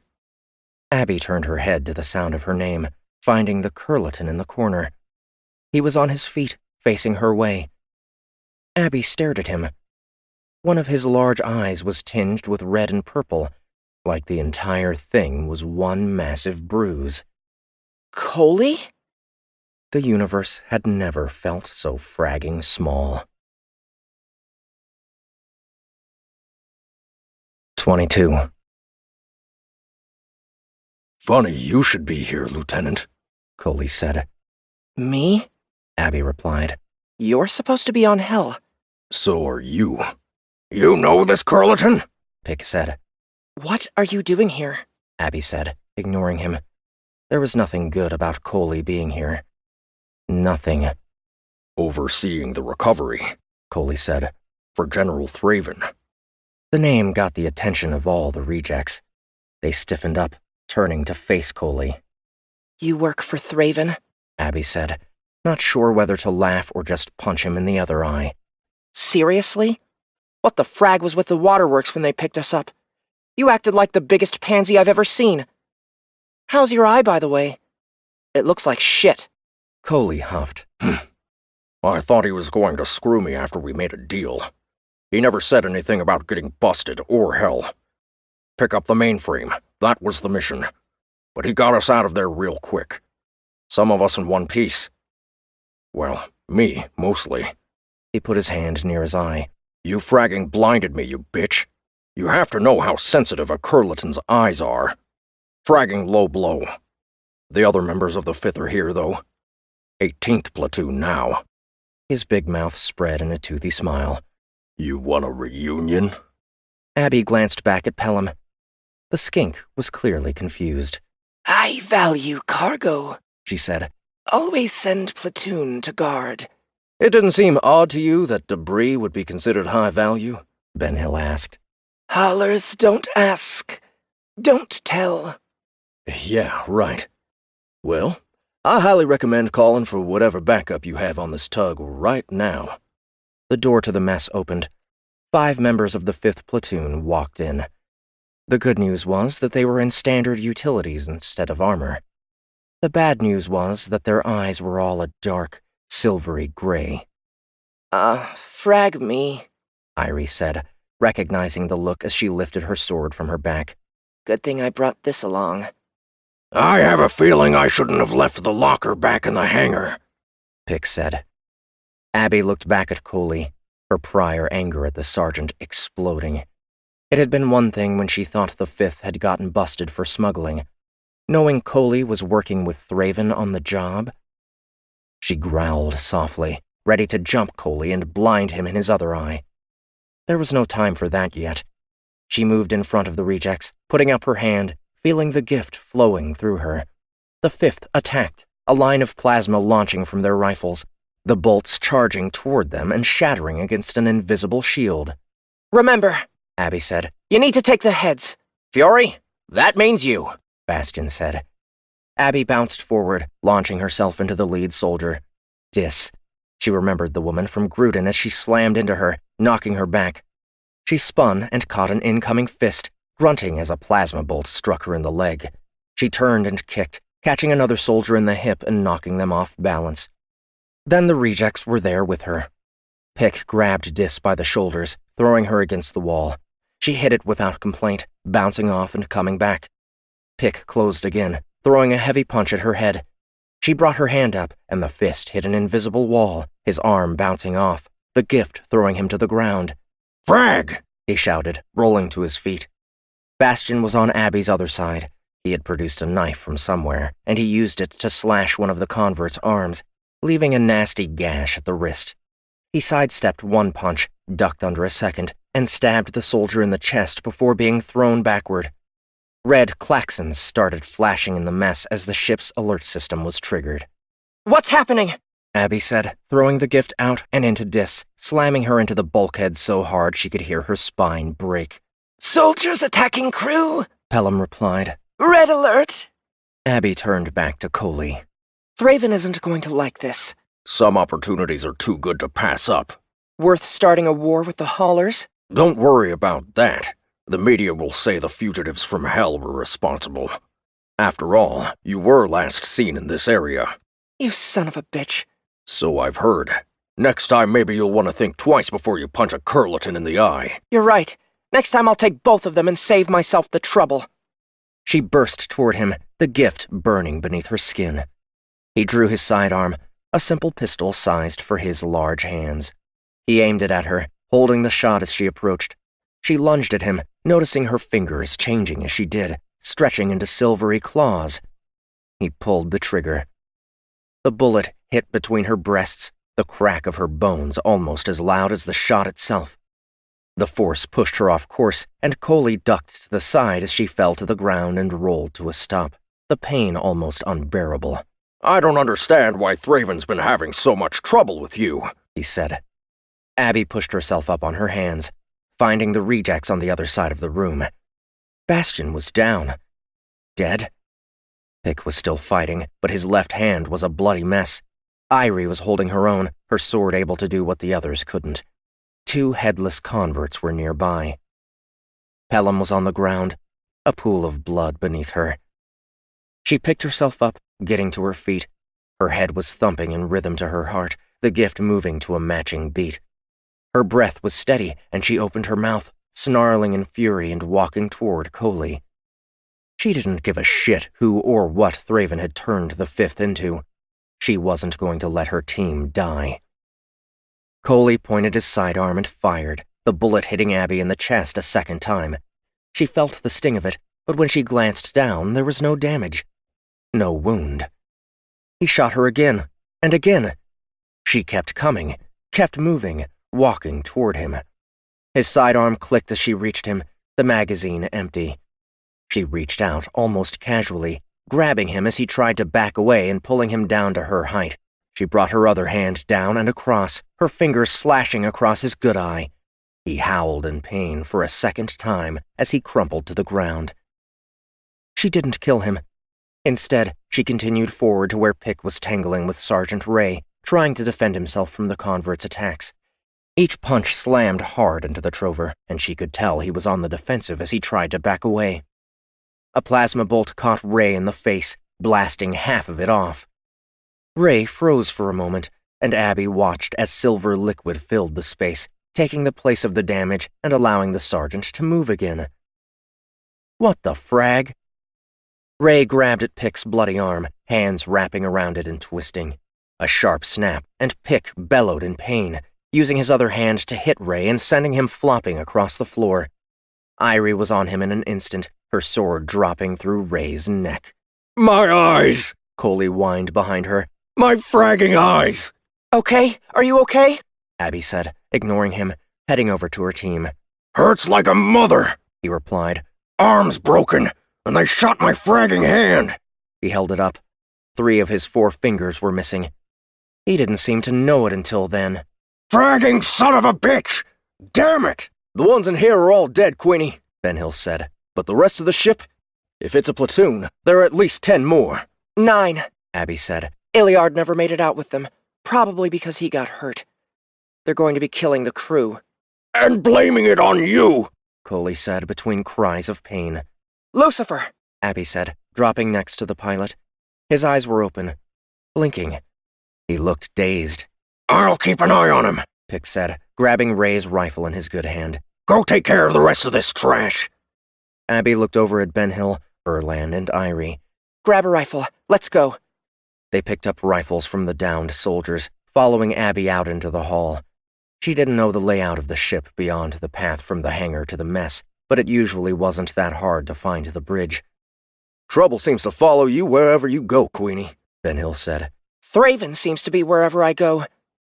It's okay. It only makes me want to kill him that much more. Roger that. Stay alert. They might not have armor, but they have some amount of the gift. Not as much as you do, Irie said. I didn't see you getting tossed around back there, Fury, Ben Hill said. Anger and hate, Jester, Irie replied. It's an effective counter. Even for regular humans? It seems to be. Shut it, Abby said. They were nearing an intersection in the corridors. I'll take point. Be ready to cover me. Roger. She reached the corridor and stepped out into it. A few dead crew members were scattered along the length of it, most of them shot in the head. Damn it, she said. When Trillison and Nillan came back, would they blame the rejects for the attack? They had every reason to. Ew, Ben Hill said. Dead skinks smell worse than dead humans, I think. What does shut it mean to you, Jester? Sorry, ma'am. They made their way past the corpses. Abby listened for the sound of gunfire, but the ship was eerily quiet. How do you think they do it? Irie said. Soldiers that can't be killed, I mean. Ola said that they're using some kind of lost technology. Tech that predates humankind. What? As in, there were spacefaring races before Terrans? Yes. Where the hell have they been hiding? Good question. I don't mean so we can find them. I mean so we can stay the frag away. Things are already bad enough. You're going to be a hero, Jester. A hero? The Republic is after us. The Outworlds are after us. Thraven is after us, and within the next 10 minutes, the damned Crescent Haulers will be after us too. Correct me if I'm wrong, Queenie, but having half the galaxy trying to kill me is not my definition of a hero. No, but fighting to save the innocent is, and that's what we're doing. Not by choice. I'd rather be on Huli, swimming in the clear blue sea and sipping Rudin Burzlatch. Abby put her hand up, registering the sound of boots ahead. She looked back at Irie, pointing to her sword. At first, Irie seemed reluctant to part with it, but an angry look convinced her. Abby took the blade, closing her eyes. She breathed in. She could almost smell the soldiers. She could sense the gift within them. She waited until they were almost at the fork in the hallway, and then she turned the corner, leading with the sword. It slashed neatly through the head of one soldier, and she was saved from being shot by the other when Ben Hill popped out and blasted him. throwing his attack off enough that Abby had time to decapitate him as well. 7? Ben Hill said. Hopefully, Abby replied. The power of positive thinking. They kept going, making their way through the destructor. They came across more dead crew, most of them in the corridors, a few in private quarters. They killed 3 more members of the 5th. The red alert klaxons stopped wailing. The lights stopped flashing. they cleared the alert? Irie said. They can't clear it. Abby replied. Only a senior officer has the codes. The adjunct and her captain must be back on board. What do you think they'll do when they see the bodies?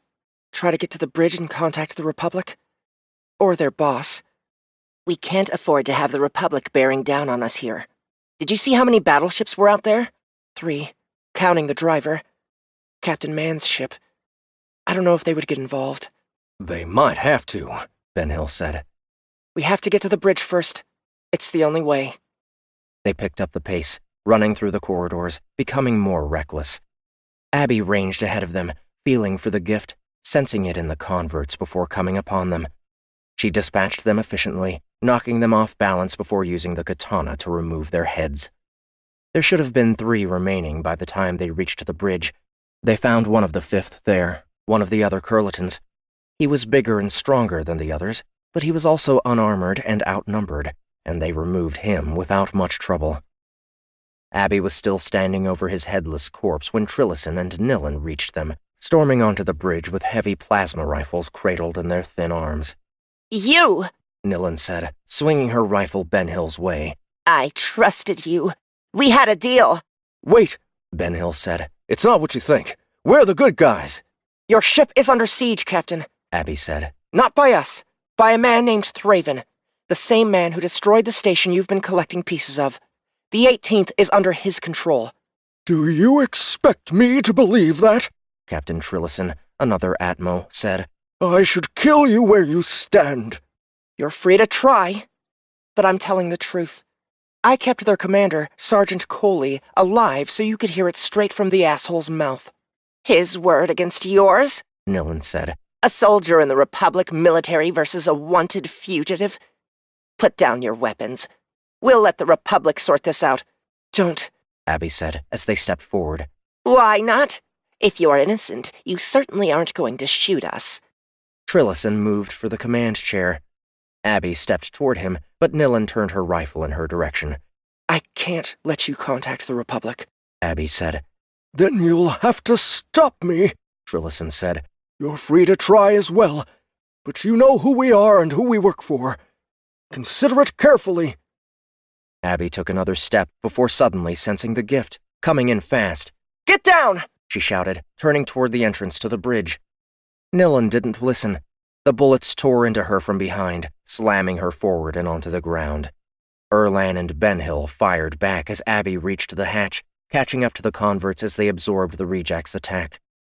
She grabbed one of them, shoving him back as she brought the sword up and through the neck of the other, taking a hard punch to the ribs before countering with a blow of her own. She heard more gunfire behind her as she ran the soldier through, pinning him to the wall and ripping the rifle from his hands. He writhed on the spike, reaching out for her, his face expressionless, his eyes gray. He didn't speak or show any signs of real intelligence. It was as though his consciousness had been replaced with simple instructions, like the kind loaded into bots. Abby left him there, walking back toward the front of the bridge. Irie was there, her face pained as she stared at the command station. I guess we're more alike than I wanted to admit, she said, dropping her rifle to the floor. Abby looked at the station. Trillison was on the ground in front of it. He wasn't moving. You shot him? He was going to contact the Republic. He was innocent. Irie was silent for a few seconds. Then she shrugged. I've decided you're right, Queenie. Nobody is innocent. Abby didn't remember having said that, but she couldn't disagree. Erlan, do you know how to fly this thing? Our regular pilot is indisposed at the moment. It's a little different than a grabber, but I imagine the basics are the same, and I've read a few manuals and watched a few tutorials. Tutorials? Ben Hill said. If Lucifer were dead, he'd be rolling in his grave. Do your best. Abby said. Get us somewhere safe so we can rendezvous with the Faust. I want as much distance between us, Faru, and the Crescent Haulers as we can get. Aye, Captain, Erland said, walking over to the command station. He paused at the sight of Trillison's corpse. It's a dead body, Ben Hill said. If you're going to be a reject, you'd better get used to it.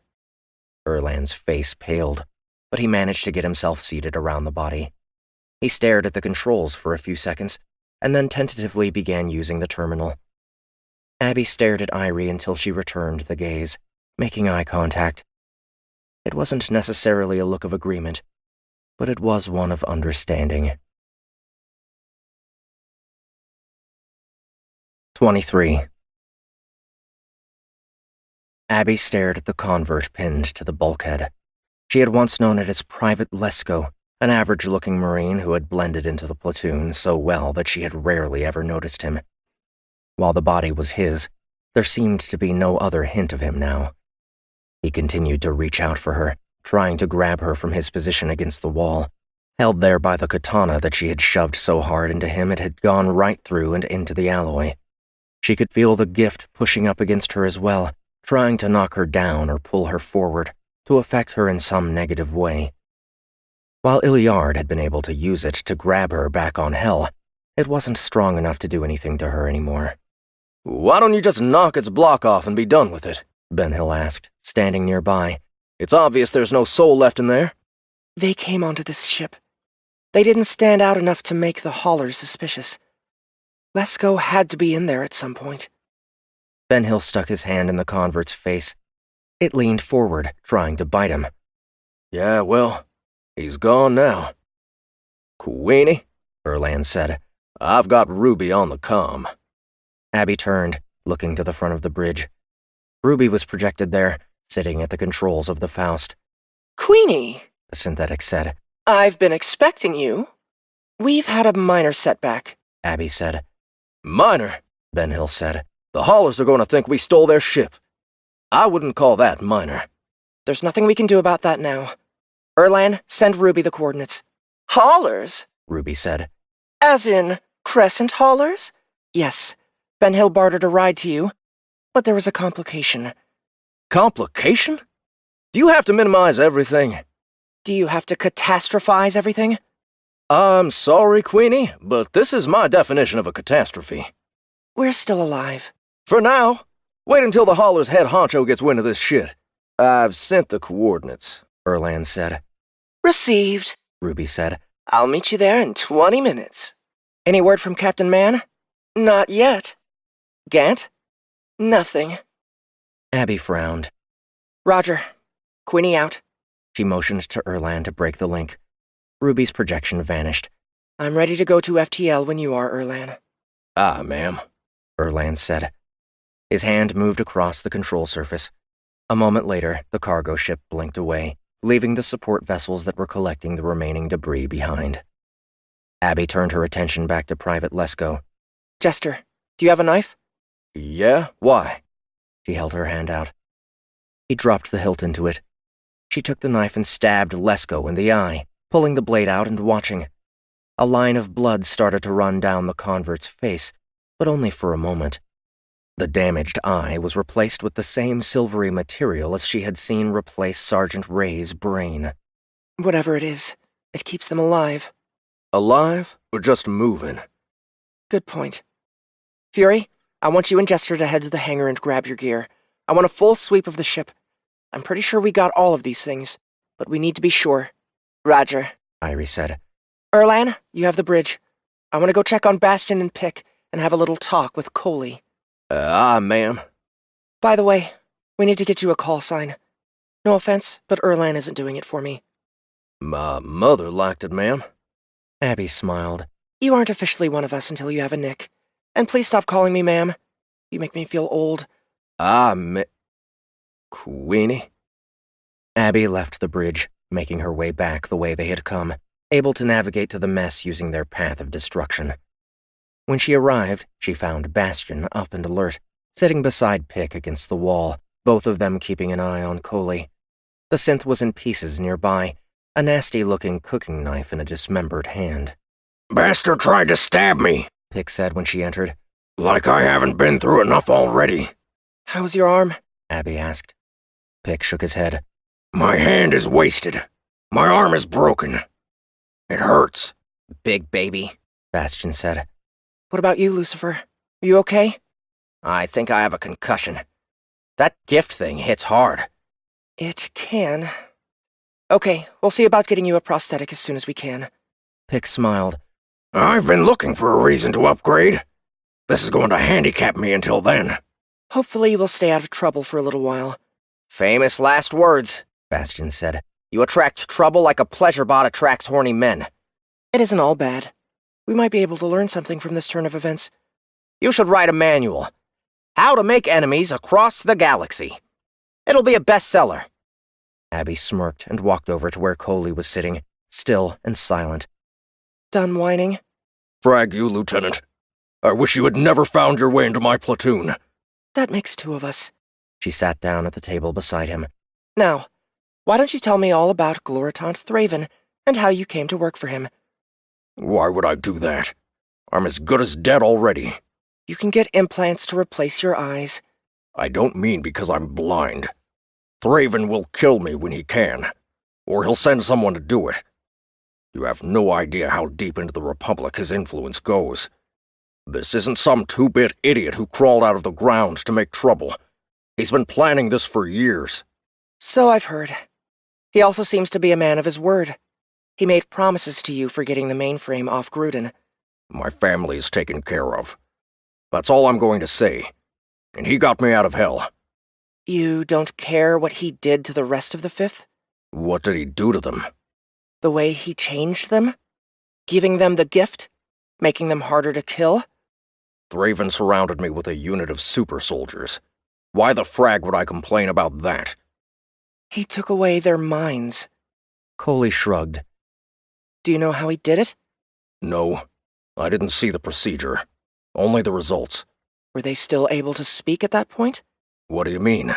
They can talk. They're the same crew. A little less free-spirited, maybe. They can't talk.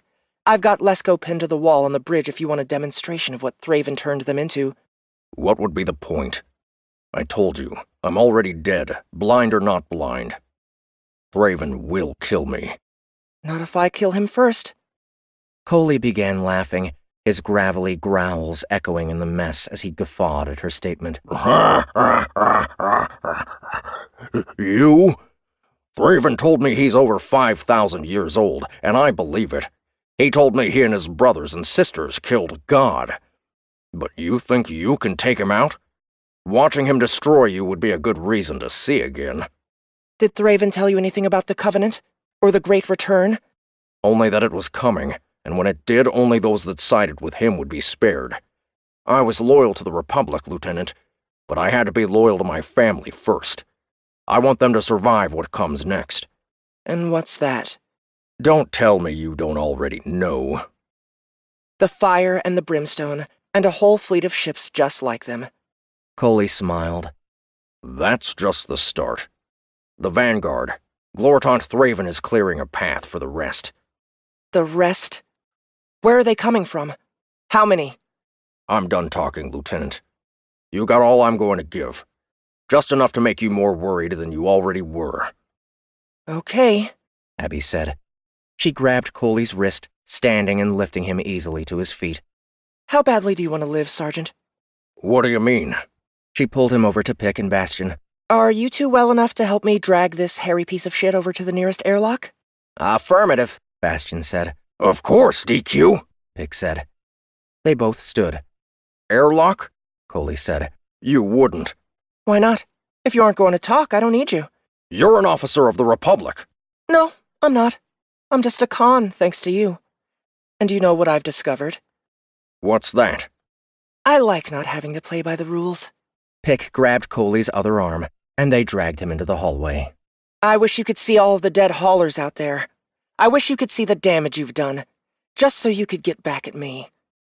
Considering how badly you blew it. Did I? Coley asked. You're fragged, Cage. If not Thraven, then the haulers. But it'll be Thraven. You're going to go after him even after what I said.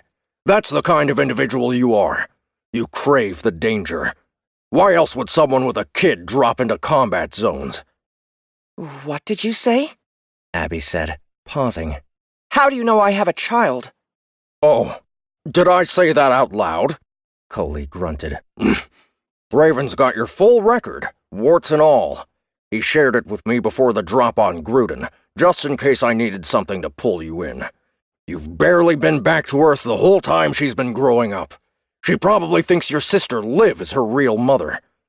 Like I said, it's clear you never wanted to be a parent. You put your life in danger like that all the time, and for what? Where did it get you in the end? He laughed again. They came to one of the docking stations. Bastion, can you get that? Abby asked, pointing to the airlock controls. Sure, He replied, opening the inner door. You really want to die, don't you, Sergeant? I told you, my family's taken care of. I'm as good as dead already. Just vent me and get it over with. If you have the stomach for cold-blooded killing. Bastion and Pick looked at her, questioning her resolve. She squeezed Coley's arm harder, pulling him to the hatch and dumping him in. I'll give you one more chance to spill what you know about Thraven and his plans. Go frag yourself, Abigail, Coley said. Abby hit the control on the side of the hatch, closing Coley in. He felt his way forward, standing and putting his mangled face to the transparency between them. Go ahead, Lieutenant, Coley shouted. Do it. Abby stared at the Curleton. She couldn't open the outer door until the destructor was out of FTL. The computer wouldn't allow it. She had time to change her mind, to reconsider. It was one thing to kill an individual in self-defense.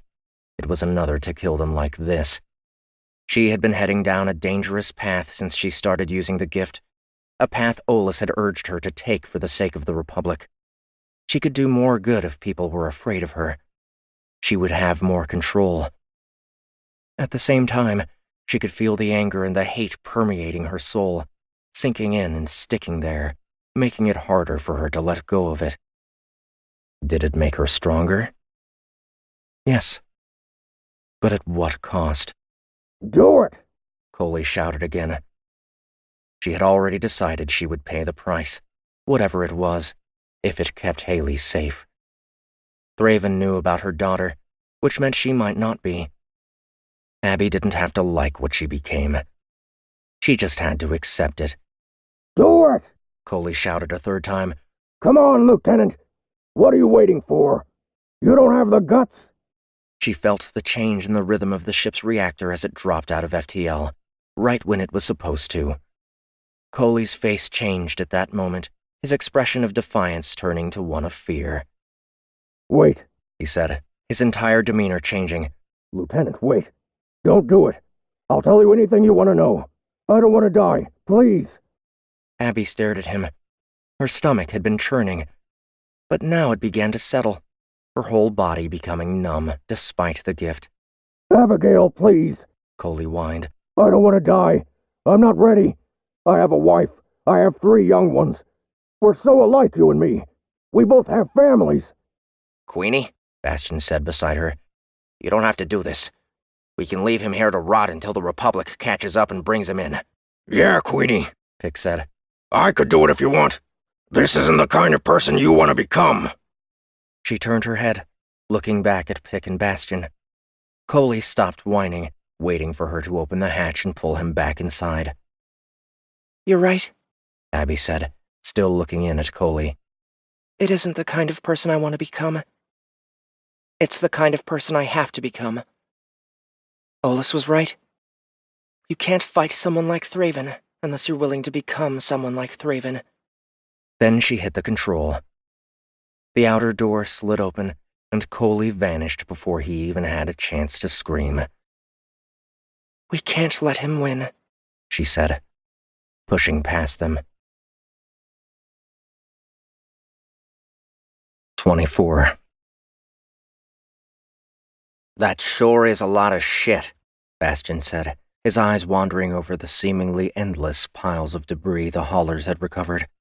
What do you think you're going to find in there? I don't know, Abby replied. Thraven wanted this junk away from any interested eyes, which means my eyes are interested. Shouldn't we be getting out of the area? We left half of the hauler's collectors in the lurch, and it won't take long for the Republic to track the Dysterium trail. I told you that you were free to wait for me on the Faust. I asked you to go to medical. I think that knock on the head you took made you dumber than you already were. Pick needs the medical bot more than I do right now.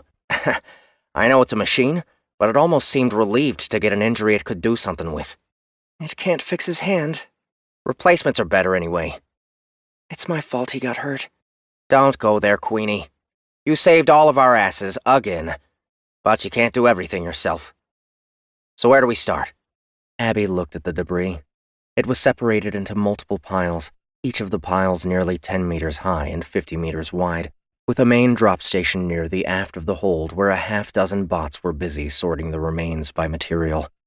If the Republic, or in this case Thraven, had ordered it destroyed, it would be brought back to an orbital station and converted, recycled, and then resold as base components, with any evidence of anything questionable burned in the process. If it had been collected for investigation, it would go to the closest OSI department for review by Captain Mann's agents. It wasn't a stretch to think the former case was more likely than the latter. Terminals, she said. Projectors, mainframes, access points. Anything that could possibly still have data stored on it. The components are going to be small, but that's why they may have survived. If Emily Egan built the Fire and Brimstone for Thraven, then there has to be some record of their research and development. Records Thraven didn't want the Republic to find. That's why he ordered Ursan Gall to destroy the station, and why he sent the haulers to clean up after him. Makes sense. The bots will have sorted any related debris into one of these piles. That's the easy part. Finding a memory chip or an intact server in the pile, and doing it quickly? I may be wasting our time. Or you might find something useful. Since when did you become so positive? Must be the blow to the head. Abby smiled. She had expected she might feel guilty after she had sent Sergeant Coley out of the airlock. She didn't. In fact, she felt as though she had turned a corner when she decided to embrace her situation. They moved quickly through the hold, splitting up and running in the spaces between the stacks. The bots wound their way around them, making space as they continued their work unhindered and taking little notice of their presence. They found the more delicate networking components stacked off to the side, close to the drop point. It was smaller than most of the other piles, but that didn't make it any less daunting. Most of the pieces were the size of a hand or smaller, the stack standing tall enough that it was obvious they would have to sort through thousands of parts. She wouldn't have even bothered trying, except she had an idea to speed up the process. Keep your eyes on the debris. Data chips are the size of a fingernail, rectangular and usually smooth. Mainframes are about this big. She motioned with her hand. Square. Even if it looks damaged, we'll want to take it with us. You know what terminals look like. Bastion kicked the base of the pile, sending smaller bits and pieces clattering away. I'm done being positive. We're never going to find anything useful in this trash. It's like a moat in a galaxy. And how do you find a moat in a galaxy? You don't. You reduce the search area. There's an algorithm, but explaining it might make your head hurt. It already hurts. Then it might make it explode. I don't know if I would look on that unkindly. Are you ready? For what? Abby raised her hands. She could feel the gift within her, moving beneath her skin. It wasn't burning like before. Could it be used for anything other than killing? She stared at the debris, holding her hands out toward it. She started thinking about Thraven. He wanted to start a war. He wanted to kill innocent people. No, he already had. The Republic couldn't stop him. Not on their own. Nobody could stop him. Not without help. Not without more information. What were they up against? They had to know. They had to gather as much intel as they could, wherever they could find it. What was the Covenant? What was the Great Return? There had to be answers here. They had made the Fire and Brimstone from ancient blueprints. They had revived long-lost tech. Tech that was going to kill them all, unless she could do something about it. She felt the anger coming. It was getting easier now. The gift responded to it, coming alive inside of her. She fought to hold on to it, to keep the anger in her heart. She could feel it thumping harder, the blood pumping stronger through her veins. She kept her eyes on the trash, imagining that it was lifting away and spreading apart, like a wave crashing against a rocky shore, converting the three-dimensional stack to a flat sheet, one that Bastion could quickly scan, the motion matching the algorithm. "Oh, shit," Bastion said, as the debris moved and parted. Anything? Abby asked. She scanned the first wave as well, but didn't see anything they could use. "Negative," Bastion replied. The debris lifted, reaching higher toward the top of the hold, a new line spreading out ahead of them as it began to curl up and over, becoming a reel. Abby couldn't hold back the smile over the control she had. The power. It didn't always have to be used to hurt. "Wait," Bastion said, stepping forward and grabbing a half-slagged cube from the spread. He put it on the ground behind him. There, Abby said, noticing a data chip. It looked like it was intact. He grabbed that, too. "This has to be one of the coolest things I've ever seen," Bastion said, as the debris continued to flow up and over, the pile shifting forward as it was replaced from behind. Abby's heart was pounding, a feeling of elation overcoming her. Ben-Hill had told her she wasn't human anymore, and maybe he was right. At that moment, she felt more like a god. No sooner had the thought arrived than the power of the gift left her. The burning sensation turned to freezing cold, her arms prickling as all of the energy washed away. She fell to her knees, the scroll of debris collapsing suddenly, tumbling down in a storm of parts. "Queenie?" Bastion said, moving to her side and kneeling beside her. "What's going on?" cold, Abby said. She could feel her body shivering. freezing. "I don't know what you did, but we need to get you out of here." "Erlan." "Lucifer?" Erlan replied. "What's wrong?" "I don't know. Queenie's in trouble. Prep the shuttle." "I'm ready and waiting, sir."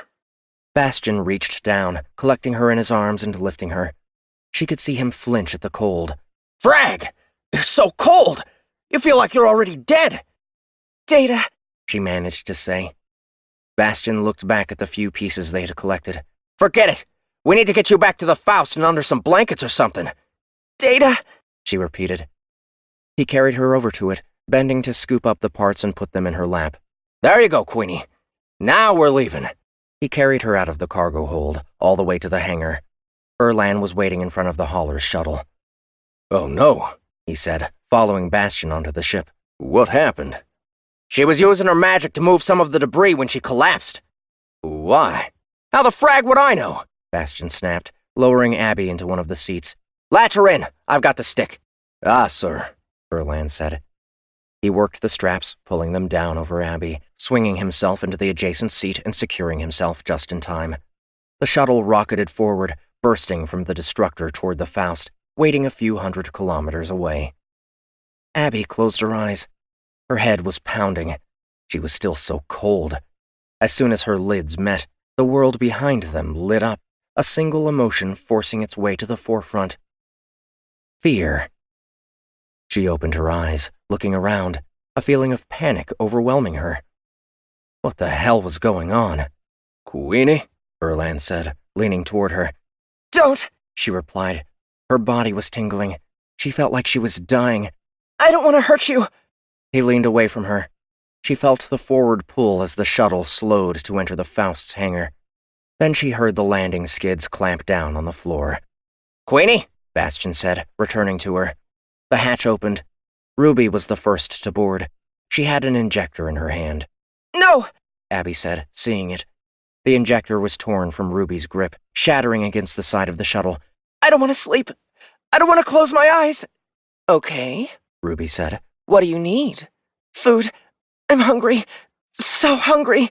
Her eyes fell on Bastion's neck. No! She clenched her jaw. Was that what this was? The gift trying to take control? To make her do its bidding? Was that what happened to Private Iliard? To Private Lesko? Did the mind succumb if the will wasn't strong enough? If the gift was trying to assert control, what would it make her do if it succeeded? No! She hissed through her teeth. She hadn't finally accepted the gift to be challenged by it. She had accepted it to use it. For her needs. For her desires. For her goals. For her strength. Her hands gripped the edges of her seat. She could feel her fingers changing. She could feel them digging into the metal and bending it out of shape. Lucifer? Erlan? It isn't safe here, Ruby said. If she dies, we die, Bastion replied. Well, the nerd here doesn't. And you don't. But I do. Why am I a nerd? Erlan asked. Get out of here, Abby said. The gift wanted to control her? Frag that. Ruby grabbed Bastion's arm, pulling him from the shuttle, with Erlan close behind.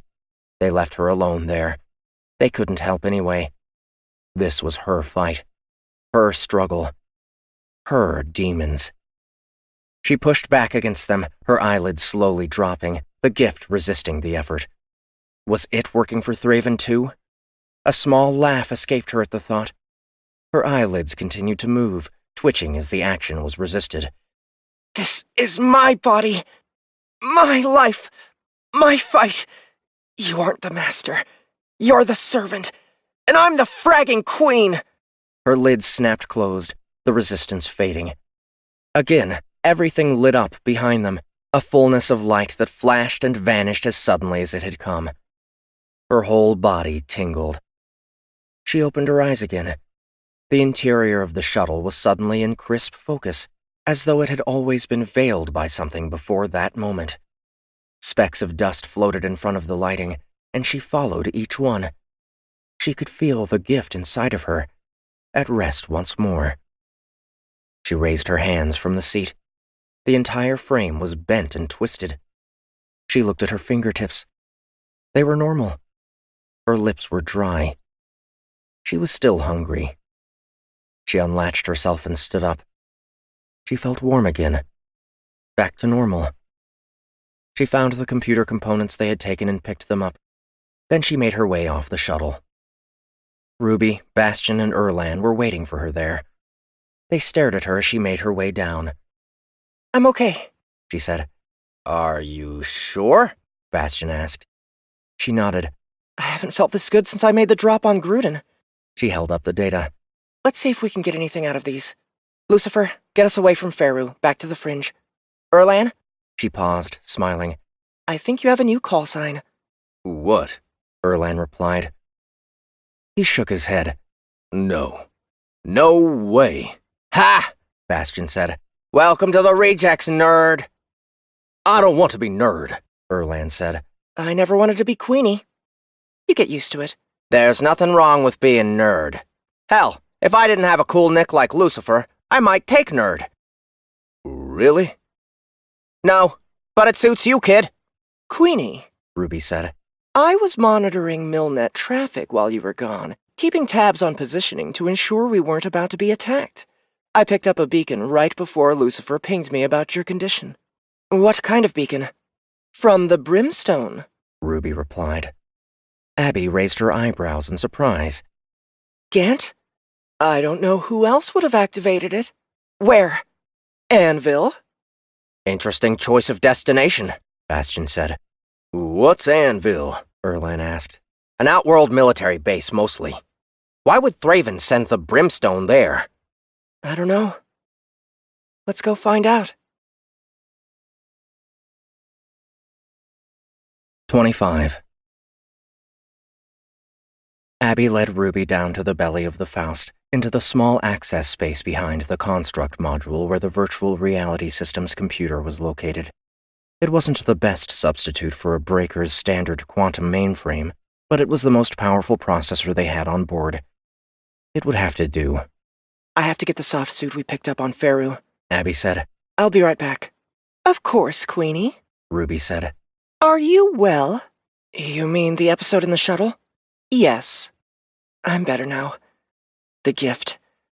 Whatever it is, it was trying to take control. To start bossing me around. I struggle to process that concept. Me too. I think I beat it into submission. Ruby smiled. I'm glad.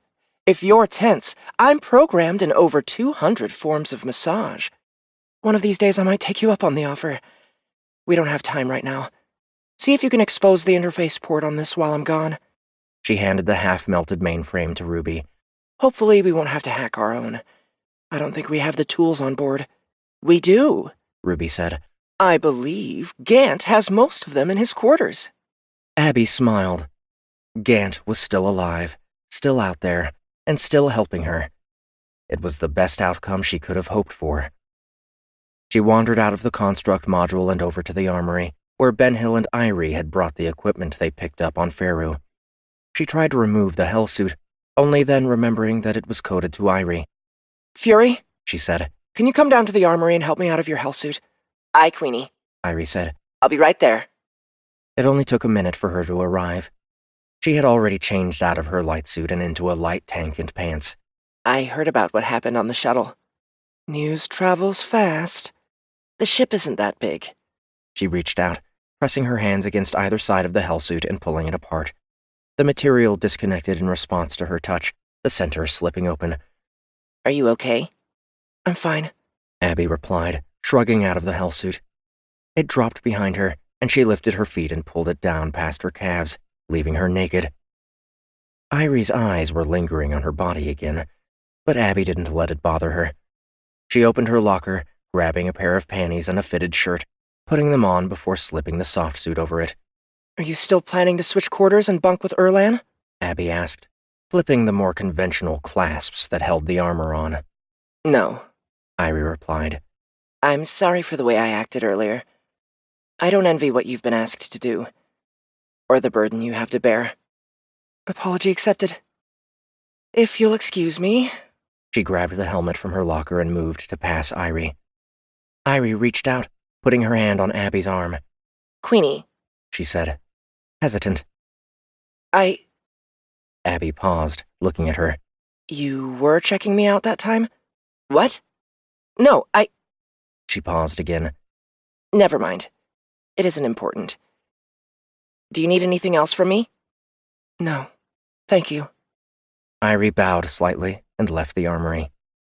Abby watched her go, wondering what she had decided not to say. Then she left the armory as well, returning to the construct module. Ruby had already disassembled the shell of the salvaged computer and hooked it into the construct server. Abby put on the soft suit's helmet, the data connector snapping into place near her ear. She tapped her fingers on the thigh of the armor, bringing up a command line. Then she took a wire from one of the tight packs and fed it from the helmet out to the computer. Do we have access to Milnet? Abby asked. Yes, Queenie. What clearance? I have Captain Mann's credentials and full security clearance. What do you need? Breaker tools. There's a standard package available on the HSOC network. Once we pull it in, I can update this suit's software and run diagnostics on the mainframe we recovered. Ruby opened the server's main terminal, her hands working the projection. Abby saw the raw source code move along her helmet's HUD, scrolling through the instructions as the synthetic opened Milnet and quickly navigated into HSOC, using Olus's clearance. The Republic will think Captain Mann accessed this data. They'll be wondering why he downloaded Breaker software. He's a smart guy. He'll come up with a decent excuse. I can take it from here. Abby navigated the network, going directly to the package and initiating the download. It was done within a few seconds, and she quickly loaded it into the soft suit, her HUD going dark when the armor's operating system reset. When it came up again, she had a whole new suite of tools at her disposal, as well as direct access to the HeavyWorks mainframe through the construct server. Let's see what we've got, she said, transferring her activity to the projection so Ruby could see it as well. She used the command line to try to access the mainframe, immediately running into a data corruption error. She ran a few more commands, trying to get a feel for the cause, before accessing one of the tools in the soft suit system on a chip. It was a high-level tool, meant to try to replace missing data at the root, filling it in with random blocks in order to pull something out of the damage. It took a few minutes to run, and then she was rewarded with a response from a directory request, uncovering a series of folders. Most of them had characters missing from the names here and there, replaced with question marks or exclamation points. She noticed one that read, $RO, exclamation, EC, exclamation, CO, question mark, EN, exclamation, NT. Project Covenant? Ruby asked, taking note of the same directory. Abby tried to access it, The command line spit out, "Access denied." She wasn't surprised. Password protected. That's why we needed the construct server. She ran another tool, allowing her access to the server's powerful processing unit. It wasn't on par with the mainframes they had in the HSOC or even the machine she had been using on the Nova, but it was hardy enough that it wouldn't take over long to brute force the security. She triggered the command, the lines a blur as it tried trillions of combinations of letters, numbers, and special characters per second. How long do you think it will? Ruby didn't get to finish her sentence. The lines stopped scrolling, the directory opening in front of them. About that long. Why does anyone bother password protecting anything when you have tools like that? Normally a box like this one would be buried behind a biometrically secured armored hatch. Thraven already did us the favor of breaking it out into the open. Some data sources use layers of authentication, but I don't think Emily Egan was all that concerned with this kind of security. She didn't believe Captain Mann would ever figure out it was her. She stared at the contents of the directory. The damage to the data was worse here, and even her scrubbers didn't leave much of it discernible. That one, Ruby said, pointing to a subdirectory labeled E! Y! U! GAT! Why that one? Abby asked. The second word. GAT? Replace the final letter with something that fits. Gate? Abby said, running through the letters. It seemed as good of a lead as any. She drilled down into the directory. There were files in it. Dozens of files. Her tools could recognize they were there, but most of them were corrupted, only able to be displayed as solid lines taking up a row on her HUD. You retrieved the data chip as well, Ruby said. If I were back in HSOC HQ, I could run deep forensics on this and try to pull something out. Out here? Not a chance. There's one file that isn't completely corrupted, Ruby said, pointing out a line near the center that read --. One character? Abby said. She didn't think it would give them much, but she executed the file. The projection changed, giving them a half-composed three-dimensional view of something she didn't understand, but could easily infer into a complete shape. A loop of some kind. Or a gate. That isn't the fire or the brimstone. A gate. A gate for what? Abby tried to manipulate the schematic. The file crashed, her command line displaying a fatal error. She tried to open it again, and it refused. Damn it. I think that's the only look we're going to get. I'll get a snapshot of it from my memory banks. You'll have to hook into my diagnostic port to retrieve it. Where's the port? Abby asked, looking at Ruby. Ruby reached up, digging a finger into the space behind her left eye and pushing it out. The motion revealed the mechanics behind the synthetic skin, and a small round hole a little off-center from the lens of the camera that was her eye. I almost forgot you aren't flesh and blood, Abby said. She disconnected the soft suit from the construct server and reconnected it to Ruby. You can remove the pleasure synth programming and reset me from here as well, but the restart will take hours. I need you with the team. She found the snapshots Ruby had taken and stored in her memory banks. Some of them surprised her. You took pictures? The clients requested them. Some of them enjoyed seeing themselves from my perspective after.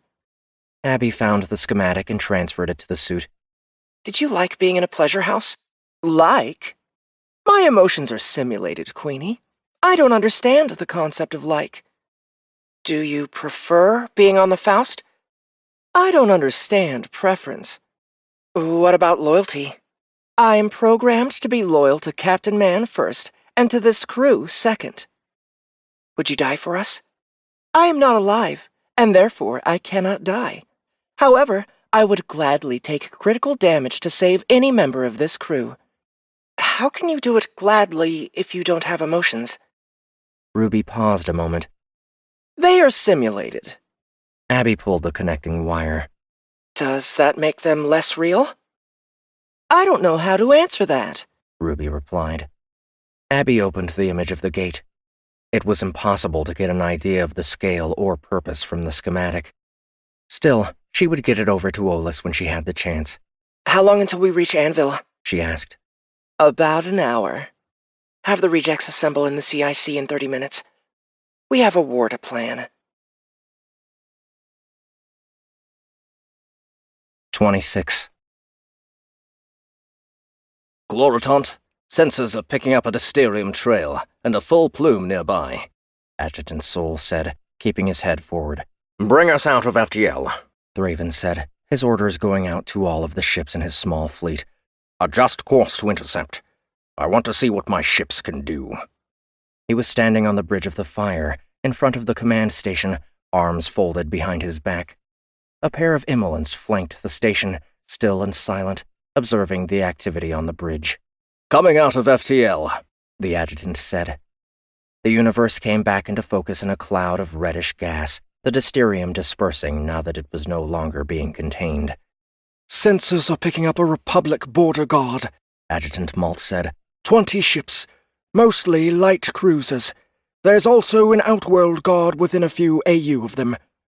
Thraven looked at the projection in the front of the bridge, ahead of the viewport. He had expected a buildup of assets this close to Anvil. Neither side had disappointed him. Then again, he had been hoping to test the fire against something a little more dangerous than light cruisers.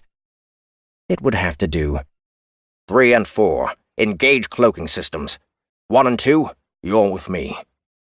He hadn't bothered to name his new ships. Not yet. Perhaps not ever. Their value was in their firepower, not in the souls who had perished in their making, or in the souls that were on board now, fighting his fight with him. They were all lesser. They existed to serve. Yes, Gloritant, came the reply from the honorants in command of the ships. He observed the projection, watching 2 of his warships vanish from their sensors. Gloritant, it appears the Republic has identified us, Adjutant Sol said. And? They are coming about, Your Eminence.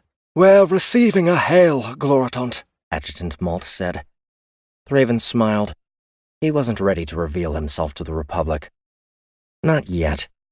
Your Eminence, we have torpedo lock on the lead cruiser, Honorant Picel said. Fire, Thraven said.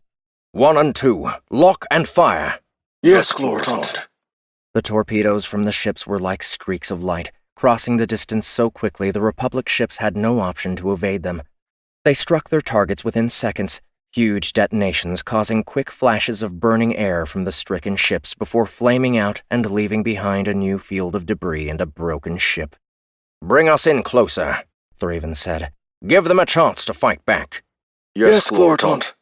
He had put his hand back on the command station to hold himself as the fire accelerated, crossing the gap between the 2 forces within seconds. Then the fire slowed, leaving them in the midst of the Republic fleet. We're taking fire, Adjutant Malt said. Thraven could see the flashes from the cruiser's guns, along with the trails of their torpedoes.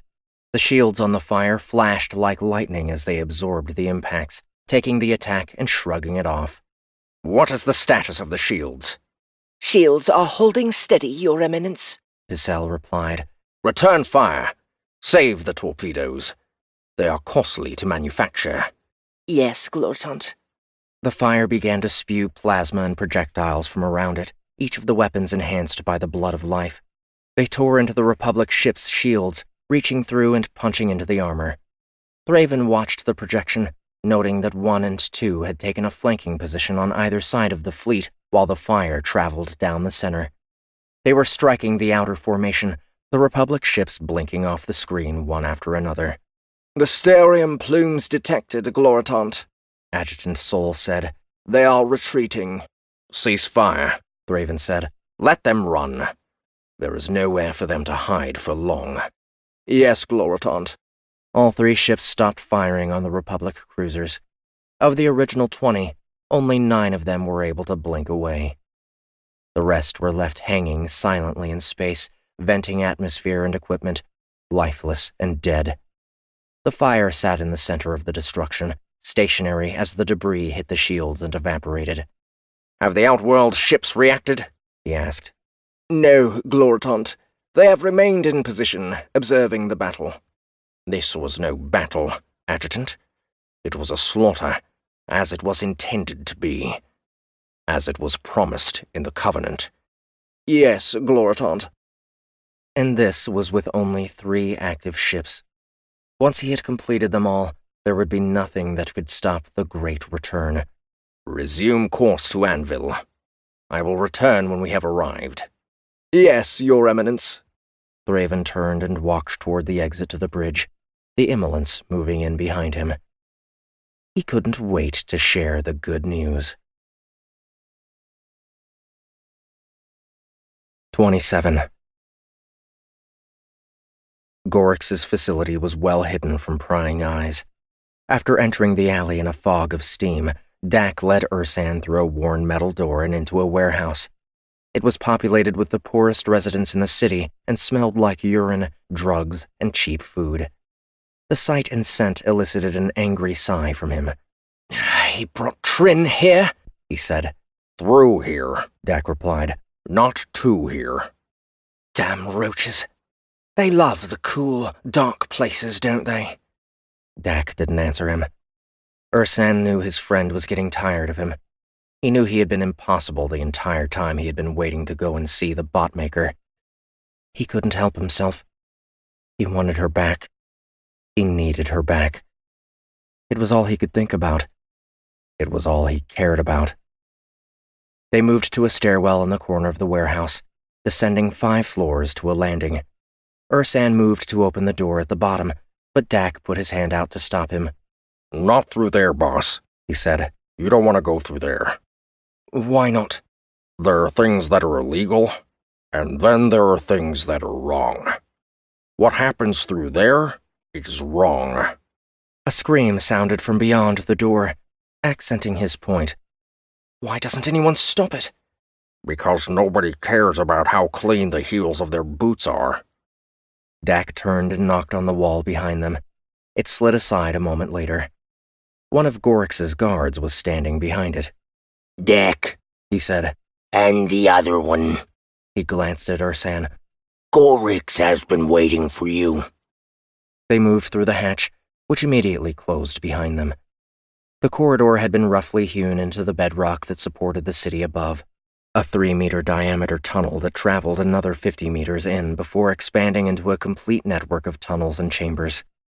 Ursan knew Plixians lived underground on their home world. He hadn't expected them to do the same on other planets. Captain Gall, Gorix said, meeting him at the entrance to one of the chambers. A smaller creature the size of Ursan's hand sat on Gorix's top left shoulder. It was generally humanoid in shape, with thick, mottled skin that resembled stone and overly flat features. This is the associate I mentioned to you, Gorix said. Villanueve. Ursan nodded to the Lurig. You're a long way from home, he said. It's a small universe, Villanueve replied with a laugh. His voice was like tinkling bells. Villanueve is a nanomechanical engineer, Gorix said. His expertise is 90% of your expense. Is there anything you can do for her? Come to my workshop. Ursan followed the Plixian in. The workshop was spotless and neatly organized, with thousands of parts arranged in bins along the wall, and numerous works in progress resting at a half-dozen stations situated across the floor. His eyes danced around the space, unable to rest until they found Trin, suspended in a liquid of some kind. What did you do to her? He growled, pushing past Gorix and rushing to the station. It is an electrochemically charged preserving gel, Villanueve said. The cranium was in the process of decomposition when I was brought in. The first order of business was to stop this loss of state before it did irreparable damage to the nerve endings. It is bad enough the brain was deprived of oxygen for days before I arrived. This gel should help undo some of that damage. You're saying you can help her? When did I say that? Villanueve replied. I said I am trying to undo some of the damage that was caused by improper handling. If you had placed her in a preservative when the accident occurred, her prognosis would be much better. You're saying this is my fault? Ursan said, getting angry. It wasn't a fragging accident. She was murdered by a Republic bitch. Boss, Dak said. Calm down. Ursan shook his head in an effort to clear it. So, What's the status? Can you fix her, or can't you? Villueve hopped off Gorix's shoulder and onto the table, walking over to a terminal and turning it on. He stared at a graph there for a second. These are the readings from the sensors in the container. Synapse activity is increasing, which is good. She's responding well to the bath. He walked over to the container. He was half the size of Trin's head. Connecting the organic wires to the mechanical ones isn't trivial, but it also isn't impossible. My work with augmentation is what brought me to Anvil. The company wanted me to develop new enhancements for soldiers. Lucky for you, I hit a few of the prototypes when I was fired for bypassing standardized testing procedures in an effort to prove my work more efficiently. What do you mean? I may have allegedly drugged a few of the soldiers and forcibly added the augmentations while they were unconscious, Villueve said. Those alleged soldiers may have accidentally perished. In retrospect, it wasn't the best idea, but my intentions were good. He turned to Gorix, who lifted him in one of his hands. They walked across the workshop floor to a metal crate there. Gorix used two of his other hands to lift it open, revealing what looked like a suit of armor. It has the flexibility of a battlesuit, but the overlapping greaves double the protection, and enhanced synthetic musculature greatly upgrades the overall strength. A centralized SOC handles all of the instruction processing, and also doubles as a tactical command unit. It looks like an upgraded battlesuit, one that's meant to have a body inside. The original design is intended to be attached to a human body with bolts, screws, and wires. It's non-removable. As I mentioned, I had trouble finding volunteers willing to test it. I can't imagine why, Ursan said. The armor looked mean and impressive, but who in their right mind would agree to dedicate their entire life to wearing something like that? Gorix is going to create a mechanical skeleton to use inside the suit and a pump to send blood and oxygen into the organic part of the brain. We'll insert the head into the helmet and then solder it together so it can't be easily removed. Assuming we can return her brain operation to its prior condition, I think we can meet your goal of returning her to functional. As a soldier inside of an advanced suit of armor. Ursan looked at Gorix and Villueve, a smile spreading across his face. You won't let me down. I know it. How long do you need? 8 days, Gorix said. That's a long time. This is intricate work, Captain, despite the simple description. Yeah, I get it. Okay. However long it takes, it'll be worth it. There is the matter of payment. My ship? She's in orbit. Send a crew up to claim her. I'll sign whatever needs to be signed. Of course. I'll get out of your face now. I know you have a lot of work to do. Vilix will escort you out. Ursan followed the Plixian and Dak back through the workshop, into the tunnels and out to the secret door, and from the stairwell back to the warehouse. I told you it could be done. I told you she wasn't gone forever. You did, boss, Dak said, his expression concerned. Then why so sour? We should go get a drink to celebrate. I just hope she comes back the way you want her to, without any brain damage. She will. But even if she doesn't, once I return the gift to her, it'll heal. I hope you're right. It's good to see you happy again. Thank you, my friend. They entered the warehouse, crossing it quickly. They were halfway across when Ursan noticed that all of the vagrants had vanished. Where is everybody? Dak paused beside him, drawing his sidearm. I don't like it. A double cross? Ursan said, scanning the area. He didn't see anything or anyone. Gorix isn't that kind of bug. Captain Ursan Gol, a voice said. Ursan looked around. He still didn't see anything. Yeah? He replied, less than confidently. They appeared from the dark shadows of the ceiling above them, dropping 20 meters to the ground with apparent ease. They were creatures unlike anything he had seen before. Humanoid in shape, with muscular, mottled bodies, large heads, and mouths full of sharp teeth, their feet ending in curled claws. There were a dozen of the creatures surrounding them, crouched and compact and ready to attack. "My name is Seth," the largest of them said. He stood, and Ursan watched with fascinated curiosity as Seth changed, his body converting from monster to man. "What the frag?" Dak said. "I've been sent as an emissary for the Children of the Covenant. Gloritant Thraven sends his regards." "Gloritant?" Ursan said. He had never heard that title before and didn't understand it. Not that it mattered. There was only one reason for them to have come. His hands went up, the gift flowing through him. He pushed out toward Seth, watching as the emissary was thrown backward and into the wall and smiling at the outcome. Whoever these assholes were, they were no match for his power. "Not the best idea," Seth said, getting back to his feet. Then he changed again, his form shifting within seconds to that of the beast. He clamped his jaws a few times, creating an echoing snap in the chamber. The rest of the creatures did the same. Boss?" Dak said. "Don't worry. I can take them." The creatures pounced, all of them coming at once. Dax started shooting, hitting 3 of the children and knocking them back, while Ursan swept the others up with the gift. Or tried to.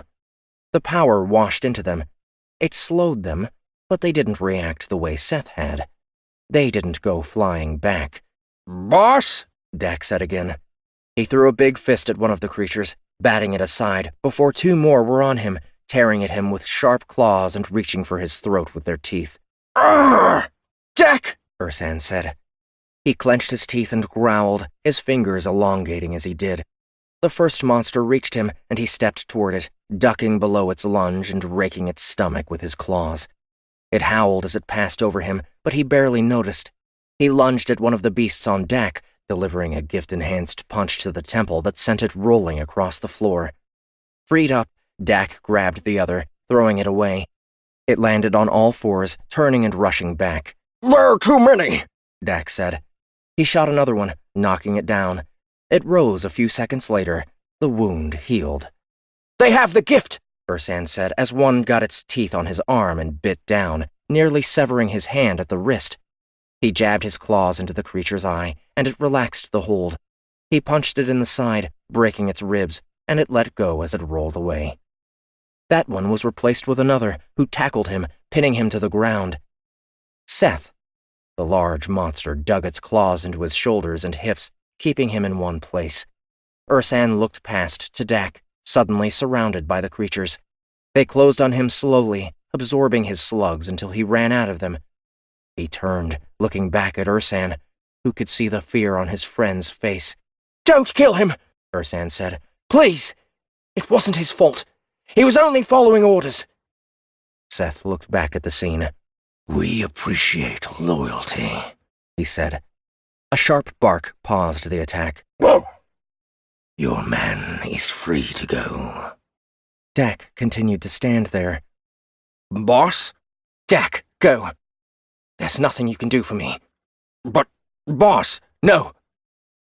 Go." Dak lowered his head and started walking, heading toward the exit. The other creatures followed him all the way to the door. "If you're going to kill me, kill me." "Those weren't the instructions," Seth said.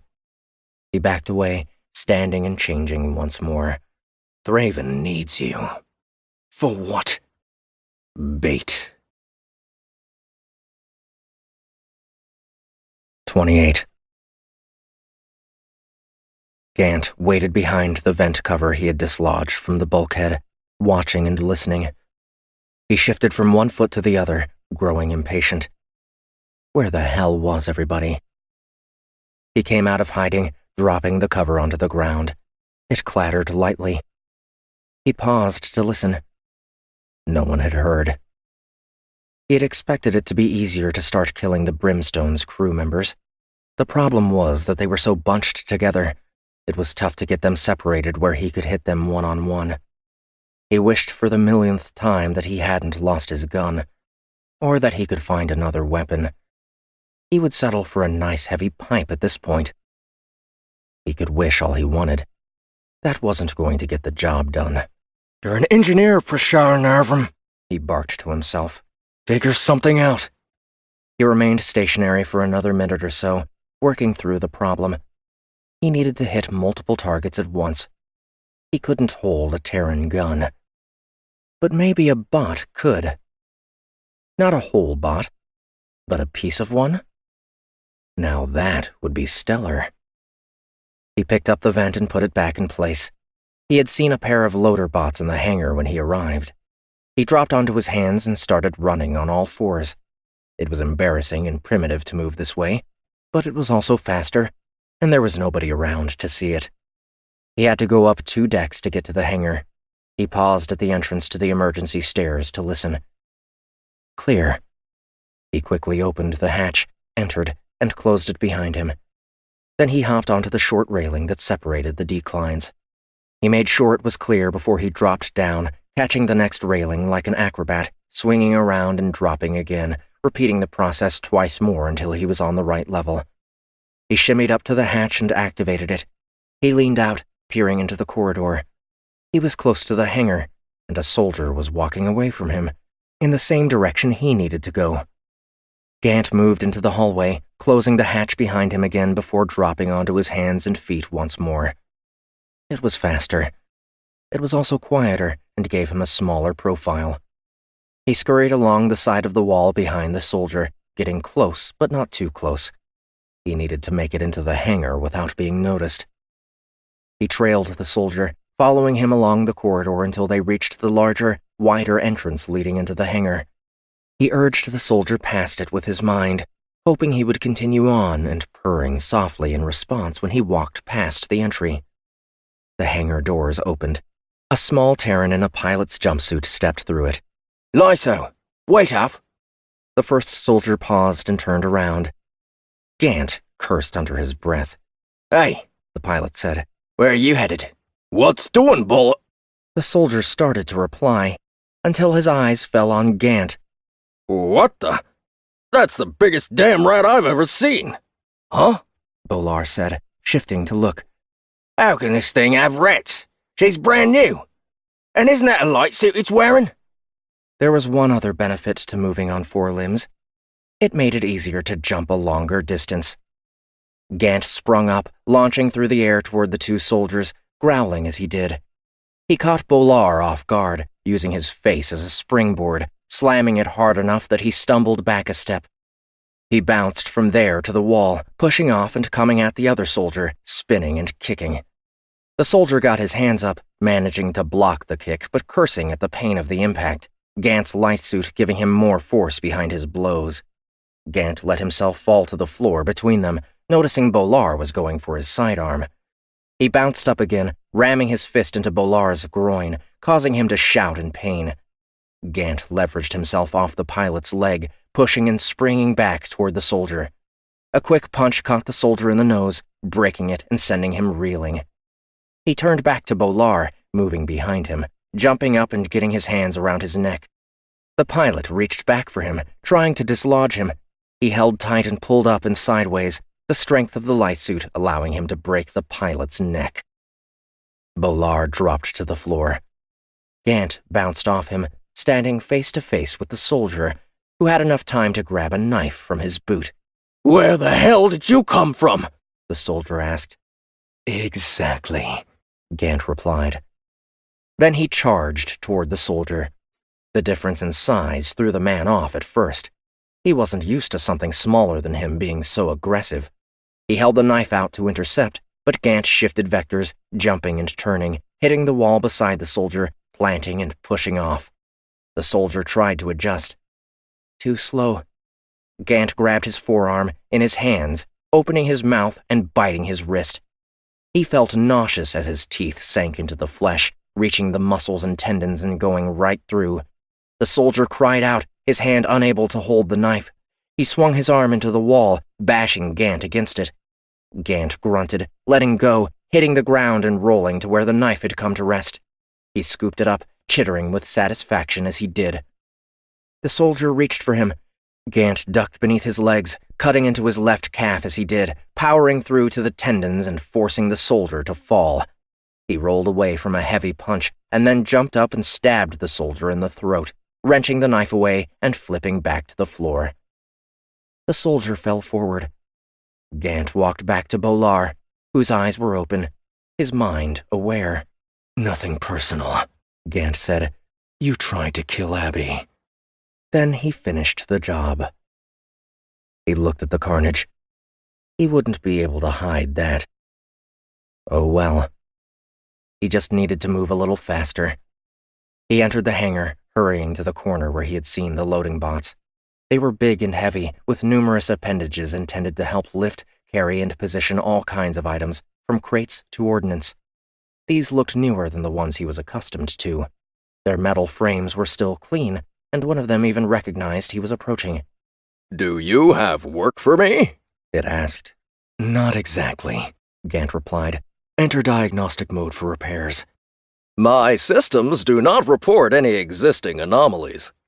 "Excuse me. Enter diagnostic mode for upgrade." "Entering diagnostic mode." The bot's eyes went from blue to yellow. Gant examined the shell of the machine for a moment.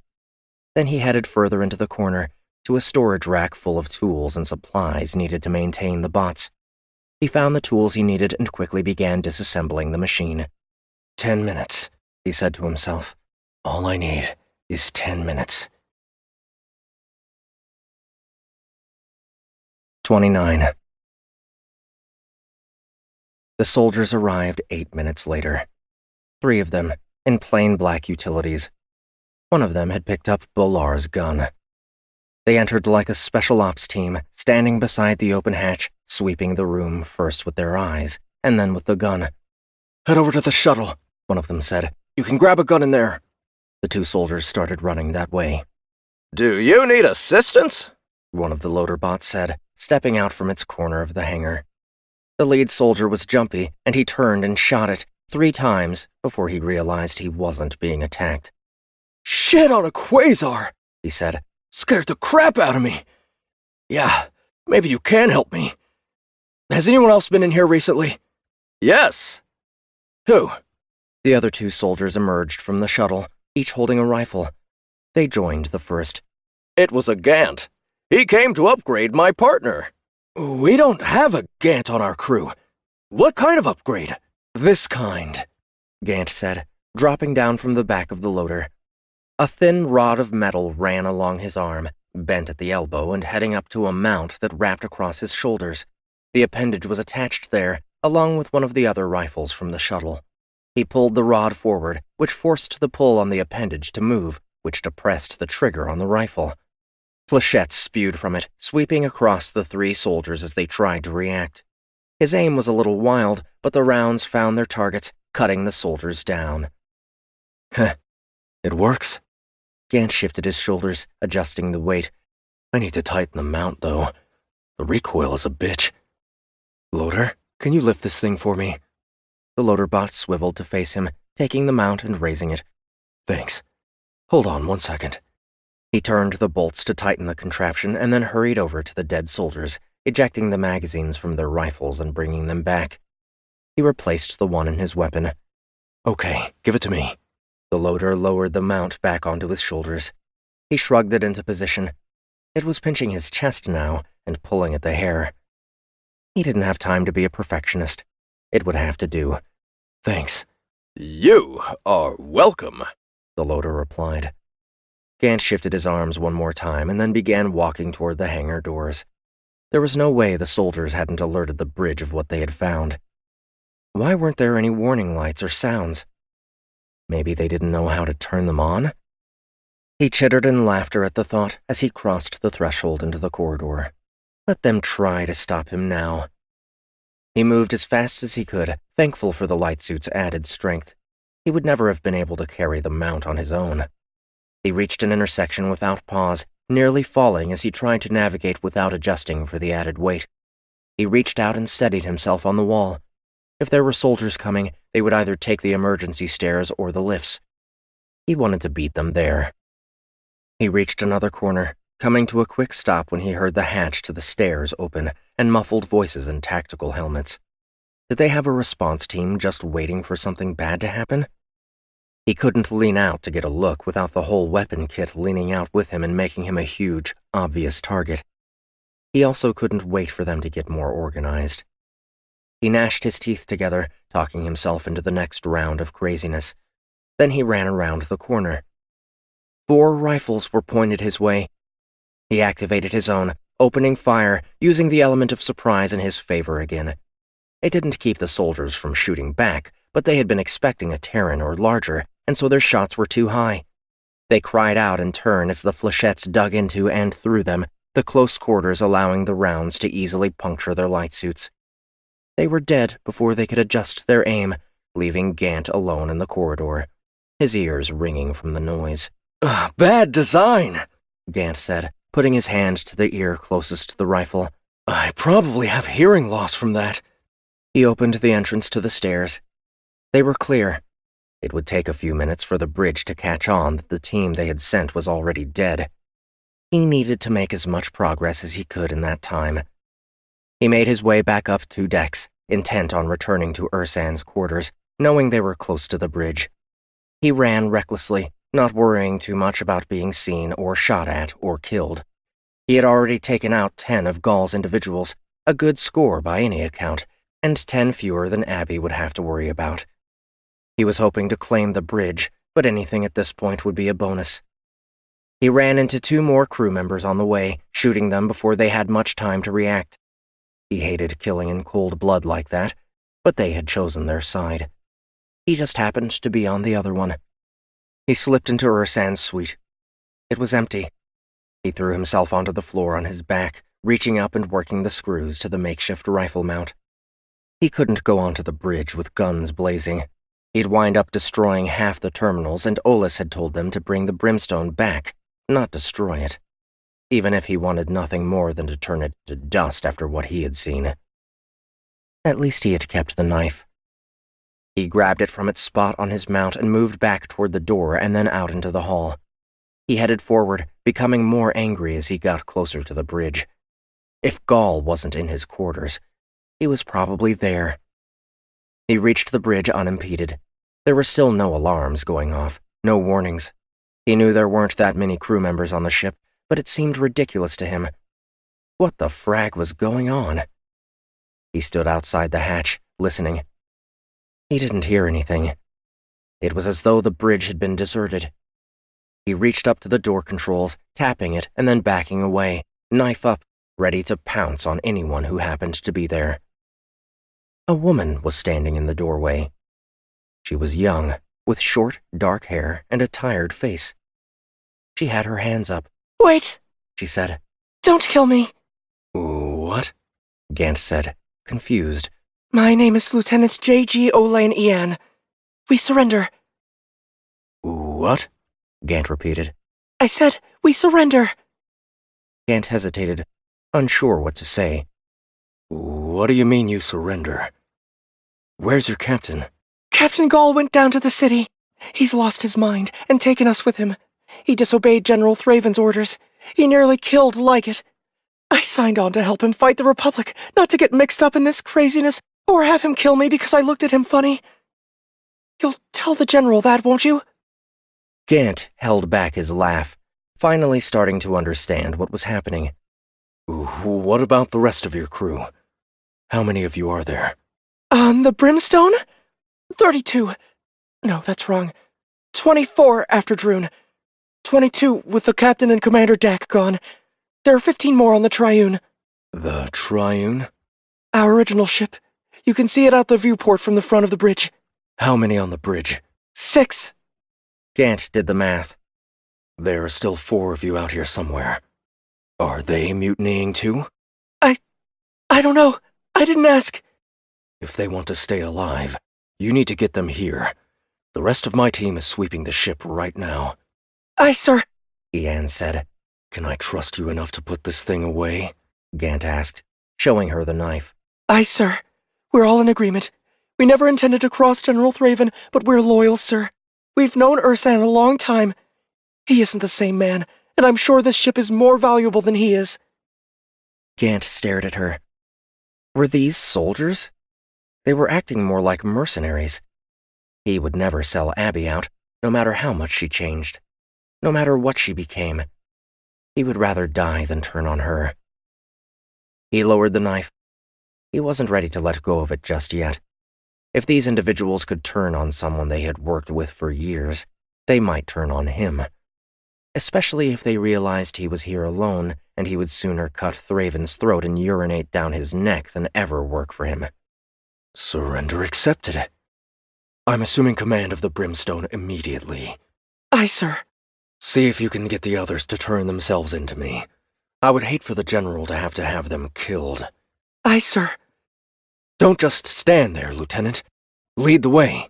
Aye, sir. Ian turned and moved into the bridge ahead of him, announcing him as they arrived. The 6 members of the bridge crew all saluted him. He acknowledged them with a return salute, and then sat at the command station, covering his face with his hand to hide his laughter. Queenie was going to love this. 30. We'll be arriving in 10 minutes, Captain, Commander Usiari said. Thank you, Olis replied. He closed his eyes and heaved a sigh. There was no part of him that was looking forward to his arrival on Earth. His conversation with General Umsala while en route had been anything but pleasant, and while he had managed to tie up his loose ends on Faerû and claim innocence in the activity around the Egan estate, he was certain that the General was one of Thraven's, and the Physig knew damn well that he had been there. For the moment, Umsala and whoever else on the committee was compromised were keeping things quiet and trying not to disrupt the state of the galaxy. The media had blamed the fugitives from Hell for the attack and the murder of both Mars and Emily Egan. They were claiming the rejects were also behind the original theft of the ships and destruction of the ring station, and that there were links to the Outworld governance that could potentially lead to the Republic declaring open war. Not that any of that was even remotely possible for a small crew to carry out, and ignoring the fact that they had escaped after the original attack on Faerû. Someone was pulling the strings on that one too, and he had a guess who they worked for. The question was, where did that leave him? Thraven had to know the rejects had escaped, and that he had escaped with them. Olis wasn't convinced the Gloritant hadn't wanted that very outcome. It was an unorthodox way to run a war. Then again, he had personally expressed his desire to Olis to kill God, which was as unorthodox a motivation as he had ever heard. Whoever or whatever God was to Thraven. Too much of the backstory was still a mystery to use it to build a profile and begin estimating what he might do next. Except Olis already knew what Thraven was going to do next. Finish retrofitting the starships, and then begin attacking the galaxy. Would he start with the Outworlds? Or would he move right through to the Republic and keep playing the governance for fools? How much awareness did the governance even have of him? The Outworlds were all so loosely bound. It was easy to hide within them. It was easy to take advantage of them. His instincts had been right when he had freed Gant. The Gant had somehow managed to get on board the Brimstone and was trying to reach out to Abby even now. He was sure Ruby would notice the beacon. She was programmed to observe things like that. His instincts had been right when he had gone through the extra effort to break Abby out of Hell, too. She was a natural leader and had the strength and focus to see this thing through. The gift Thraven had given her was taking her to the next level, turning her into something else. What? He wasn't sure yet. There was a risk there, a question. Would she be able to control the power without succumbing to it? He had urged her to embrace it, to claim it, to use it. Would she be able to do that without turning on them all? He hoped her daughter was enough of a motivation to keep her playing for the right team, but in the end it was all on her. If she submitted, if she failed, God help them all. Where were those instincts leading him now? To Earth to deal with Umsala and the committee, to find out what the hell happened to E.T., and to learn as much as he could about the so-called Covenant. What he needed more than anything right now was information. Intel he could use to out the crooked members of the Republic government. Intel he could pass on to Abby, with the hope of finding something, anything that might be able to slow or stop Thraven's advance. First things first, he was scheduled to meet with General Umsala in less than an hour. He had a feeling he knew what the general was going to say, and he had been doing his best to prepare for it. He expected that shortly after the meeting started, he wouldn't be the director of the OSI anymore. He was working under the assumption that he might not make it out of there at all. Thraven had maneuvered him in play to waste time on Mars Egan while he stole the fire and brimstone and built his ships. Misdirection. Only he had a new scapegoat now, a new target, one that Olus had given him and led right into his hands. At the same time, he didn't regret it. They would be worse off without the rejects than they were with them. It was on him to work his own way out of his own mess. He wasn't some green cadet who didn't know how the Republic machine worked. He was an experienced intelligence agent and an experienced killer, and he wasn't afraid to do what he had to do in order to protect the Republic and the citizens within. Hell, he was even willing to help protect the Outworlds if it meant stopping a lunatic like Thraven kill innocents. Olus opened the case he had brought onto the driver with him. It wasn't a standard OSI operative kit, though that's what he had told Usiari's crew it was when they had brought it on board. Instead, it was an assassin's toolset, a list of equipment that the Republic would deny even existed if questioned. It was the kind of stuff most directors of the OSI wouldn't even know about, let alone carry. But he wasn't most directors of the OSI. He pulled out the clothes first. Standard, generic, formal attire, suitable for wear both to meet General Umsala or to wander pretty much anywhere in the galaxy where a wealthy target might be found. A fitted base layer containing synthetic musculature similar to a light suit, but less powerful, adding 20 to 30% strength enhancement. Enough to overpower someone in a grapple, but not enough to crush their skull in his hands. A similar base layer for the legs. A collarless, formal merge-weave shirt, a pair of black pants, and a collarless black jacket with 2 columns of silver buttons across the front, all of it impact-resistant, able to take rounds from most smaller arms. He dressed himself in the clothes before digging deeper into the case, removing what looked like a pair of thin cards but were in truth flat-pack knives, nasty weapons that were easy to hide and would make it right through security in the Pentagon. They wouldn't get through a battle suit. They would barely cut through a light suit, but most of his targets weren't wearing armor. He stuck one in each of his front pockets before reaching in and grabbing a more harmless-looking device. A Republic identification card, a requirement to be permitted on Earth. Right now, it had his real name and information printed on it. With the right motion along the surface, it could scan nearby cards and borrow the information from them, allowing him to steal the identity of anyone he was close enough to, useful for travel when the original cover was blown. Finally, he removed a pair of eye lenses and a follow-cap from the case. The lenses would give him a basic terminal overlay to a tiny CPU embedded in one of the jacket's buttons, allowing him to use the setup as a simplified softsuit. The follow-cap was slightly different than the standard used for cosmetic alteration. There was also a fold at the bottom of the cap that could be brought down and stretched over the face and then programmed to alter the general shape. It couldn't mimic another person entirely. The tech for that was too bulky to alter on the fly, but it could add contours that made a huge difference in recognition.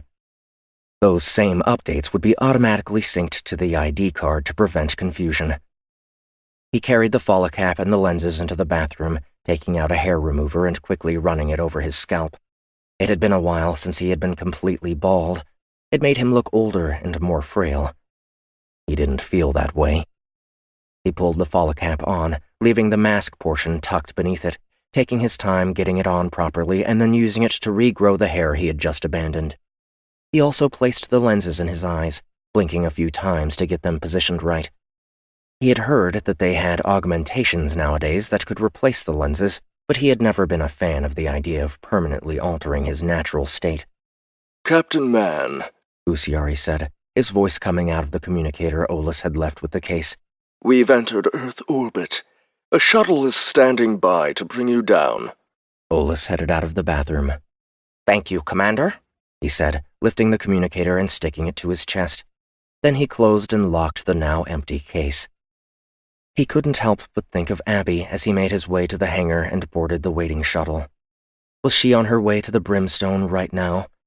Would they finally get their hands on one of the ships and maybe discover where Thraven was hiding with the rest of them? Or would Thraven have the last laugh once again? 31. We're dropping in 2 minutes, Queenie, Bastion said. You know this is crazy, right?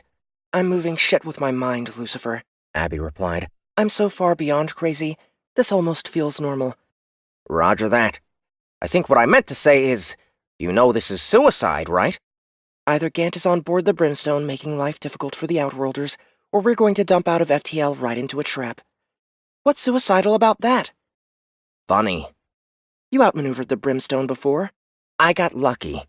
What do you think the chances are I'll get that lucky again? Fortunately for you, we aren't running from her. He laughed sardonically. Ha! Yeah. We're trying to board her. I feel great about our chances of doing that. How do we know she won't be cloaked?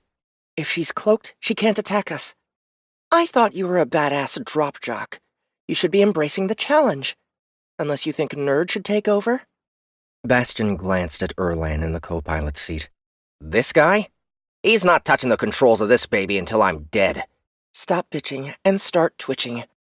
You're not allowed to say that. You were never a pilot.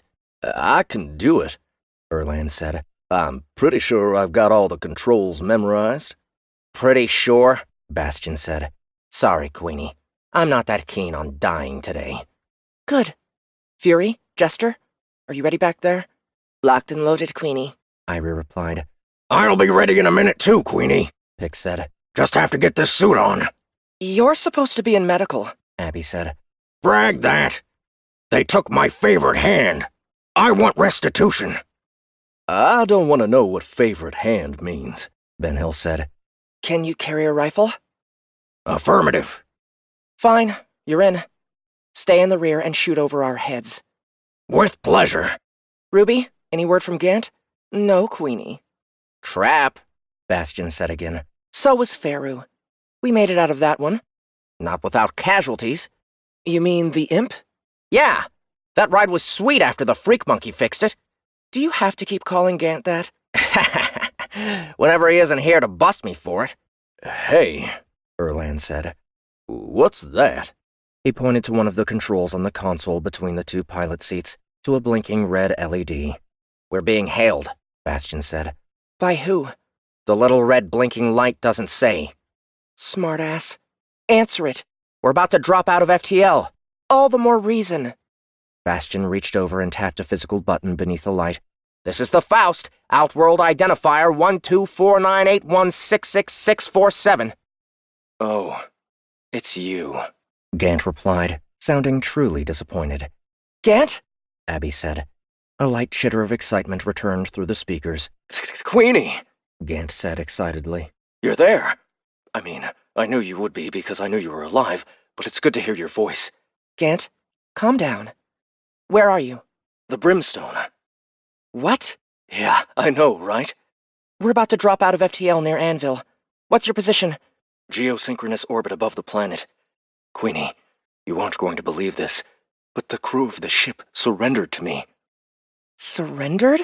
I know. I had to duck off the bridge so they wouldn't hear me. They think I'm with Thraven, part of an elite unit that boarded and captured the ship. From what I've gathered, their captain has gone a little insane. He brought the Brimstone here against Thraven's orders, sent one of the crew to medical with a nasty blow to the head, and basically made everyone on the bridge terrified of him. You're talking about Ursan Gall? Yeah, Where is he? planetside. Why? He knows where Thraven is staging his war. He knows where the fire is. We need him. It sounds like it. I was hoping you were close by. I tried to contact you earlier, but you must have been off the net. I could use a little backup here. Apparently, Gaul also sold his starship to some Plixian traders or something. We just took delivery of fresh crew members, and it's only going to be a matter of time until they figure out I'm here alone. We're geared and ready. Are you visible? Are you kidding? Can you guess how many questions the Outworld Planetary Defense would be asking if they knew the Brimstone was here? I'm sure they've seen the Republic streams. No, we're laying low, but I can give you a good positioning estimate. You can pass the imp over when you get close. Bastion said. Yeah, about that. I don't like the tone of your voice, Lucifer. I kind of crashed the imp on Faru. What do you mean, kind of? I was outnumbered 10 to 1. It's a miracle I lived to tell you about it. Lucky me. All right, Abby said, cutting them off.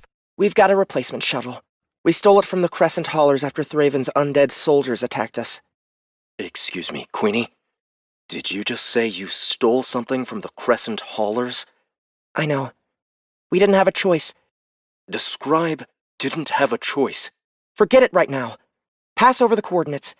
I'll have to get them from the bridge. Hang tight off Faru. I'll be in touch.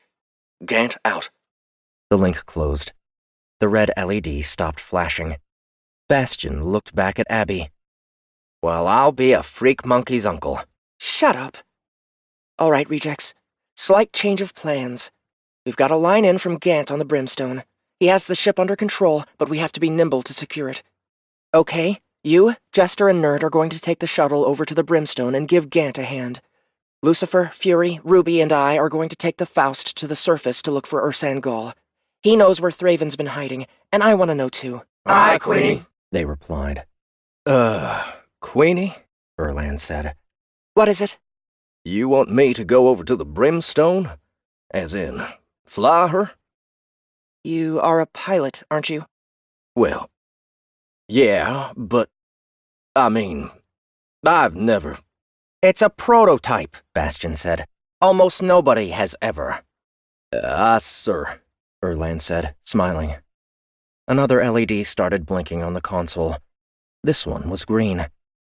We're here, Bastion said, reaching forward and hitting the toggle beneath it. A sudden silence overcame them as the Dysterium reactors powered down, even though none of them had noticed the noise they made until it was gone. A blue haze of the crystalline material surrounded them as they came out of FTL, quickly passing through the cloud and clearing into Anvil space. Lucifer, get clear from Anvil's PD and bring us into Geosync to wait for Gant. Aye, Queenie. Nerd, head on down to the shuttle with OK and Jester, and don't let them give you any shit. Aye, Queenie, Erland said, abandoning the co-pilot seat and heading out of the cockpit. Abby moved into his place, leaning back into the worn chair. See? It isn't always bad news. We're 50% mission complete. The last 50% is always the hardest, Bastion offered. Let's hope not. 32. Shuttle's away, Bastion said. He didn't really need to. Abby could see it through the canopy, making the short hop to the hangar of the Brimstone, which itself was a small point of light in what otherwise looked like completely empty space. She could hardly believe the ship was there and that Gant had single-handedly captured it for them. Well, not quite single-handedly. If Ursan Gall hadn't lost his mind, the crew of the ship wouldn't have been so willing to turn it over. Still, she had a feeling he might have managed to get the starship away from them regardless.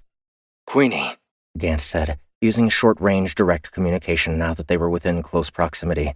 There's something else you should know about this ship. He sounded fearful, which surprised her. He had never struck her as being afraid of much of anything. What is it? When I first got on board, I went to the engine room. He paused. Well, I'm not sure how to say this other than there's no engine. What do you mean, there's no engine? Bastion turned his head, looking over at her, confused. I mean, it isn't a standard build. It isn't standard tech. Whatever the hell Thraven is, whatever the hell he did to you that let you survive the damage you took on Droon, he's using it to power the Brimstone. The main engine compartment is filled with people, all hooked up to a machine in the center. They're hanging from the walls. They're still alive, still breathing. I'm shaking just telling you about it. Abby felt the chill herself. Captain Mann told me they built the fire and brimstone from ancient blueprints that Emily Egan claimed predated human civilization. I don't know what the gift is, but it seems like it's a lot more versatile than we realized. And sick, Bastion said. I can't argue that. Abby agreed. There's nothing we can do about it right now. Gant, the others are entering the hangar now. I've got eyes on them, Gant replied. Not a second too soon.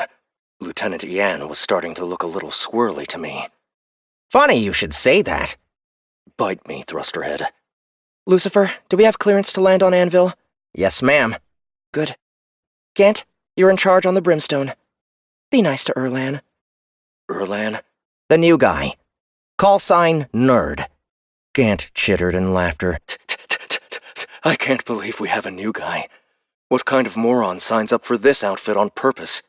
He helped us get off Faru. He deserves some respect. Okay, Queenie. You know I'll do what you say. Be careful down there. I will. You too. Queenie out. The link closed. Abby glanced at Bastion. Well? On our way. Bastion adjusted the throttle, and they began turning away from the Brimstone and adding velocity. Within a few seconds, they were clear, and he adjusted course to get them headed toward the planet. I was out here once before. We did a drop on a planet not too far from here, a little nothing colony. Some assholes there decided to make a quick jaunt into Republic space and attack one of our bases. They stole a handful of mechs, some guns and ammo. Idiots. He added more thrust, the Faust continuing to accelerate toward the planet. Anvil proper, this is the Faust. We're headed in for landing, he said, opening the line to Anvil's orbital control. Roger, Faust. We've got you on the sensors. You're clear to land. Setting a marker for you. The HUD at the front of the pilot's seat changed, showing a flashing beacon to indicate where the Faust was supposed to land. Roger, Anvil proper. I have the ball. That was easy, Abby said once Bastion closed the link. You missed the details. Ruby passed them 50,000 to keep things quiet. Unless they're on the take with Thraven, too, we should be going in clean. Bastion adjusted the ship's vector and velocity, matching it up to the readings on the HUD. Abby was sure this kind of landing was probably boring for him. Newer systems would have this kind of thing automated. What was I saying? Idiots. Right, idiots. So, of course, the Republic retaliated. They sent my company over, dropped a couple of platoons on them. They didn't even know how to use the mechs they had stolen. Their plan was to strip them down planetside and then disappear into the stars and sell everything they had taken on the black market. You got a taste of that on Oronel. That's not the first time I was in a place like that. Yeah, I forgot. You like the action. Long story short, we dropped in and just decimated them. I mean, it was so unfair it was terrifying. I remember thinking at the time, how could anyone be so stupid? Did you ever get an answer? No. But I'm kind of thinking the same thing about this guy, Gall. Every indication is that Thraven is stone cold, but he just decided he wasn't going to follow orders anymore. And he came here for what? According to Gant, he wasn't very happy I cut his wife's head off. He's trying to bring her back. It's kind of romantic in a way. In the most fragged up way I can think of, maybe. But again, how can anyone be so stupid? Thraven is going to wipe the stars with him when he gets a hold of him. Not if we do it first. Roger. The Faust shuddered slightly as it entered the atmosphere, the visual beyond the canopy turning orange from the heat of re-entry. So, Queenie, I think we're making a connection here.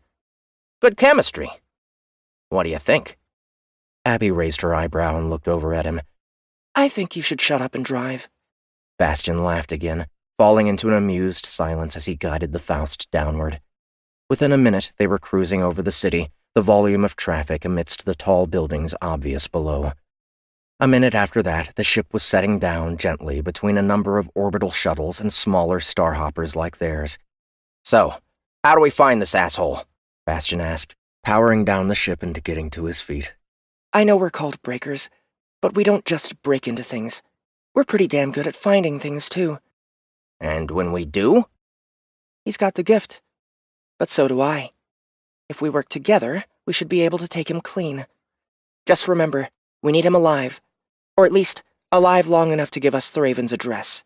Roger that. Abby moved out of the cockpit and into the CIC, where Ruby and the others were waiting. We're here. Ruby, keep the Faust warm for us. Yes, Queenie, Ruby replied. Fury, Lucifer, let's go. 33. I wish I had been able to bring Jester with us, Abby said, as the rejects made their way across the spaceport tarmac toward the loop. He knows more about the Outworlds than all of us put together. Yes, Irie said.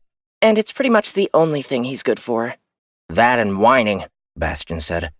Olus wanted him, and I trust his instincts. Abby said. He just hasn't had any great opportunities yet. At least he knows how to shoot, and he hasn't run away yet. He wants to, Irie said. Olus? Bastion said. You're on a first-name basis now? Do I have competition? Fury is competition relative to you.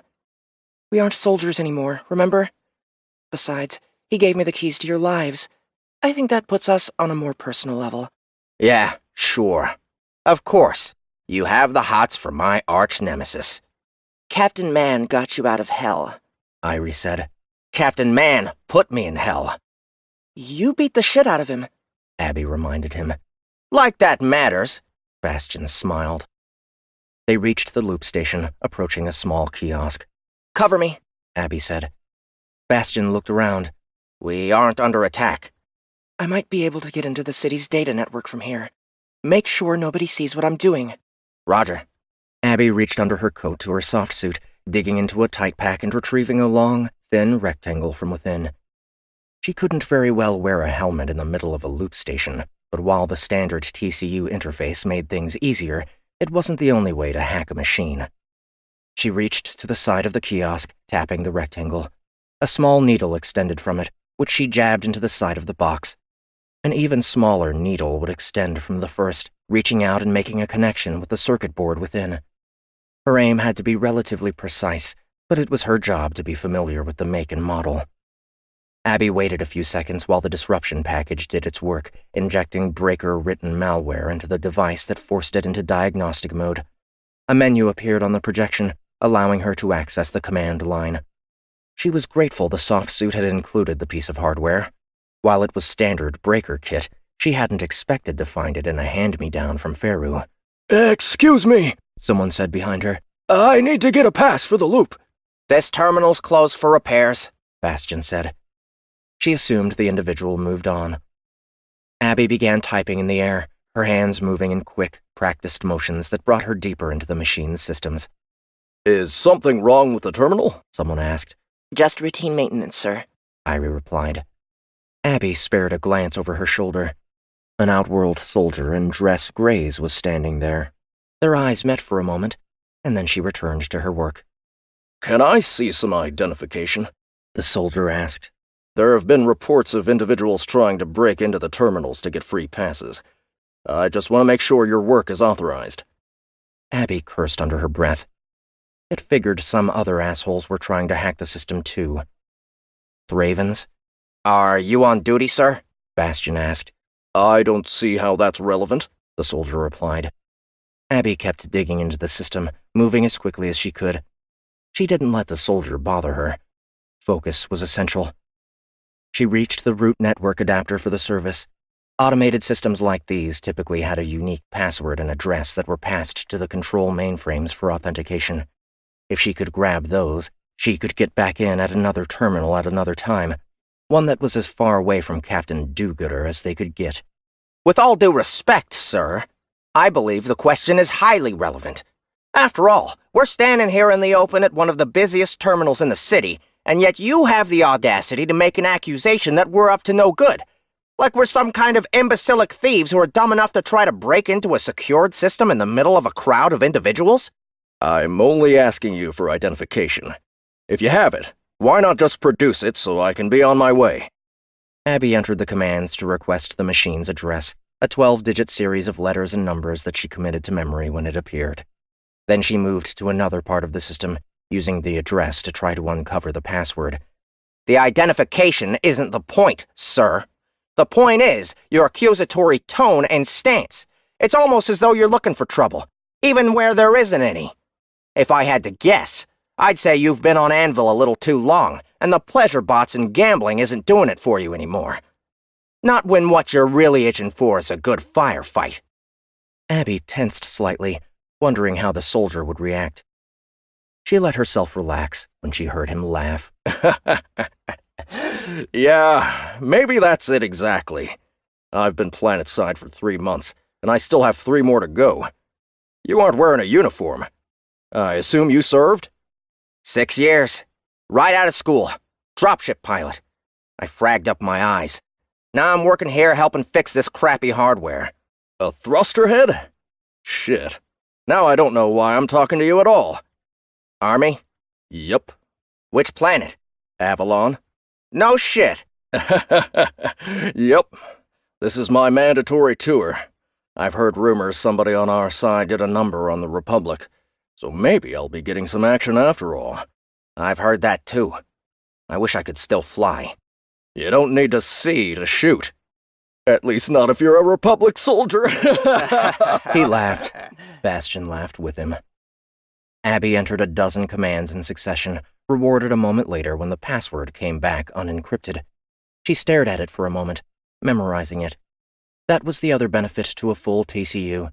She wouldn't have to remember the details. Well, now that we're friends, will you please show me your identification so I can be on my way? You just said we were friends. Abby quit the command line, quickly restarting the kiosk. She pulled the disruptor from the side of the box, retracting the needle and holding it in her fist. I've known plenty of good people who washed out of the military and had to turn to something less than legal to make ends meet. Are you one of them? I should kick your ass for even suggesting it. You little ground fragger. Cool it, Abby said, turning and putting her closed hand on the back of Bastion's shoulder. we're all done here. The soldier stared at her. What? You've never seen a bald woman before? She asked. The soft suit's higher neck was covering her hellbrand. That's a military-grade soft suit you have under your coat, the soldier replied. He leaned in a little closer. Is that Republic-made? Abby stepped between Bastion and the soldier. You just don't know when to mind your damn business, do you? She said. She could feel the gift reacting to her anger. Fragging budget cuts. Yeah, it's a Republic suit. So what? The terminal's fixed. Take a look. Move on or call for security. The soldier's eyes flitted to the terminal. Abby almost wanted him to make a move to contact security so she would have a good reason to smash his smug face. He looked at her again, locking eyes. She was defiant, staring him down. He drew back, his eyes suddenly fearful. No, it's not a problem, he said, backing away. Sorry for the interruption. He turned and walked hurriedly away. What the hell? Abby said, looking at Irie. She flinched, too. Your eyes, Queenie. They're going back to normal. What do you mean going back to normal? I don't know what you did, but they were red, and they changed shape. Like the eyes of a demon. I wasn't expecting that. Abby felt the gift squirming under her skin. It had reacted almost subconsciously to her anger, as though overpowering it back on the shuttle had made it more eager to respond to her emotions. Had it really altered her eyes?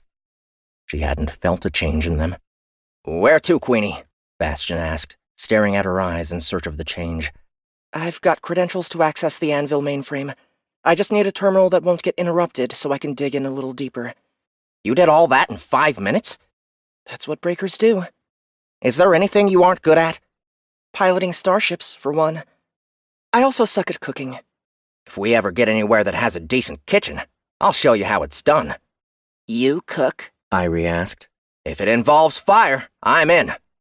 Abby turned back to the kiosk, using the card Olus had given them to buy passes.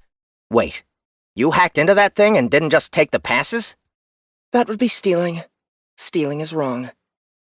Bastion opened his mouth, but didn't say anything. Wow, Irie said. Someone finally shut you up. Abby pointed to a transport sliding into the station. That's our ride. We can grab a hotel room downtown to get access to a terminal. Ursan's been here a few days already, which means he has to be staying somewhere. We find out where, we pay him a visit, and we get off this planet with the Brimstone. Now that's what I call progress. 34. Gant was waiting impatiently in the hangar of the Brimstone when the shuttle arrived. Lieutenant Ian was standing beside him, the former crew of the Triune nearby.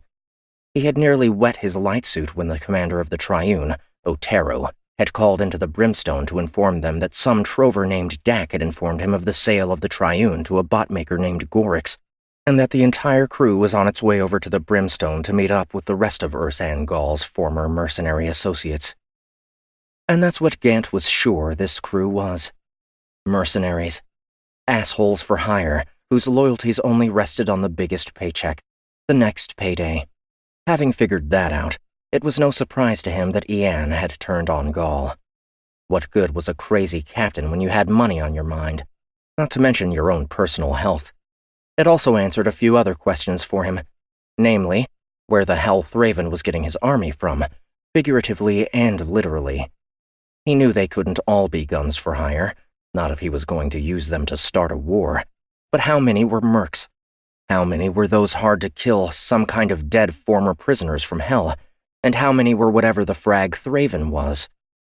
Come to think of it, he was sure the Outworlds had a prison colony or two somewhere. Had he been filling his ranks from there, too? Gall's people were experienced, but they weren't horribly organized. It seemed to him that they had gotten used to Ursan and his now-deceased wife doing most of the hard work, while they managed their assignments with all the enthusiasm of a clerk in a government office.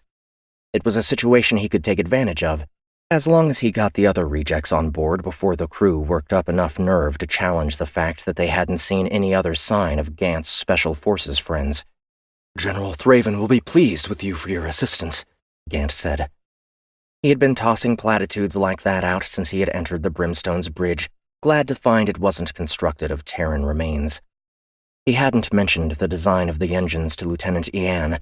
He was saving that for when he might need a few seconds of shock value and confusion. "Thank you, sir," Ian replied.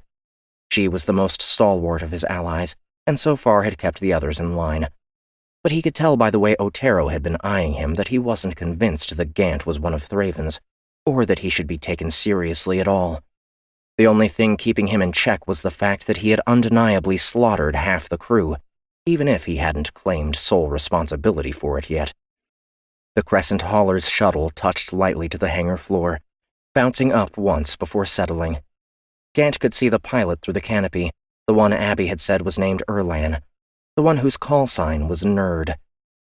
He didn't look that much like a nerd to Gant, but maybe the nick was being lost in the translation to his own barking and chittering language. "Is that the Crescent Hauler logo, sir?" Ian said, her voice a little weak at the sight. "It is," Gant said. "Why?" Where did you get it, sir?"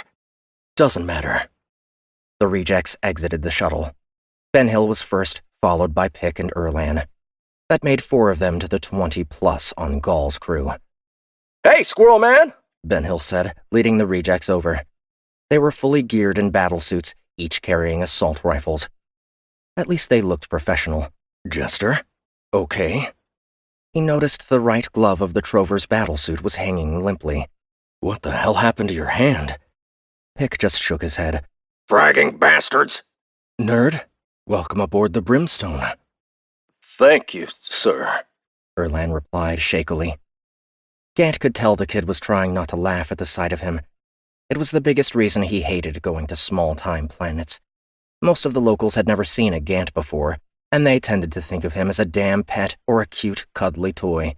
"Lieutenant Ian, I'd like your crew assembled here.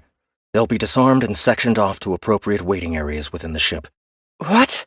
Ian replied, confused. "You want to lock us up?" "Not all of you. Only non-essential crew.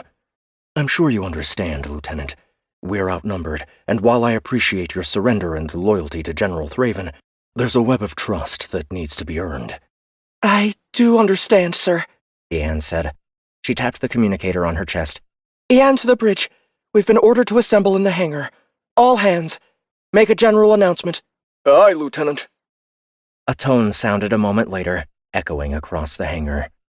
"This is Ensign Calso. All hands to the hangar for general muster.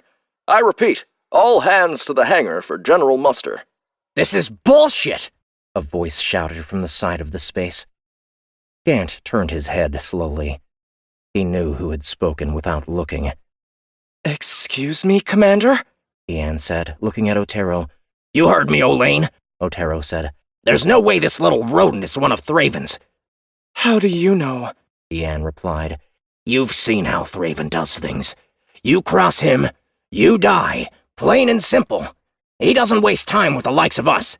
The General wants the Brimstone, and the Brimstone needs a crew. The Brimstone needs 3 people on the bridge, Otero said. That's it. Thraven would have killed everyone else on board already.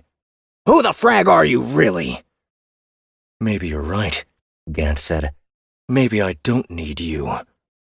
Otero smiled, revealing a mouthful of gold teeth. He drew his sidearm, looking down at it. Gant hadn't been dumb enough to try to take away their guns alone. Maybe we don't need you. Otero, Ian said. If you kill one of Thraven's men, you'll be signing all of our death certificates. Except he isn't with Thraven, you idiot. Where the hell would Thraven get a Crescent hauler shuttle? You know what? Pick said, stepping toward Otero and pointing his rifle at him. I think you should shut the frag up now. The rest of the Triune's crew was assembled behind Otero, and they came to attention as one, brandishing their weapons. Why don't you shut the frag up? Otero said. You're outnumbered and outgunned. General Thraven will have your asses, Erland said. Gant glanced over at him, shaking his head lightly. Thraven will kill us anyway. Gant cursed beneath his breath, backing toward the rejects. He had been right to ask Abby to expedite the reinforcements, but maybe he should have asked her to come before heading down to the planet. He had underestimated Otero. The 2 sides stood opposite one another, weapons raised and pointed, the tension getting thicker with each second. The rest of the crew began filing in, freezing when they saw the standoff. We don't need more blood spilled, Ian said, moving slowly out of the crossfire. Otero, what do you think you're going to accomplish? Even if they aren't with General Thraven, do you really want to take that chance? One way we might live, the other we definitely die. Otero looked at her, a fire in his eyes. Yeah, I want— The Brimstone shuddered, shifting in space hard enough that everyone in the hangar was thrown off balance. What the hell? Gant said. If I didn't know any better, I'd say something just hit the ship, Erland said. Don't just sit there, kid, Gant replied, finding the knife he had taken. They're off balance, and they aren't wearing battle suits. Erland's face froze. Then Pick was up beside him, bouncing toward Otero and his men, spraying fire across the hangar. Ben-Hill joined him an instant later, not hesitating to take advantage of the situation. The mercenaries had numbers, but they weren't as aggressive, and it cost them, a handful falling before they could regroup and start shooting back. Gant bounced from the floor toward Lieutenant Ian, knife in hand. She put her hands up, still in the midst of surrender, and he returned the gesture with a smile before redirecting himself toward the fight.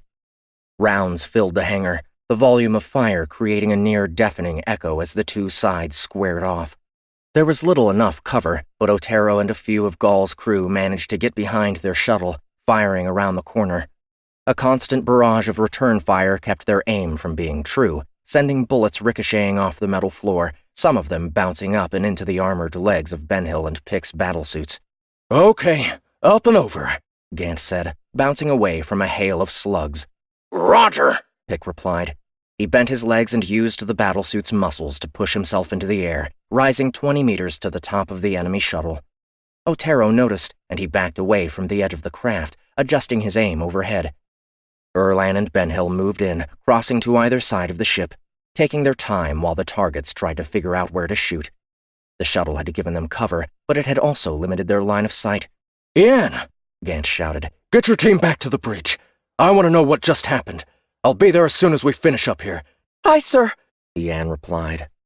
The rejects were like cats hunting prey, closing in slowly while Otero and his remaining soldiers tried to defend themselves, taking pot shots to keep them honest.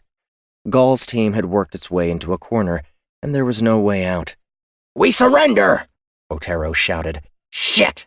you had your chance to surrender. Pick said. And nobody tells me to shut the frag up. Okay, Gant said. you aren't in charge here. Oh, come on, Gant. They're assholes. We should kill them and be done with it. We don't kill unarmed soldiers in cold blood, Gant said, loudly enough that Otero would hear. I do, Pick replied. Queenie did. What? Gant said, surprised. She dumped some ugly curleton out of an airlock. He deserved it. Gant felt a chill run through him. Abby was a soldier, not a killer. Wasn't she? Not today, okay, Gant said through his communicator. They're still packing! Gant sighed. I said we don't kill unarmed soldiers! A few seconds later, a handful of weapons slid across the floor from behind the shuttle. I really can't kill them. If Queenie were giving you the orders, would you keep asking? Pick didn't reply. Exactly. Go round them up. Gant could see the huge trover bounce down to the other side of the shuttle, and he held his breath while he waited to see if Pick would follow his orders. He had to know he would be answering to Abby if he didn't. Otero and his remaining crew moved out from behind the shuttle, with Pick at their backs. Erlan and Ben Hill moved into position in front of them, keeping them covered. What are you going to do with us? Otero asked. Get on your shuttle. Get the hell out of here. You definitely aren't Thravens. Nope, but I still want you off my ship. And don't think about heading to the surface to warn Ursan either. What's coming to him down there is way worse than any of us. If you're smart, you'll make yourself scarce. Otero nodded, defeated. He directed his men to the shuttle, boarding it quickly. Okay, make sure they get lost. Jester, Nerd, you're with me. Gant hurried from the hangar with Erlan and Ben Hill behind him. The Brimstone was secure, but he had a bad feeling it might not matter. 35. What's our status? Gant said, running onto the bridge. Lieutenant Ian was sitting at the command station, but she stood and abandoned it as the rejects entered. Officer on the bridge, she said sharply, saluting. The rest of the crew stood and saluted with her. Yeah, whatever, Gant said, climbing into the seat. Get back to work. Can I get a status report? Sensors are reporting 5 unidentified ships have entered Anvil's orbit, Ian said. They appear to be attacking the outworld defenses. Visual? Not yet. Bring us about.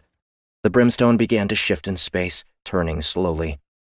Gant didn't need to see the ships to know if they were Thravens. Any Republic or Outworld ship in the universe would have been tagged by the Brimstone's identification system. We have to help them, Ian said. I'll give the orders, Lieutenant, Gant replied. Jester, keep an eye on these clowns. Excuse me, sir? Ian said. Gant chittered softly, while Ben Hill positioned himself to the left of the bridge crew, his rifle up and ready for use. The Brimstone continued to spin. Gant saw what had struck them a moment later. An Outworld cruiser. A starship. It had a gaping hole in its side and was floating dead in space. No doubt hit in the offensive. It had skimmed the Brimstone's shields, giving them a shove on the way past. We're being hailed, sir, one of the other crew members said. By who? They're identifying as Captain Pacell of the warship Fire. Shit, Gant cursed under his breath. Well, I guess the party's over. Nerd, take over at the pilot station. Lieutenant Ian, have a seat over there. Anybody does anything I don't tell them to do, they die. Got it? The crew looked back at him, surprised. One of them started to stand until he saw Ben Hill watching and sat back down. Sorry to tell you, Lieutenant. Otero was right. We aren't with Thraven. We're called Hell's Rejects. We're special ops, but not the kind you were thinking of. Mercenaries? Ian asked. Sort of. The bottom line is that Thraven is an asshole, and we hate him. You should too. He doesn't give a shit about the Outworld, and he's been using you and your boss to position his rise to power. General Thraven is a decorated military officer with the Outworld Cooperative, Ian said. Really? How do you know that? Captain Gall told us. How does he know that? Ian shrugged. That's what he said. I had no reason not to believe him. What happened to Otero? I sent him away in his shuttle. If you want to join him out there, be my guest. No, thank you, sir. We're being hailed again. The Brimstone had turned nearly 180 degrees. Gant could see the Fire now, a few thousand kilometers distant and moving toward Anvil's orbital defense station. Streams of plasma and projectiles filled the space between them, the defenses firing full bore. The Fire absorbed the attack, shield energy constantly visible as it took the brunt of the response. 4 flashes of light followed, fired by ships further back and flanking the Fire. They struck the station a moment later, each one creating a flare of detonating oxygen before the framework around the impact collapsed. Within seconds, the station was gone. I don't understand. He's attacking his own soldiers. Gant put his head in his palm. "Where did Gaul find you?" he said softly. Then he lifted his head. "Yan, I want you to answer the hail. As far as the fire is concerned, everything is fine here. We're just waiting for Gaul to return. If you try to warn them, you get shot. You don't want to get shot, do you?" No, sir. Gavash, open the link. Aye, ma'am. This is Lieutenant Olaine Ian of the warship Brimstone. Lieutenant, a woman's voice said, filling the bridge. where is Captain Gaul? On the surface, Captain. He's been down there for a few days now. I assume you're cloaked. What is your position? Captain, we're under attack! Gant didn't see who had spoken until after Pick's bullet had gone into the crew member's head and the body had slumped onto the floor. Oh, frag. Sorry, Pissell. Gaul's mercs don't run this boat anymore. Who are you? Identify yourself. Gavash, close the link. Aye, sir. The link closed. Well, that idiot wanted to get shot. What about the rest of you? None of them moved. Forget the Outworlds. Forget the Republic. Thraven is a threat to everybody. You don't believe me? Keep watching. He stared out the view screen with them. Smaller ships began to drop from the fire and her escorts. Shrikes and dropships, all of them descending into the planet's atmosphere. More Outworld warships were closing in, one of them passing within 10 clicks of the Brimstone. They fought back against Thraven's ships as bravely as they could, and were destroyed just as bravely. Whatever you're doing down there, Queenie, do it faster. 36. Abby, Irie, and Bastion were in the lobby of a downtown hotel when the warning tones began blaring out across the city, the resonance of the sound penetrating everywhere, from the tallest building rising into the clouds to the deepest parts of the surface dwellings. None of them knew what it meant at first, but they watched as the individuals around them began lining up in a fascinatingly orderly method. "What the hell?" Bastion said. Attention all citizens. Attention all citizens. Please report to the nearest protection facility immediately. This is not a drill. This is not a drill. All soldiers on leave are ordered to return to their assigned base immediately. That doesn't sound good. Irie said. Anvil is under attack? Abby said. By who? "Two choices," Bastion replied. The Republic or Thraven? Irie said. "Not good for us either way." The message repeated, following the tone. It was obvious from the reactions of the other individuals that they had done this sort of thing before. Abby was certain it normally was a drill. She heard the sound of thrusters a moment later and turned to look out the transparent wall of the lobby to see a black Shrike rocket past, vibrating the building. A second later, she heard the hiss of plasma fire, followed by the deeper repetition of projectiles and the muffled thuds of distant explosions. Excuse me, someone said, approaching them. He was wearing a tailored suit. A hotel employee. Maybe the manager? We're evacuating the building. Please follow the line to the stairs. It will lead you down to the protection center. I don't need protection, Abby said. but thanks. It's illegal to remain on the streets during an emergency, The man said.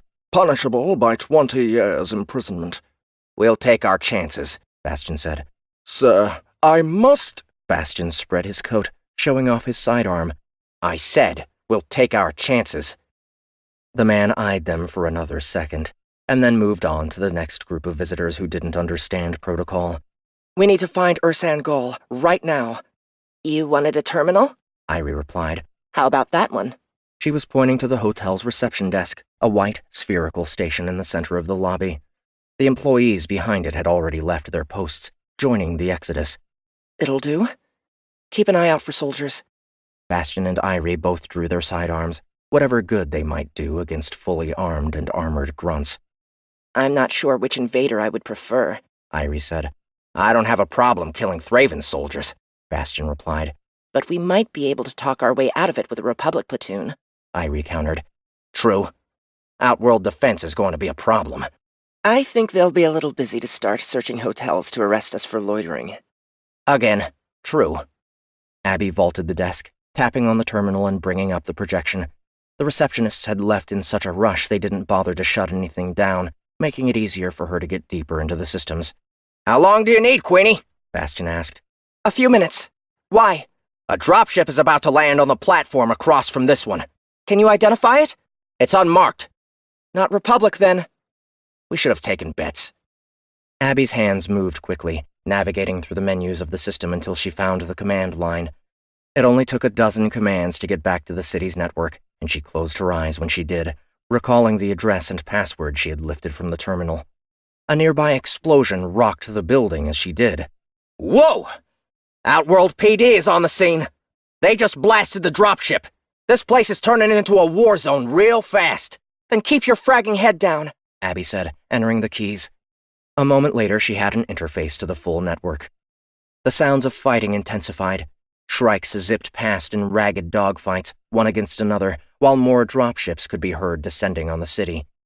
Abby moved through the network as quickly as she could, her mind running in multiple threads. Why was Thraven attacking like this? There had to be a reason that went beyond Ursan Gall. Even if the man had disobeyed orders, it didn't make sense to assault an outworld planet like Anvil to kill him.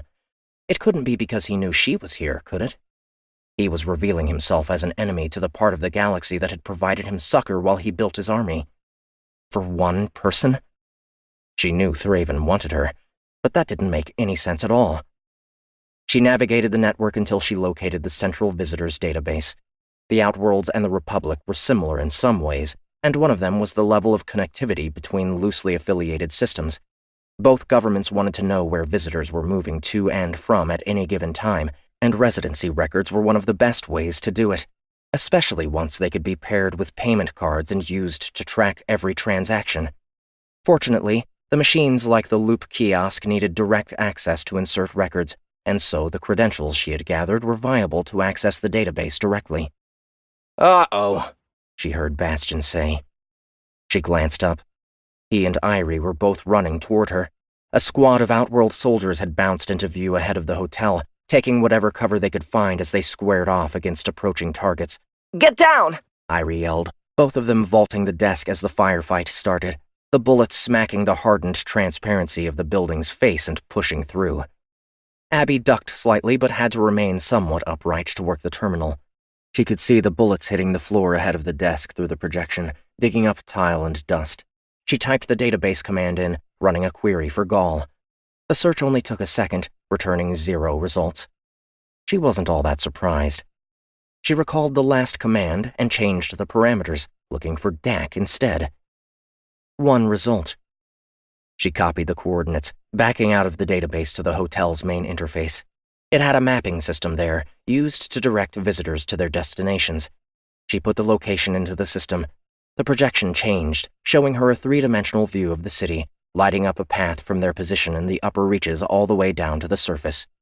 Lucifer, Fury, look at the map, Abby said, committing it to memory. If she forgot any portion, hopefully someone else would be able to pick it up. That's our target. Irie and Bastion glanced up at it. Almost at the same time, a round passed through the projection and hit Abby in the stomach. She felt like she had been sucker-punched, and she cursed when she looked down and saw a hole in her soft suit. She had never been shot this much before she had been given the gift. She was getting reckless. She ducked down, a hail of bullets passing overhead and blowing pieces out of the desk above them. Then the destruction stopped, the firefight changing direction. Abby stood, looking out to the fight. The black suits were closing in on the Outworld Planetary Defense Unit, filled with holes but still up and attacking. We have to help them. Help the Outworlders? I'm pretty sure it's better than helping Thraven. Ladies first. Fine. Fury, I'll knock them down, you take their heads. Roger. You have the map memorized? As best I can. I've never been that good with directions. You're a pilot. He shrugged. Let's go. Abby stood, locking her eyes on the converts beyond the hotel. They had already decimated the first PD squad and looked to be targeting reinforcements from somewhere to the right. She could see a second dropship beyond them, which had landed near the first. That one was smoking heavily and had a huge, gaping hole in its side. Even so, there were still units coming out of it, damaged but not destroyed. She felt the gift responding to her anger, and she used it to bounce across the lobby, landing halfway and bouncing off again and throwing herself through the damaged transparency. It was so beaten it barely resisted, and she crossed over, slamming hard into one of the converts and landing on top of it. It had been shot in the helmet, and half of its head was missing from the side, replaced with the silvery goop. She used the gift to hold it down while she grabbed and broke both of its arms and pulled the gun from its hands. Then Irie was beside her, katana in hand. She brought the blade down in one quick slice, removing the convert's head. "One down," she said. Abby found the next target, taking up the rifle and firing, hitting it in the head, aiming for the eyes. The helmet's protective transparency shattered beneath the repeated rounds, and the convert stumbled, losing the ability to see. She turned and repeated the process on another, while Irie rushed over and decapitated the first. Bastion emerged from the hotel, conservative with his attack, shooting the convert's invulnerable joints to disable them, reaching one and hitting it point blank in the elbow, the force strong enough to dismember it and release the rifle it was carrying. He picked it up, ducking behind a column as a fresh contingent joined the fight. "Queenie, incoming!" he said. Abby looked up. A pair of shrikes were bearing down on the position, angling to strafe the platform. Irie was in their line of fire. There was no time to reach her. She threw out her hand, desperate to move her out of the way. A moment later, Irie was pushed forward, launched out of the area and back toward the hotel. The shrikes released their rounds, peppering the platform, running bullets through both converts and Outworld PD alike. "It doesn't look good up there, either," Bastion said. Abby glanced further up, to space beyond. Streaks of flame suggested large forms losing orbit and burning up. Of course, if Thraven were assaulting the ground, he would be attacking the forces around the planet as well. Was the fire here? Was the Brimstone secure? "We can't waste time," she said, remembering the map. "There's a tube 2 blocks east of here." "Roger," Irie said. "Thanks for the save, Queenie." "Anytime." 37. "This is it," Bastion said. "Do you think he's in there?"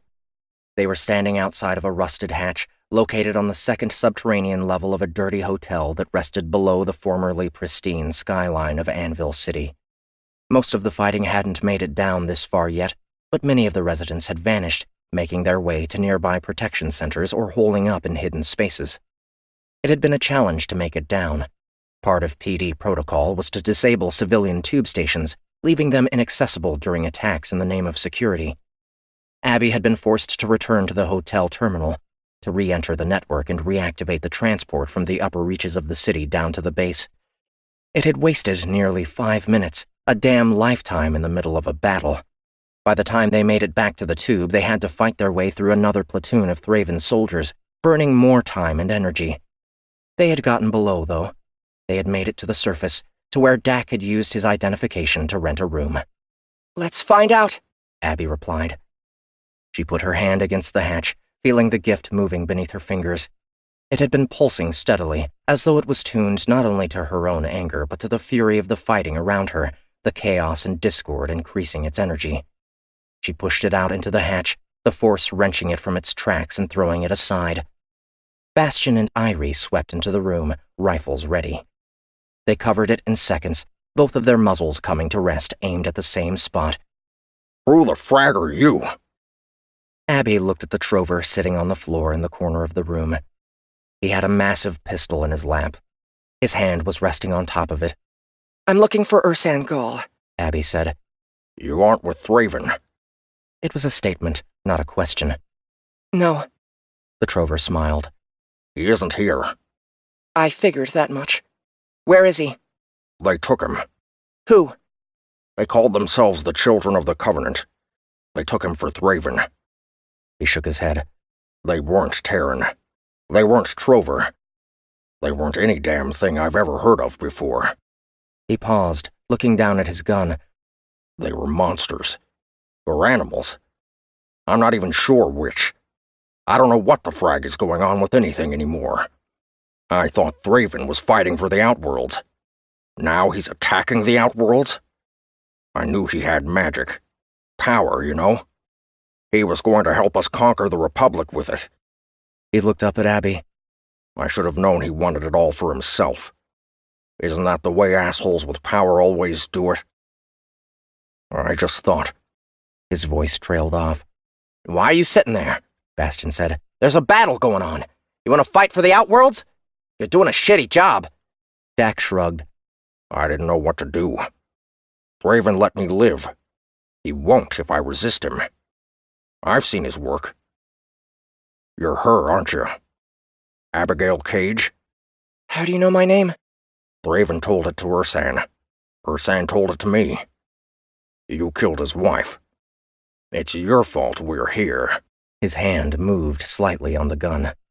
Don't, Irie said, pushing the rifle closer to him. Thraven's using you, just like he's using all of us. Whatever you're here for, it's because he wants you to be. I came for the Brimstone and the Fire, the 2 stolen ships. The Republic wants them back. Dak smiled. Of course he did. It doesn't matter if you take them. They were prototypes. Thraven's got more. What else do you know about the ships? Not much. Do you know about the engines? What about them? Abby took that as a no. I know Thraven's building more ships. I need Ursan to tell me where. I know where. You do? Yeah. But I'm not going to tell you. I'm not above torture, Abby said. Maybe once, but not now. Not where Thraven was concerned. I have a high pain tolerance. It'll take a while. It's only a matter of time before his forces claim the city. Then what are you going to do? So what is it you want? I want you to help me save Ursan. You have to be kidding. Nope. Ursan's my friend. We've been running together a long time. He didn't know Thraven was going to do this. Trin talked him into signing up with the General. She convinced him it was his best chance at getting revenge for his parents. Once he can see it's not true, maybe he'll come back around. Or maybe he'll still want to kill me for killing his wife. Could be. But you were going to go after him anyway. If you two fight, whoever deserves to win will win. At least this way I'm doing the right thing instead of nothing. Yeah, the more I think about it, the more sense it makes. Which could be exactly what Thraven wants. Queenie, you can't make a deal with this guy. He's a fraggin' mercenary. I have to eat. Abby stared at Dak. The options were clear. She could bring the Trover back with her and take her time getting him to talk, or she could agree to his deal and go find Ursan Gall. Getting out of a war zone as soon as possible certainly seemed like the safer course. And if Thraven really did want her to fight, wasn't it better that she didn't fall into his bidding? On the other hand, how long would it take her to make Dak talk? Hours? Days? Ever? There was no guarantee, and every minute that passed meant another minute that Thraven had to bring another warship online. What was the bigger risk? Finding Ursan Gall in the middle of this shitstorm, or allowing the enemy to bring their full fleet to bear? You're a loyal friend. Not always. I let them take him. I ran away. It sounds like they would have killed you. Yeah. I should have fought anyway. I find Ursan. You tell me where, no matter what happens after that. Deal? Dak nodded. Deal. Queenie, it isn't your decision, Lucifer. I lead, you follow. Yes, ma'am. Let him up. Irie and Bastion lowered their rifles. Dak got to his feet, clutching the pistol in his left hand. I can take you to Gorix's workshop. That's where the assholes grabbed him. It could be that Gorix knows where to find them. If I find out that cockroach set us up, I'm going to flip him on his damn back and leave him there to rot. Now that is cold. You aren't funny. How far is it? Not far. A couple of blocks. Ursan didn't want to be too far from the workshop. All right. Let's go. 38. It only took a few minutes to cross the distance to the warehouse where Gorix's workshop was located. The surface of Anvil remained an as-yet unscathed dead zone, a place suddenly devoid of any signs of life.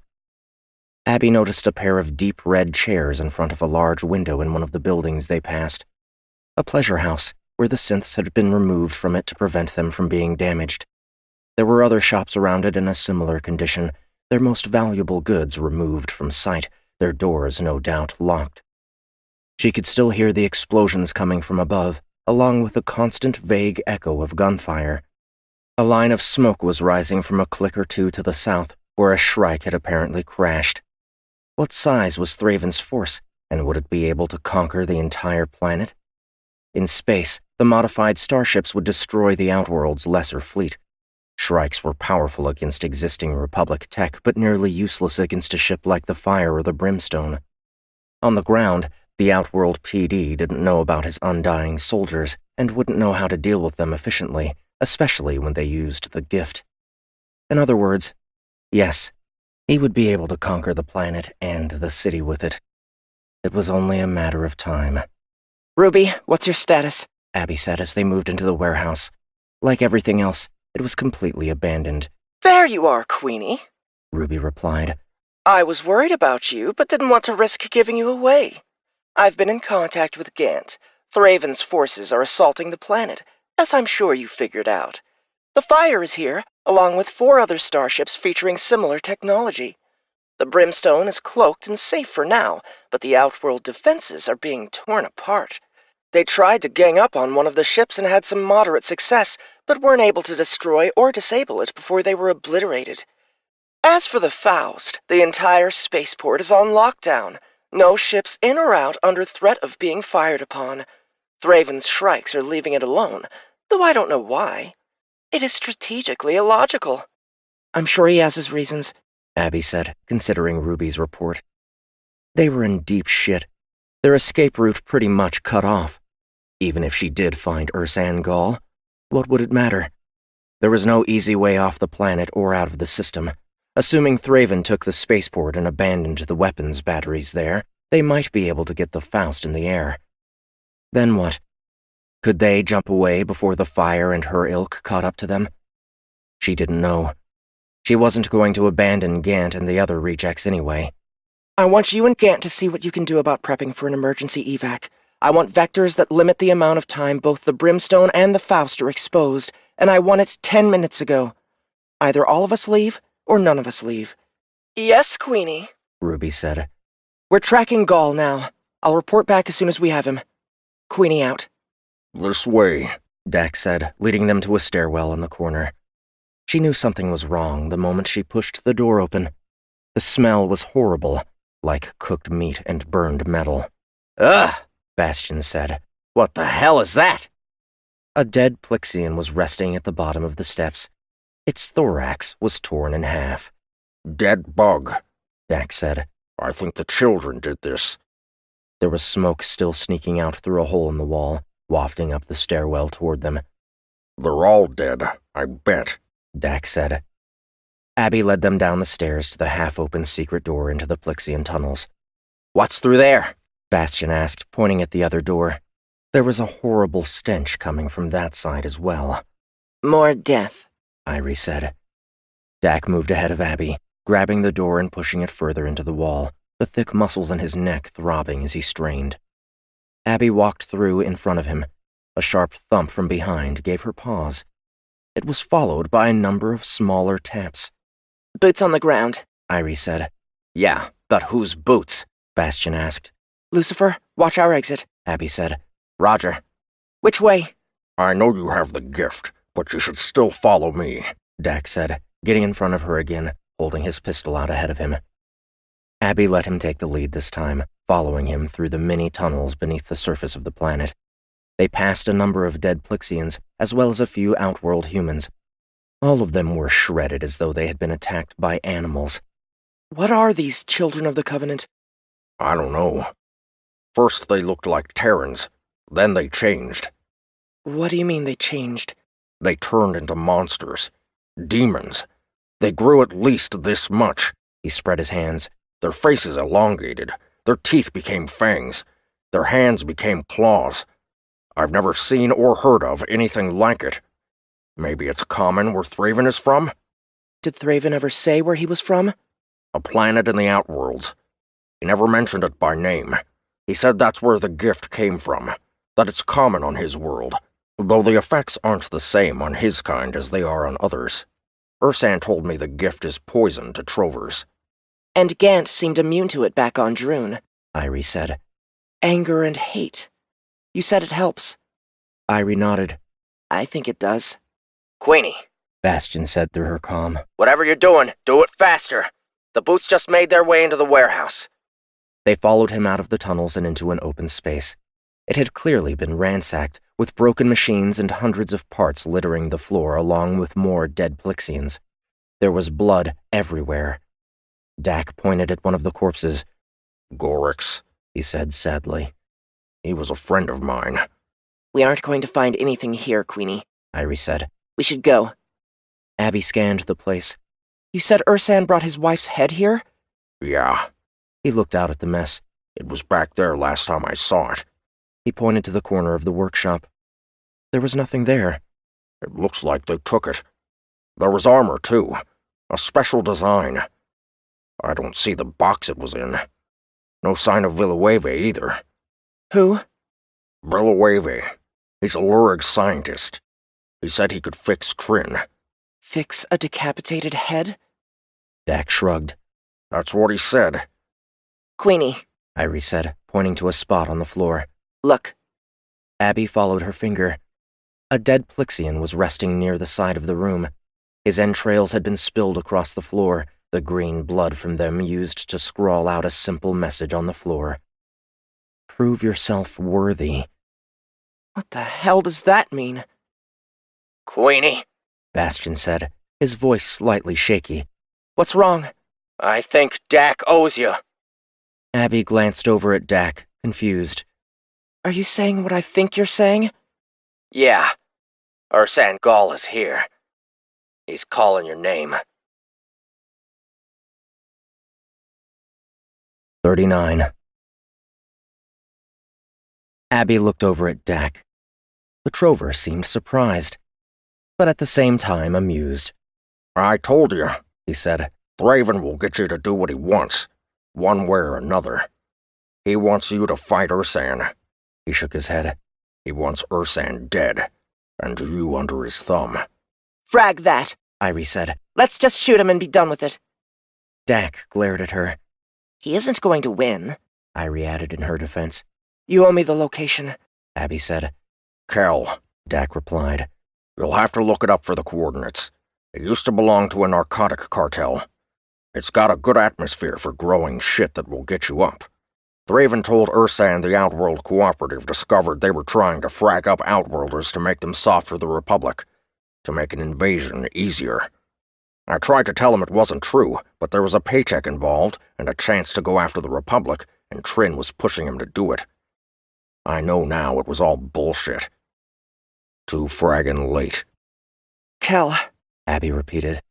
The name didn't mean much to her, but Ben Hill probably knew about it. Thank you. Dak shrugged. Sure. For whatever it's worth. I don't like the odds of any of us making it off this planet alive. The children, they're immune to the magic. Even if you beat Ursan, you'll probably have to deal with them. Do bullets work? Irie asked. Not that well.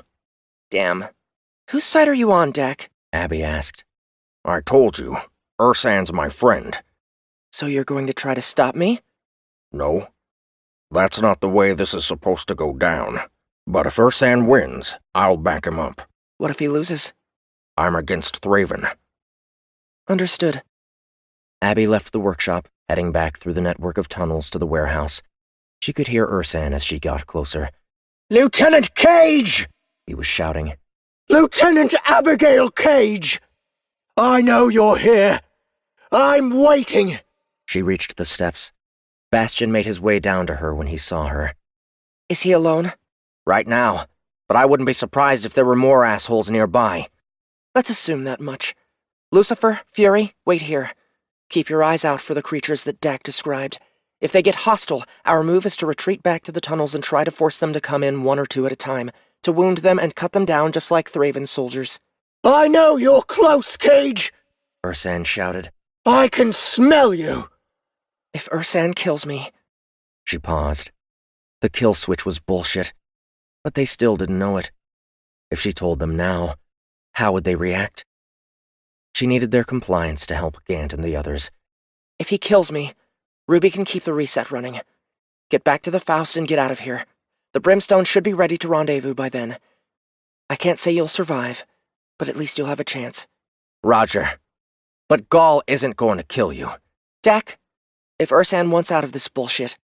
He nodded. I'll see what I can do. I won't kill yours if yours don't kill me. Deal, Irie said. Cage! Ursan screamed it at the top of his lungs, so loud and shrill that Abby could feel the pain behind it. She didn't blame him for blaming her for Trin, even if his wife had picked the fight. She sure as hell wasn't going to roll over and die for him either. Wait here another minute, Bastion suggested. His head will explode, and we can sashay right out of here. Thraven's army is still out there, Irie said. Sashay, Bastion repeated. I'm going up, Abby said. She started up the steps without looking back. Good luck, Irie said behind her. She reached the door at the top and stepped through. Ursan Gaul was in the center of the room, his eyes already fixed on her. He looked wild, his hair half-shaven, his clothes dirty, his hands clenched in fists. He laughed at the sight of her. You, he said. He had tears in his eyes. You're the one that killed my Trin? Look at you. What do you weigh? 54 kilograms soaking wet? Ursan, Abby said, taking a few steps toward him with her hands out. I don't want to fight you. He laughed harder. What? That has to be the dumbest thing I've ever heard. Of course, you want to fight me. I want to kill you. His last words came out as a hiss, and he sprang toward her, his fingers elongating into claws, the gift reaching out ahead of him. Abby felt her gift responding, rising to meet the attack. She bounced away, rolling and hopping to her feet, facing Ursan as he landed and slid, turning back her direction. Thraven wants me to kill you. He knew I would find you. He set you up. No. He knew you would find me because he wanted you to find me. He wants me to kill you. This is your trap, Cage. Your death, not mine. He sprang toward her again. She didn't move away this time. She met his gift with her own, letting them cancel one another out. He landed ahead of her, leading with his claws, slashing wildly at her. She avoided the attacks easily, getting behind him and pushing him into the wall. He slammed it with his shoulder, the limb breaking under the force. He bounced off and turned. His arm healed in seconds, and he rotated his shoulder a few times to test it. Ursan, Thraven isn't what you think he is. He isn't a friend to the Outworlds. He isn't a friend to anybody. I don't care, he shouted. Do you think that matters? Do you think that makes any difference now? She's dead, Cage. She's dead because of you. He threw his gift out at her. She tried to block it, but this time it was too strong. She was thrown backward and then slammed down to the floor. She felt her body shatter as she hit, and she clenched her teeth in pain. He was there before she could heal and get up, pouncing on top of her, putting his claws to her throat. You aren't so strong when you don't have someone to shoot your opponent in the back, are you? He's going to steal Trin from you. He took her head. A good reason for me to kill you, then, isn't it? He replied, almost calmly. He'll forgive me for disobeying him. He'll let me stay with her when he brings her back to life. We'll be together again. A team. Abby felt her own fury rising. Not because of Ursan, but because of Thraven. He was using them all. Mars and Emily Egan, Olus, Ursan and Trin. Every life was a toy that he played with, a piece to be moved into position, manipulated into doing his will despite the illusion that the decisions were uniquely made. Now she was going to have to kill Ursan Gaul, even though she knew they weren't really enemies. And that pissed her off more than anything else. She didn't even move. One moment, Ursan was on top of her, the next, her gift had pummeled him, blasting him away before he could react, knocking him back and into the wall of the warehouse. He landed on his feet, looking at her, a smile spreading. I didn't want it to be that easy, he said. He shouted and charged at her, coming so fast she could barely believe it. It didn't matter. She put her hand up, and he hit it like he was hitting a wall. He stopped in his tracks, his body contorting against the sudden barrier, his bones breaking. He fell back. She stood over him, holding out her hands. She had never seen it happen before, but now she watched as her fingers extended, the ends becoming a silvery gray that ended in slightly curved points.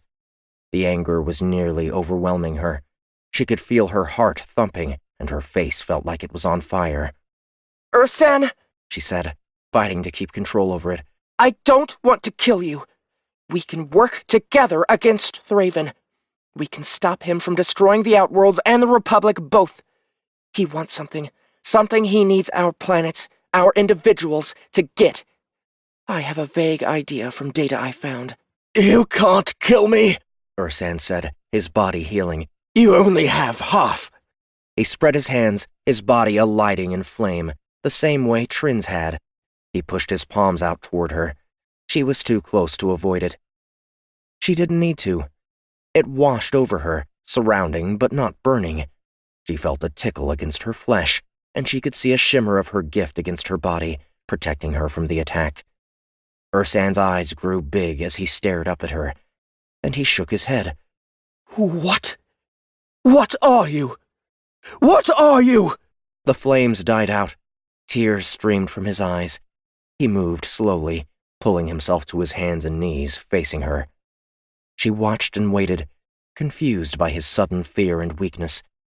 "What are you?" he said again. "I don't know what—" She didn't finish the sentence. He sprang toward her again, a gun appearing in his hand. He put it beneath her chin. He never got to fire. Her hand finished its arc, her fingers digging in deep, slicing through the front of his neck. He stood directly ahead of her, frozen for a moment as his system tried to recover. She didn't let it.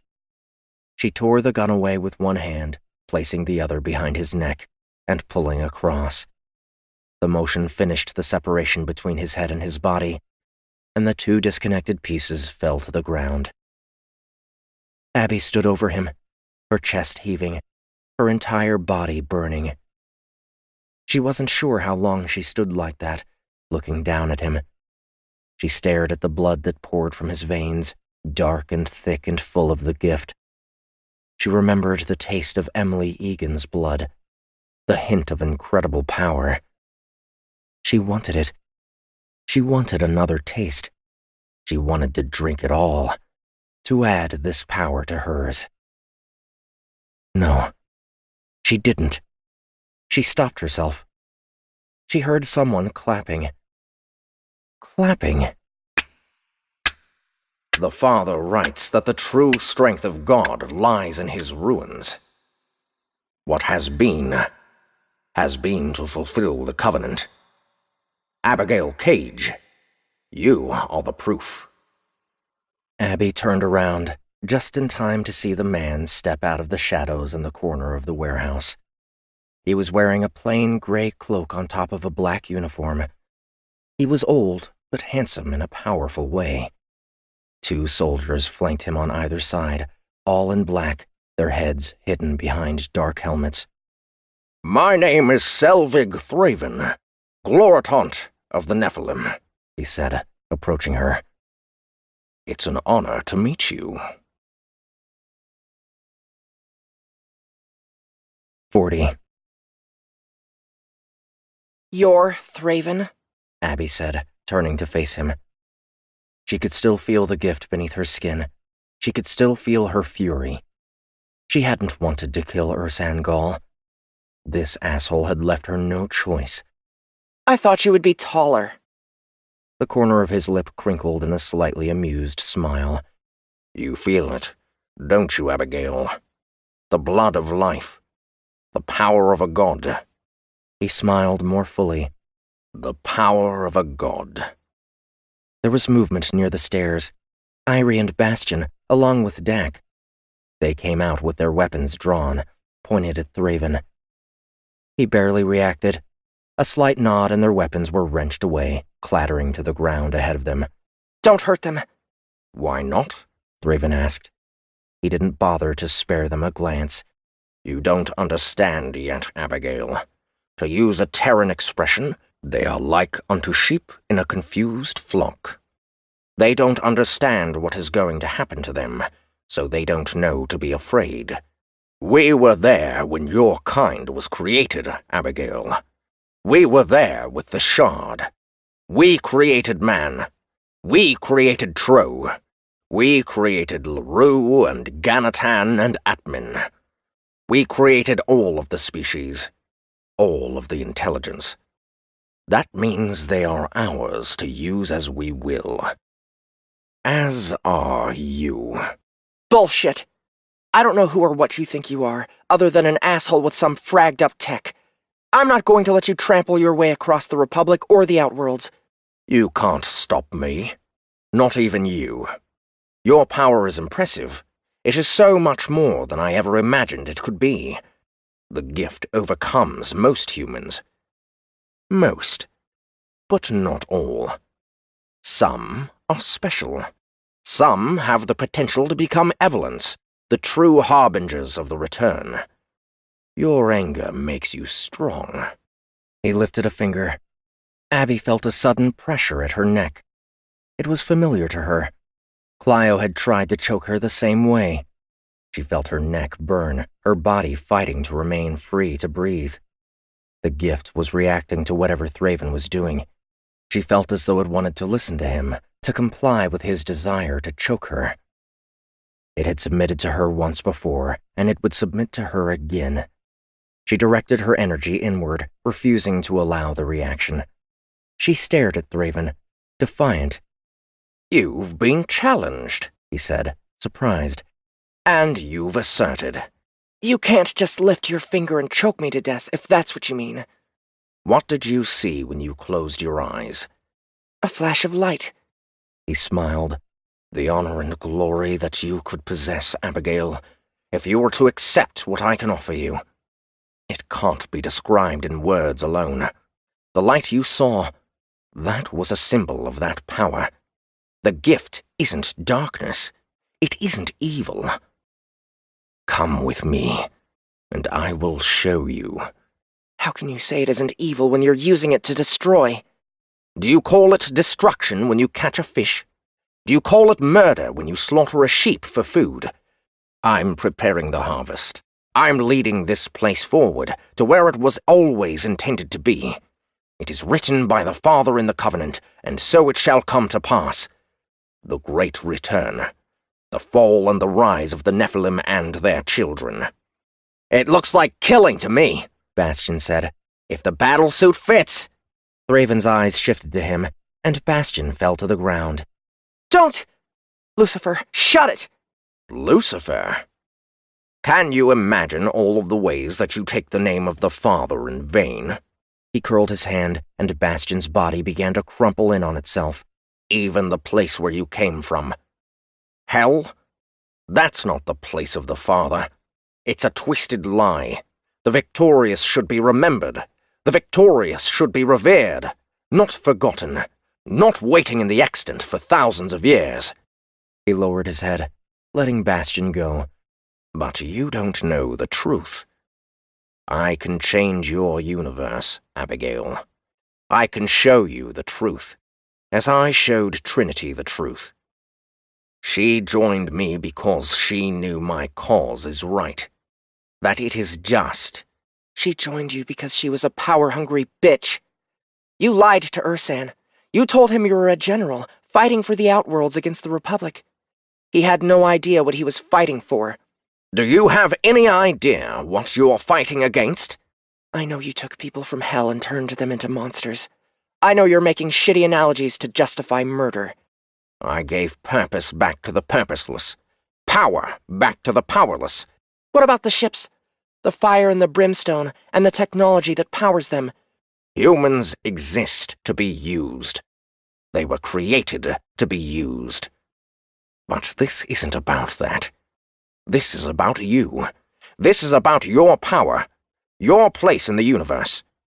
To think my original purpose for you was to capture a single mainframe, a simple task for someone like you. I didn't know what you were capable of. The speed and strength at which it has manifested is beyond anything I have encountered since I arrived here. There is more to you than simple tasks, more to you than these lessers can ever understand. Haven't you ever wondered if there was more to life than what you know? If there was more to the universe than senseless conflicts over planets and resources so clearly in abundance? Abby couldn't help but consider it. She had been content as a breaker, and she wanted to get back to her daughter. Outside of that, she had never thought about it. The gift was forcing her to. She could feel it beneath her skin. She could sense the pull of it from the blood on the ground behind her. She could hear it in Thraven's voice. What if there was more to life? What if she were meant for bigger, grander things?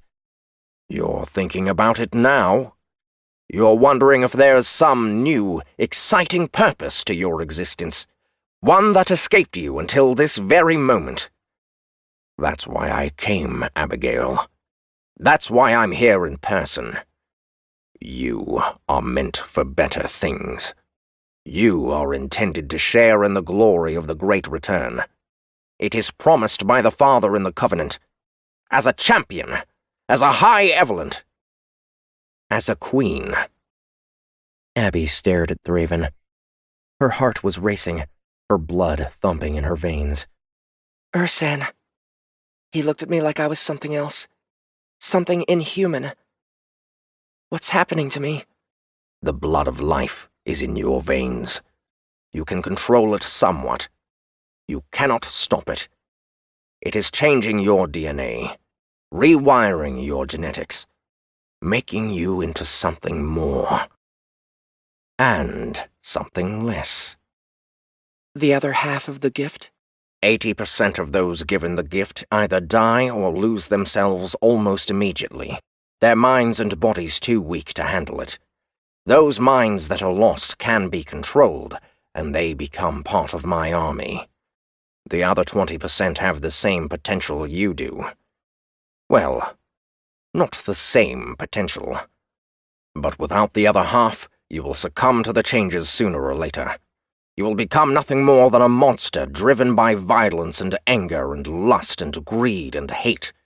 A demon, as the heroes of the Nephilim, including the Father, eventually became. The other half allows you to control your change. It increases your ability in ways you can't imagine. It grants you true immortality and agelessness, so long as you keep your head. Abby stared at Thraven. Was he telling her the truth? Would she really become a monster if she refused him? Irie had seen her eyes change. Ursan Gall had been terrified of her at the end. Were those hints of what was to come? She knew something was happening to her, but she didn't feel angrier or more hateful than normal. Or did she? Would she have jettisoned Coley from the airlock so callously 2 months ago? She wasn't sure. What if I've taken the blood of someone who has both parts? What if I tasted Venerant Alarin's blood? Thraven's eyes lit up in a way that terrified her. Come with me, Abigail. Leave this simplicity behind. Accept the rest of the gift. Allow yourself to evolve. You have to be kidding me, Bastion said. Queenie, you can't possibly be considering this bullshit. He's lying to you. Abby looked back at the rejects. What the hell was she supposed to do? They couldn't fight Thraven. Not like this. Maybe not ever. What was the choice then? Stay here and die, or go with him and live? It was the choice he knew she would have to make. The more she resisted the idea of his control, the more it became apparent that he had her right where he wanted her. And he had done it so easily. She needed power to stop this, power only the gift could give her. But if she went with him now, would she ever escape? Would she want to? If she were destined for something more, was it to be the one to destroy him, or to help him destroy everything else? She had always believed destiny was what you made it, not some preordained bullshit. Olis had warned her about this in his own way. She knew what he would tell her to do. But this was her life, damn it. Not Thraven's, not Olus's, not the Republic's. Hers. Prove yourself worthy. The children had written it in blood on the floor of the workshop. Did they know how appropriate the statement was? I keep telling you assholes, she said, holding her eyes on Thraven's. Go frag yourselves. She was probably going to die. The rejects were going to die with her. But she couldn't submit. Not to anyone. Not for any reason. Haley would understand. If Thraven and his armies took Earth, she would fight him, and she would do it with every ounce of her soul, just like her mom. Thraven's smile vanished. He didn't look angry or surprised, only disappointed. I respect your decision, Abigail Cage. Now you must respect the consequences. He put up his hand. Then she was airborne, launching back toward the wall again. She hit it so hard it cracked around her, and she nearly went straight through. She landed on the ground in time to see the other rejects on their knees, choking. Wait! Irie said through it. Gloriton, Thraven, I want to go with you. Immediately, Irie got to her feet, once again able to breathe. Bastion and Dak were still choking, clutching their throats as though that would save them. Fury? Abby said through still healing lungs. What the frag? Irie ignored her. I've tasted it. From the blood on my sword. Trinity's blood. I've tasted the gift. I didn't die. I didn't go crazy. I don't know how to control it yet, but I want to learn. I may not be as strong as Abby, but I'm smart enough not to pass up the opportunity. Abby's anger doubled, the burning heat of it inching toward the surface. Was that why Irie had been looking at her that way? Was that why she was immune to the convert's power?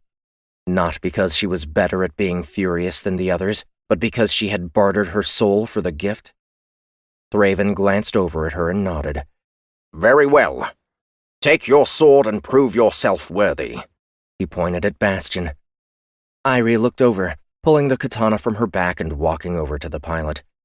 Bastion was suddenly able to breathe again, and his head tilted up toward Irie, his face twisted in anger. You traitorous bitch, he said. I'm not going to spend the rest of my life powerless to the universe around me, Irie said. Not when I have a choice. Then the blade came forward, the tip of it spearing Bastion in the chest and sinking all the way through. She yanked it out just as quickly, turning to face Thraven as Bastion dropped forward to the ground. No! Abby said, the anger becoming too much to bear. The gift had never moved so quickly, had never felt so light and hot. She spread her hands out, rising to her feet as her entire body was engulfed in fire. It didn't burn her. It sat on top of her, and she pushed it out toward Irie, intent on turning her to ash for her betrayal. The flames only made it halfway, dispersing into nothing before they could cross the full distance.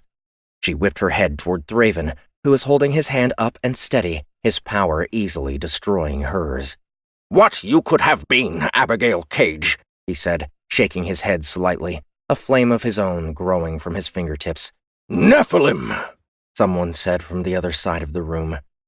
Thraven and Abby both looked at once to the two individuals who had suddenly appeared as though out of thin air. A male and a female. The male was older, much older, with a white mohawk running down his head. He was wearing a silver light suit beneath a worn coat, a large ring on his finger, a gun in one hand, and a strange kind of curved blade in the other. The woman was dressed in kind, but she was younger, her skin smooth and tight, her hair short and dark. Fanwell, Thraven said. You survived? No thanks to your father, the man replied. You came for her? I came for you. You cannot defeat me. I have bathed in the blood of our brothers and sisters. I have taken more power than you have ever tasted. And yet, I am but the tip of the spear. You and your kind took the One's gift and turned it from something beautiful to something repugnant. We knew you would be back. We've been waiting for you. Then you've been waiting to die. Fanwell shouted, bursting forward and firing the gun at Thraven at the same time he closed on him. Thraven turned his flaming hand away from Abby, directing it at the newcomer. It poured out toward him, but he dropped and rolled away, still shooting, his bullets hitting one of the guards standing beside the Gloritant. Lieutenant Cage, the woman said, suddenly standing beside Abby. I am Jakun. We have to go. Abby ignored her, finding Irie. She had backed away from Bastion, positioning herself closer to Thraven and his guards. I need to kill her first. There is no time. The children will be coming, and Fanwell cannot win this battle. Then why is he fighting it? To get you out. Bastion. She pointed to the downed pilot. The woman looked at him. He's still alive. I'm not leaving without him. Jakun moved to him, leaning down over him. Abby looked back toward Thraven and Fanwell.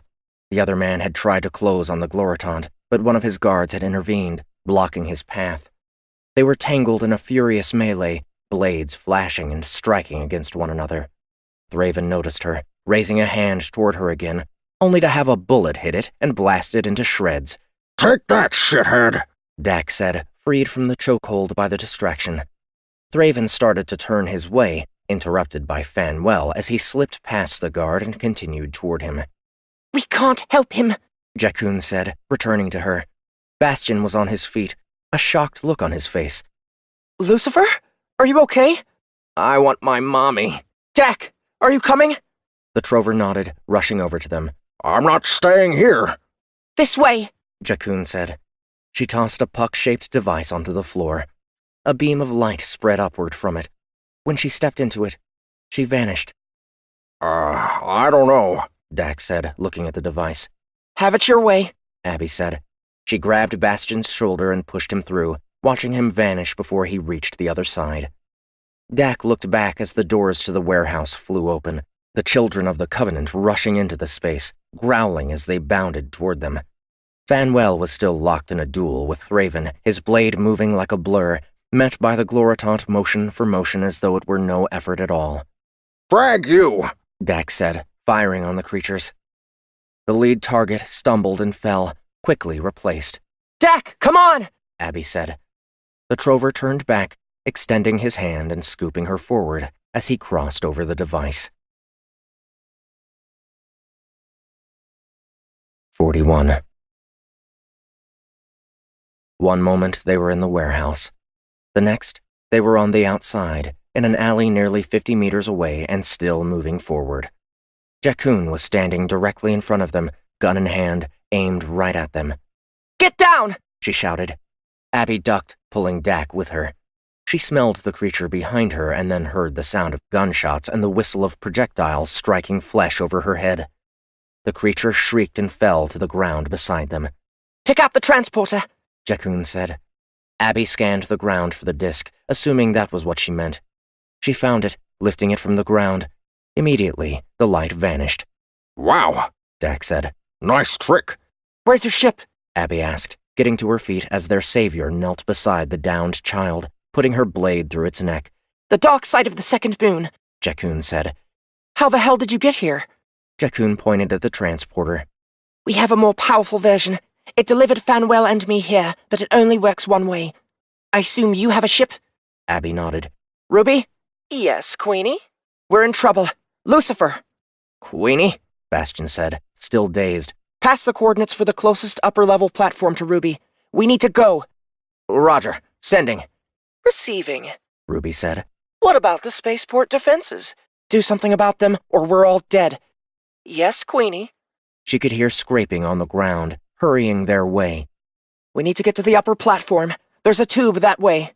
Jakun nodded. Take the lead. I'll protect the rear. Roger. "I'll help you." Your bullets won't keep them down for long. "Yours will?" They're poisoned. "Nice." Abby led them forward, racing through the streets toward the tube. She knew they couldn't outrun the children for long. What about Thraven? Would Fanwell surprise Jakun and emerge victorious? She doubted it. They crossed a wide street, nearing the tube. The fighting had intensified further, and she could feel vibrations on the ground and hear heavy fire a few blocks away. Mechs. By the sound of it, Thraven and Outworld Defense both had units crawling the down-level streets and alleys. Closer gunfire drew her attention back. The roar of Dak's pistol was impossible not to recognize, and she looked back to see the trover shooting at a handful of oncoming children. Jakun was ahead of him, having exchanged her gun for a second arced blade, which spread from her hand like a fan. Lucifer, get to the tube. Make sure it's functional. Roger. Ruby, where are you? On my way. I got clear of the fixed batteries, but the Faust sustained some damage. Can she make it to orbit? Yes, Queenie. I think so. ETA 47 seconds. It wasn't the best answer, but it would have to do. Abby found Jakun as a silver blur amidst the children, her blades flashing as she danced through their ranks, cutting into them while Dak knocked them down.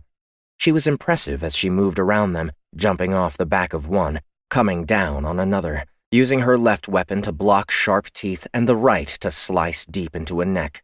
More soldiers were coming behind them, converts in black light suits. Would they hold their fire until the children were clear? Abby wasn't taking chances. The gift was still flowing strongly through her, empowered by Irie's deceit. She put out her hand, grabbing one of the children with it and dragging it down. Jakun saw it and bounced over to it, driving her blade through its neck. Abby caught another, flipping it back, throwing it at the incoming soldiers. The creature knocked them down. Come on! Bastion shouted from the tube. Dak! Abby said. The trover came running without hesitation. Jakun looked back, found one more of the children to slaughter, and then jumped forward, landing easily beside them. Up! Abby said, leading them to the tube. They gathered in the module, Jakun regaining her gun and firing at the enemy as the clear doors closed and they began to rise. They had gone up nearly 30 meters when they suddenly jerked to a stop. What the frag? Dak said. Thraven, Jakun replied. Abby looked to the surface. She could see him now, standing with Irie on one side and one of his guards beside him. Bitch, Abby said, her anger renewed. She knelt down, putting her hand to the bottom of the module. She could almost feel Thraven's power there, holding them in place. She pushed against it, fighting it.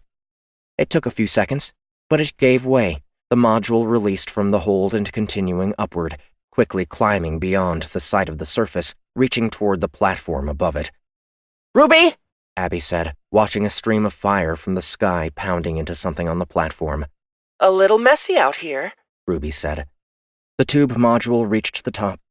Abby could see the remains of a mech on the platform, still burning and sparking from the Faust's attack. There were soldiers nearby, both Outworld Defense and Thraven's, separated on either side of the platform and passing attacks back and forth. How are we going to get up there? Dak said. Jakun, do you have more of those transport discs? Abby asked. She nodded, digging another pair out of tight packs on her suit. She handed one to Abby. Press this to activate it. It has to be flat on the ground to make a proper scan. It will flash blue when it's paired. It won't work before that. What's the range? 300 meters maximum. You can't be thinking what I think you're thinking, Bastion said. The Faust can't land here, Abby replied. We need to get up higher. I'll carry the transporter up, Jakun said, pointing at one of the buildings. It should reach. Go. We'll cover you. I don't have a gun, Bastion said.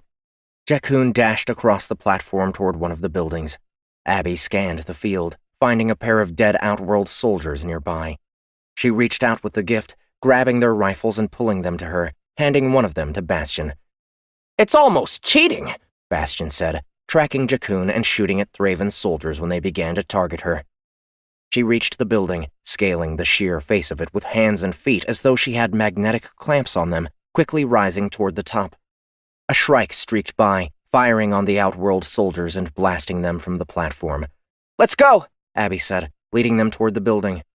Bastion continued laying down cover fire as they crossed the gap, tossing the rifle aside when its magazine was empty.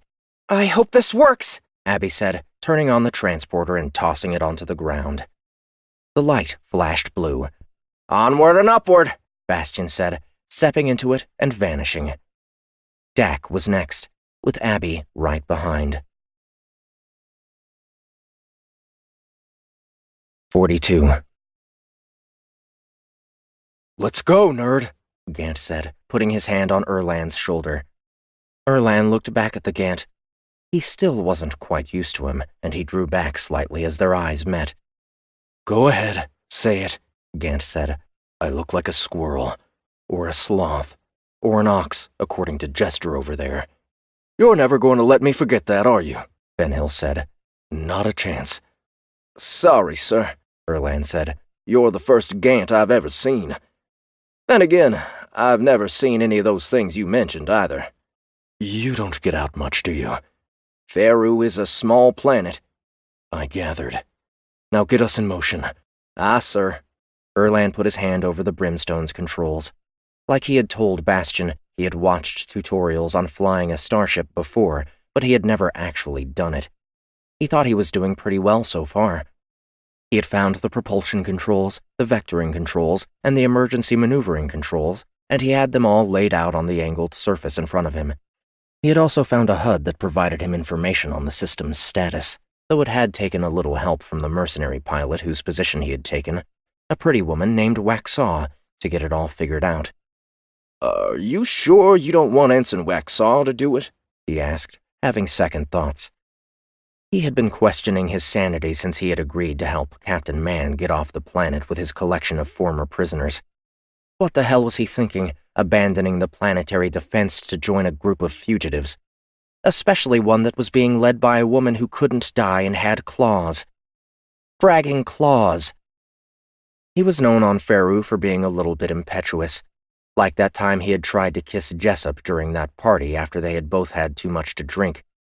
He could still feel the sting of it on his cheek when he thought about it too much. I want you to do it. I'm not ready to trust Queenie's life to a mercenary crew. You know I've never piloted a starship before, right? Gant chittered in laughter.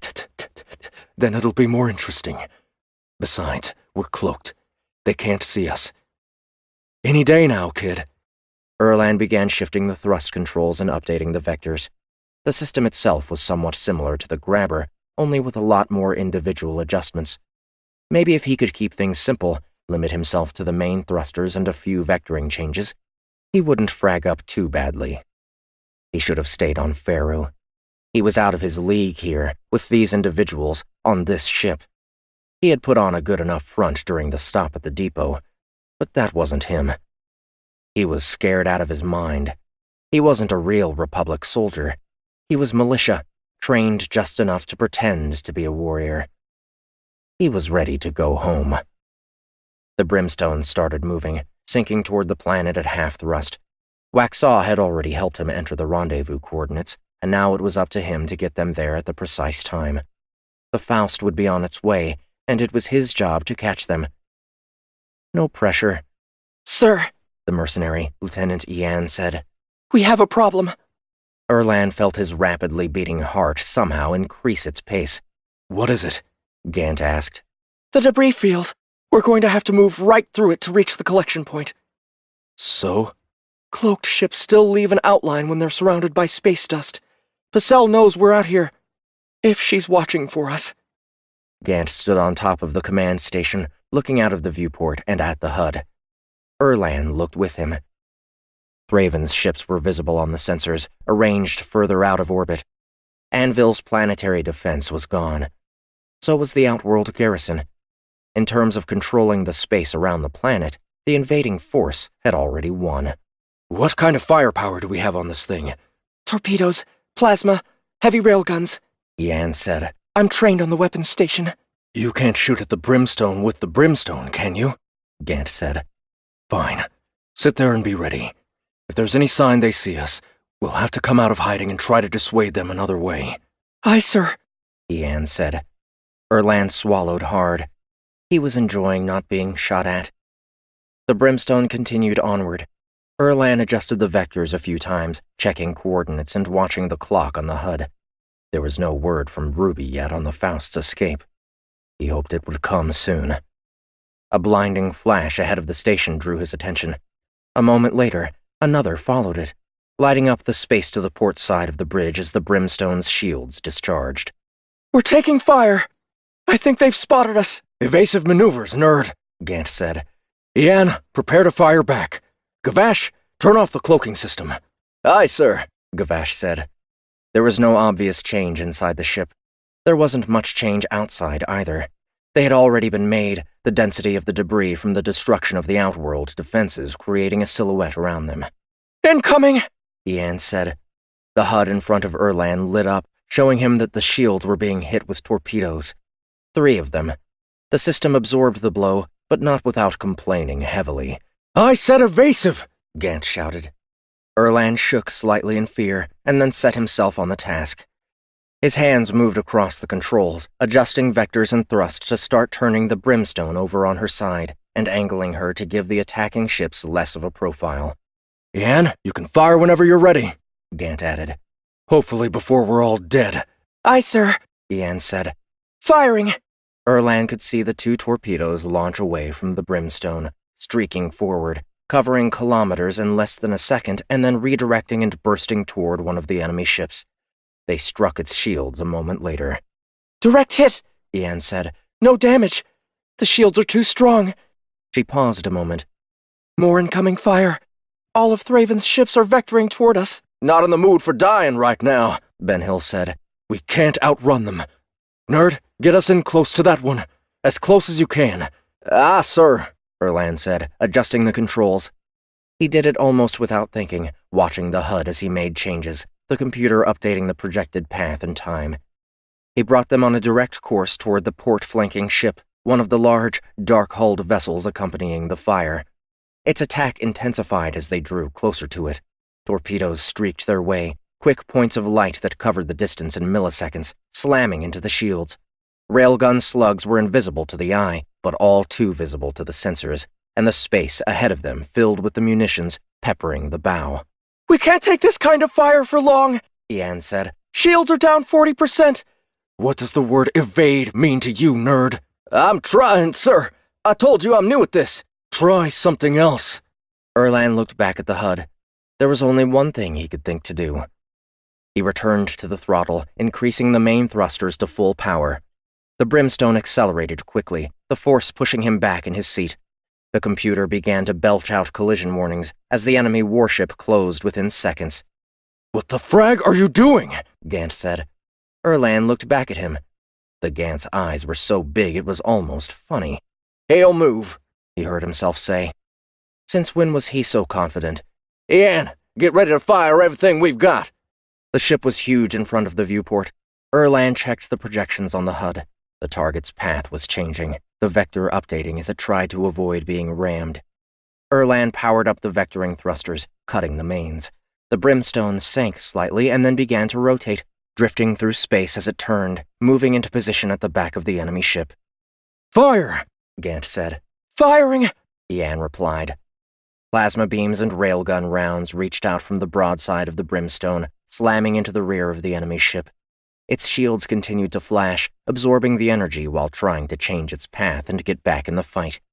No, you don't, Erlan said, adding more power to the starboard thrusters and pulling the Brimstone back so that it was facing the enemy's rear. Fire torpedoes, now! Ian did, loosing a pair of torpedoes toward the stern. The first one was caught by the shields, but the second one made it through. Erlan nearly pissed himself as he watched the projectile vanish into the ship's thrusters, detonating a moment later in a bright flash of light. The enemy ship fell silent, and then the back half of it started to come apart, spreading into a new field of debris. Target disabled, Ian said. Nerd, you are insane, Gant said. I didn't think that would work, Erlan replied, a sudden sense of pride sneaking up on him. He had tried a similar tactic in the construct once and had been rewarded with a quick death. Don't get too comfortable. There are 4 more of the bastards, and we need to get back on course. Gant? Ruby's voice cut into the bridge. I've got Queenie and the others on board. We're headed for orbit. ETA 1 minute, 15 seconds. Out of time already. Get us there, kid. Aye, sir, Erlan said, checking the HUD again. The other ships were getting close, but they were fortunate. The maneuvering had left the collection point closer to their side. The race was on. 43. The transporter brought them out on the top of one of the buildings, a flat surface high above the platform where they had started. Jakun was already there, and she lifted the device behind them before pointing to the sky. The Faust was out there, angling back with a pair of shrikes behind her. We're only going to get one shot at this, Abby said. Ruby, disable the hangar force field and bring her in. Roger. How are we going to get up there? Bastion asked. I'll make the jump. I'll drop the transporter and you come through. No hesitation. Lieutenant, Jakun said. I should do it. I have more experience. Okay. Abby watched the Faust begin to drop, streaking toward them with the Raven's fighters on her tail. The wing-mounted turrets were firing backward, keeping them from getting the easiest attack vector, but also sending their rounds slamming into the rooftop nearby. Jakun handed Abby one of the transporter devices, and then moved to the lip of the building, ignoring the hail of fire peppering the side of the structure. She put her hands up, her head turning to track the ship. They would have 5 seconds at most to make the transfer. Get ready, Abby said, activating her puck and tossing it on the rooftop. It wasn't blinking blue yet. Dak and Bastion stood close to it, prepared to walk into the light. She watched Jakun start to run along the edge of the rooftop as the Faust swooped in. Her heart nearly stopped when the woman jumped, launching forward as the Faust reached them, at first appearing as though she would slam right into the side. She timed her leap perfectly, passing through the open hangar and into it, no doubt hitting hard as the opposing vectors brought the wall to her at speed. It didn't matter. The puck lit up and blew. Dak and Bastion both jumped in. Abby followed a moment later.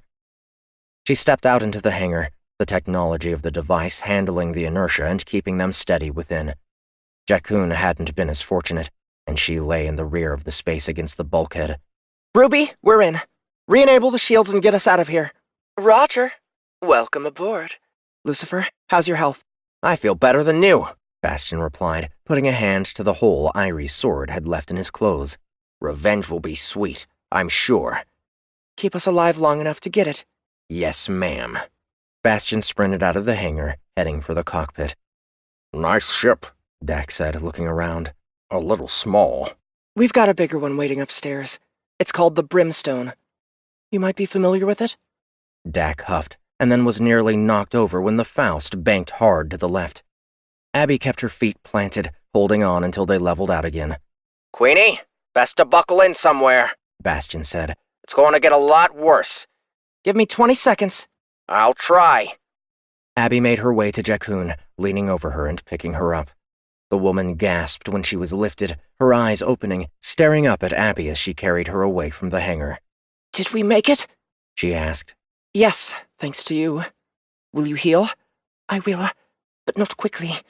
I expended a lot of strength to repair your friend. Thank you. Abby brought her to the ladder. Can you climb? Before she could answer, the Faust tilted again, dipping downward. Abby grabbed the ladder, holding it tight to keep them from crashing into the wall again. Lucifer, would you rather be dead? Hold tight. The Faust bucked a few times before rising, the nose pointing steeply upward.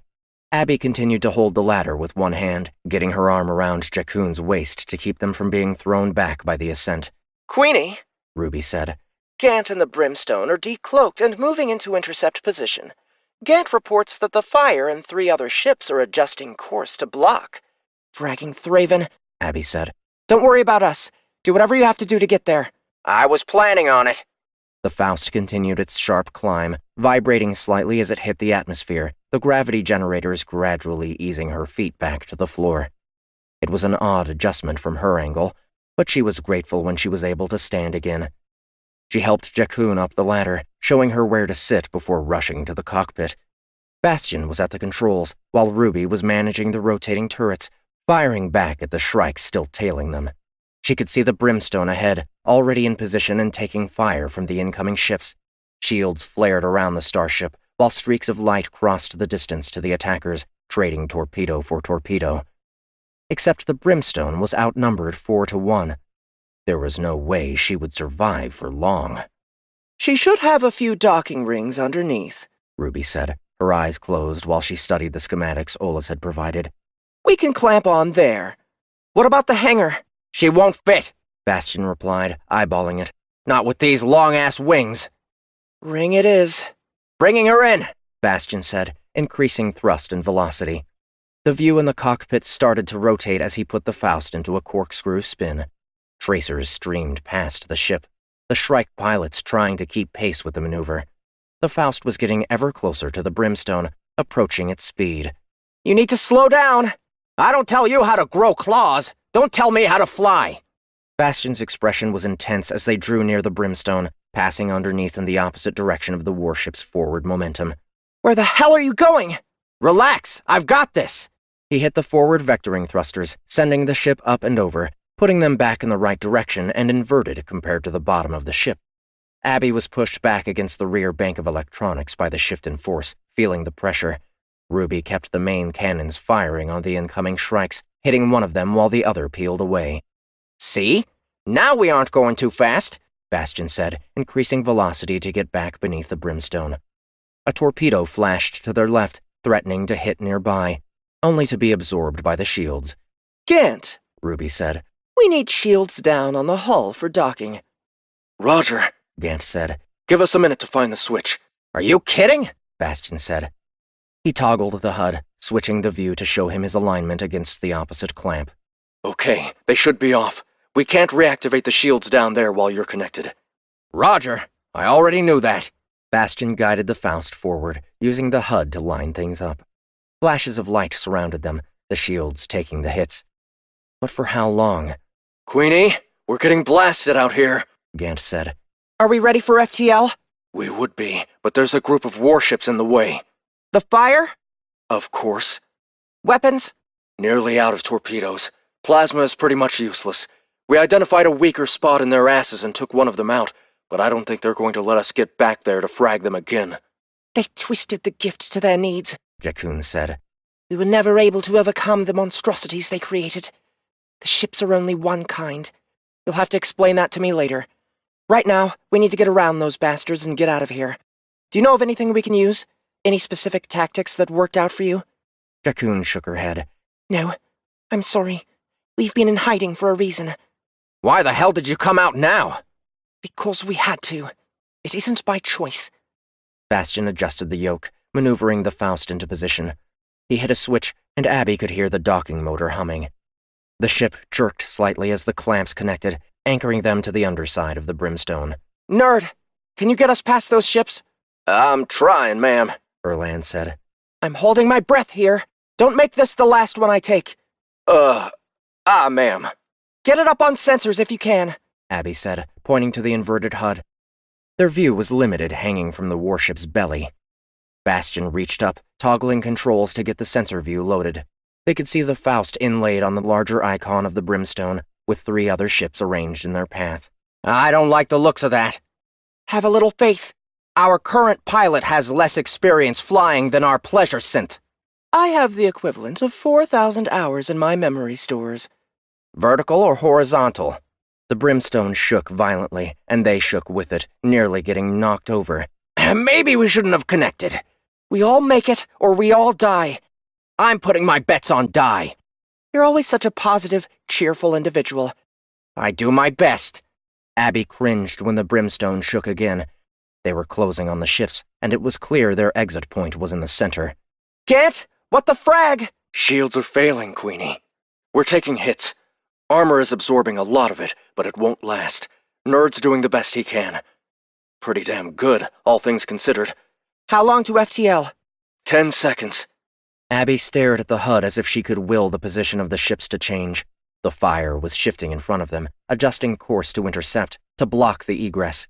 The Brimstone changed direction to match, trying to slip beneath. We aren't going to make it, Jakun said. Yes, we are. I didn't do all of this to die out of the fight. Bastion, give me full thrusters. What? Why? Oh. He smiled, pushing the throttle all the way open, and then grabbing the yoke. He shoved it forward, getting vectoring thrusters angling to help turn the Brimstone away from the fire. I think it's working. The fire was so close the icons were nearly touching, the Brimstone barely scraping by. Abby looked up and out the viewport. The entire field was filled with debris and derelict outworld ships, the remains of Anvil's orbital garrison. It was gone. All gone. The planet was going to fall to Thraven, and they had no choice but to run. But run where? We're clear! Bastion shouted. Woo! Abby turned her head. She could see Thraven's warships on their flank, a pair of torpedoes angling in. "Initiating FTL," Erlan announced. The starfield shifted, filling almost instantly with the nebulous vapors of Dysterium gas. The torpedoes vanished into the field, rocking the Brimstone with one last heavy blow. If that one didn't destroy them, they would make it out. Abby froze, staring at the universe ahead. Space bent around them. Then they were free. 44. The crew of the Fire's bridge came to attention as Gloritant Thraven entered. He had an interesting look on his face, one that managed to meld anger, frustration, satisfaction, and amusement into one package. His surviving Immolant entered behind him, flanked by a newcomer to the bridge and to the Fire. A woman, but not the woman he had been after. "Adjutant Sol," Thraven said. "what is your report?" Sol turned to face him, raising his hand in salute. "Gloritant, we tracked the Brimstone the moment she decloaked, trailing her toward the surface of the planet. At the same time, we began receiving reports from our Shrike pilots that a single Outworld ship had broken away from the spaceport cordon and was en route. Trajectory models suggested the two events were unrelated, but the Brimstone and the Outworld ship both made tight vector adjustments near the tail of their maneuvers to bring themselves in line. Your Eminence, we struck the Brimstone with 6 torpedoes and enough plasma fire to destroy an entire city. We believe she sustained heavy damage, but it wasn't enough. The ships were able to make their rendezvous and maneuver around our fleet and into FTL." A silence fell over the bridge when the adjutant finished. Thraven didn't react. He stared out of the viewport into space. "Your Eminence," Sol said after a minute. "Are you well, Gloritant?" Thraven's head turned slowly. He barely flicked his finger, and Sol fell over, dead. "Am I well?" Thraven said softly. He was considering it, accounting for all of the sides. He had lost Abigail Cage. She had rebuked him. Even in the face of the loss of her mind and all that she was, she had denied him. He hated being refused. He also respected it. She had stood up to him when so many had not. It was an endearing trait in its own way, one that he could have looked back on fondly had he been given the chance to destroy her. But he hadn't. The Ophanum had intervened. The Watchers, the last of the followers. Banwell himself had come to counter him, to challenge him, to save the life of the woman who had quickly grown from a needle under his foot to a powerful thorn in his side. He had sacrificed his life so that she could escape, and he had killed one of his Immolant. Still, killing Fanwell had been a pleasure, an enjoyment he hadn't felt in years. Long had he desired to remove the head of a seraphim once more, and he knew that day would come because the Father had promised it. The day was here, and it was good. Abigail Cage had escaped, and that wasn't good. Not at all. The Ophanum clearly saw enough in her that they had given up their most experienced warrior for her. Why? Her control of the gift was impressive, but she had refused to take the other half. She would be altered, and in that alteration become useless to them. Worthless. Did they think she could help them before that happened? Did they think she could defeat him? Never. He would see to it that she couldn't. Wherever she went, he would find her. He would hunt her. He would send out his children. He would send out his Evelynts. Perhaps he would even send out an Immolant. He'd like to see Cage deal with that. As for himself, he couldn't put any more of his personal energy into her. He had a harvest to plan, a mission to fulfill. He had taken a risk with the Brimstone, and he had ultimately come out ahead. Banwell's death was worth more than Cage's life. So was Anvil and the crops he would reap here. So was the Fire, and all of the ships being integrated. Right now he would focus on securing the planet and starting the process of rounding up the healthiest of the surviving soldiers to transfer back to Kel to be integrated into the systems of the waiting ships. They would need more than he had originally planned. He had taken one risk. He wasn't taking any more. Honorant Purcell, he said quietly. Yes, Gloritant? Purcell replied. Contact the other commanders. Tell them to prepare to accept cargo. I want it delivered back to Kell as quickly as possible. Make sure they, as well as you, understand you have failed me in the simple task of destroying a single starship when you outnumbered it 5-1. It is a failure that will not be permitted to happen again. A failure that I am only allowing now because I don't have the time or energy to replace you at the moment. A failure that has cost Adjutant Soul his life on your behalf. I will not accept such failure again. Do you understand? Yes, Gloritant. Purcell replied, clearly shaken. Gloritant Thraven? Thraven shifted his eyes until they landed on the woman who arrived with him. She was a poor excuse of a replacement for Cage, and while she had tasted the blood of life and survived, he could tell her potential was weak in comparison.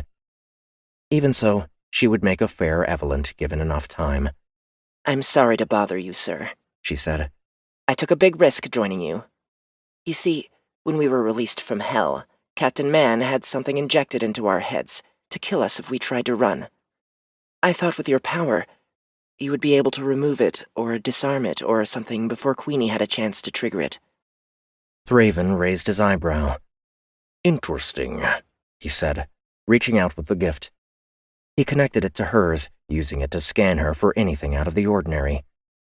Then he allowed himself a small smile. What is it? Irie asked, confused. There is nothing in your head that isn't supposed to be there. What? I'm afraid Captain Mann was playing you all for fools.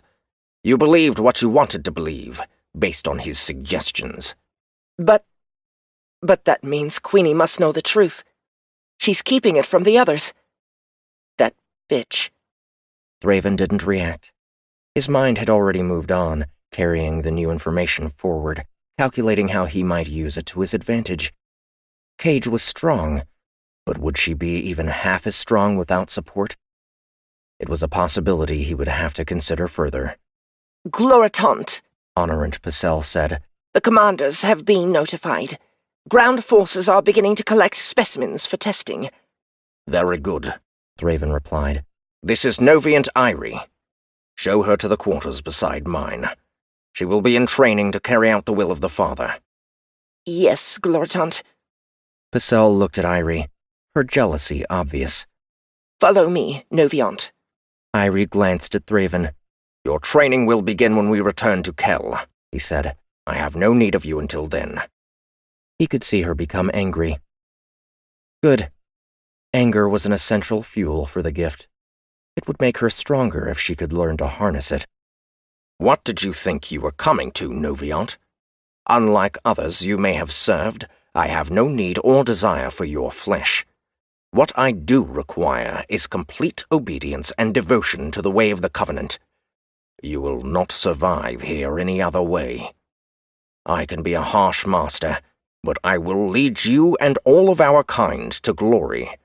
I will fulfill the promise of the Father and herald the great return. That is my oath to you, and to all who serve.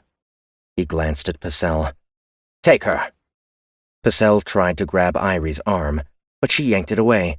I can take care of myself. She headed off the bridge ahead of the Honorant, leaving Thraven's presence without honor or respect. Thraven watched her go for a moment. He would accept her lapse one time, and then he would be forced to teach her. He didn't think it would come to that. Trinity had once been equally angry and difficult to control, and he had brought her in line. Adjutant Malt, the bridge is yours until Honorant Purcell returns, Thraven said. Yes, Gloritant, Malt replied. Thraven left the bridge, trailed by his Immolant. He required time to recover in the font, but there was one other thing he wanted to do first. He crossed the corridors of the fire, his servants moving hastily aside as he passed, kneeling or saluting, looking on him with respect and awe. He ignored them, singular in his pursuit. He entered medical soon after, making his way to an isolation room in the back corner. The hatch opened ahead of him. A Lurig was sitting on the floor in the corner. He looked tired and beaten, his eyes heavy, his body bruised. Resting upright beside him was a closed case. A decapitated head in a gel solution was set on the table for treatment. Villueve, Thraven said. I am Glortaunt Thraven. The Lurig stood. Glortaunt? Villueve said. Those things that took me work for you? Thraven nodded. They are like children to me. They could have been a little more gentle. I didn't resist. You know how children can be? Right. If you don't mind me asking, sir, what am I doing here? The same as you were before. No more, no less. And when you are done, perhaps you'll go free. Perhaps? You're reliant on my magnanimity. Be careful. Villueve kept his eyes down. You want me to integrate the head into the suit? Yes. It isn't going to work. Not without Gorix to do the larger pieces. Your children killed him. Worry only about your part in this, Villueve. I will take care of the rest. And then you'll let me go? Perhaps. Perhaps. Right. What's so important about this woman that everyone wants her alive again? Good help is hard to find. Villueve started to laugh, trailing off when he saw Thraven wasn't amused at all. Yes, sir. Thraven moved forward, leaning down in front of the head, looking into its dead eyes. Ursan Gall had been an idiot who ultimately needed to die. Trinity? She had still been one of his best, and thanks to the one misguided but intelligent thing her husband had done, perhaps she would be again. He had need of a new emulant. Maybe he would even give her a second chance with Cage. To convince her to join them? He still wanted her power under his control, especially now that he knew that she had asserted. On the other hand, she was a painful thorn, one that might be better off removed completely. No matter. He had time to decide. Am I well? He said. He paused a moment and then smiled. Cage was only one individual. The Brimstone was only one ship. Even with the aid of the Ophanum, it wouldn't be nearly enough to stop the harvest. It wouldn't be nearly enough to prevent him from leading the Nephilim to glory. Yes, I am. I'm very well indeed. 45. Abby reached the bridge of the Brimstone, with Bastion, Ruby, Dak, and Jakun following at her heels. She heard the unmistakable chitter of excitement before she even saw Gant, and she smiled widely when he came into view, standing on the arm of the command station to get himself closer to her height. Queenie! He barked. Gant, She replied, leaning forward and hugging him. She could hear him purring as she did, and he shoved his arms against her to push himself away. Damn! Not in public. He was still purring. Stop it! He closed his eyes. Fragging larynx. Maybe I should be calling you Freak Kitty instead? Bastion said. Shut it! Gant replied. He backed away. I wish I could be happier to have you here, Queenie, but we've got complications. What else is new? Bastion said. what kind of complications? Well, He waved his arm out at the bridge, where half a dozen crew members she didn't recognize were stationed. that's one. One of the crew members was standing, and she came forward. Lieutenant Olaine Ian, She said, introducing herself. Her attention shifted to Dak, her expression turning fearful. Sir? Lieutenant Ian, Dak replied. this ship is under Republic control, and you're still alive. Why is that? Sir, we were led to believe we were boarded by General Thraven's forces. We didn't come to realize we were misled until it was too late. Led to believe? Gant said. Misled? Bullshit. You said it first, I just went along with it. He looked at Dak. Wow, you're bigger than Pick. Where's Fury? Abby felt her hands clench at the question. Gone. Bastion said. She turned traitor on us. Ben Hill appeared from the side of the space. He was still armed and armored, keeping an eye on the bridge crew. Shit. Are you going to send the signal, Queenie? Abby shook her head. It won't do any good. Thraven will have disabled it by now. Maybe we should all go. Ben Hill stopped talking when Abby glared at him. Never mind. Dak, are you willing to take responsibility for this crew? I don't know. He eyed Ian. Mutiny? After all these years? Sir, you can't argue that the captain was losing it. You saw what he did to like it. Besides, Gant said, they didn't have that much of a choice. Not really. I mean, I did kill half of your crew. You? Dak said, surprised. Alone? Gant nodded in reply. If you don't mind me asking, sir, Ian said. Why are you here with these individuals? She's got you there, Ben Hill said. I'm loyal to Ursan, but I can't say his mind was right. And he did lose fair. Queenie even tried to let him off the hook. And then there's Thraven. You've seen he's no friend to the Outworlds. We got him these ships, and now he's using them to attack our planets. He lied to us. He tricked us. Trin and Ursan are both dead because of it. I don't know who he is or where he came from yet, but I know this universe is going to suffer if he gets what he wants. And the enemy of my enemy is my friend. Well said, Abby said. This isn't about Republic or Outworld. What's happening here is bigger than all of that, and it's been cooking for a long, long time. We aren't many. Not yet. But we're the only ones who can do anything about it right now. At least we captured the Brimstone, Bastion said. halfway there, right? Yeah, about that. Remember I said complications? Plural, as in more than one. What's wrong with the Brimstone? Those last 2 torpedoes did a number on her. Somehow she's still holding together, but I'm not sure what we're going to have left when we come out of FTL. Not to mention, we expended almost 80% of her munitions shooting back at the fire. Severely damaged and unarmed? Bastion said. That's more like us. Where are we retreating to? An Outworld system Jester recommended. Machina 4? Never heard of it. It's not on standard maps, Ben Hill said. but we can trade our Dysterium to resupply there, and if we need any repairs, that's the place to do it. How far is it from Kel? Kel? As in the cartel? That's where Thraven's building his fleet. We need to get to Kel and stop him before he can launch any more ships. Good plan in theory, Queenie, Bastion said. But in case you missed it, we just got our asses kicked. So did you, as surprising as that is. We can't go to Kel. Not if Thraven is going to be there. Not unless you want to die. I don't intend to just go to Kel. Abby turned to face Jakun. You came to Anvil for a reason. You saved my life for a reason. Your friend sacrificed himself for a reason. I think now is a good time to tell us who you are, where you came from, and what you know. Jakun met Abby's gaze. Then she nodded, took a deep, strong breath, and began to speak.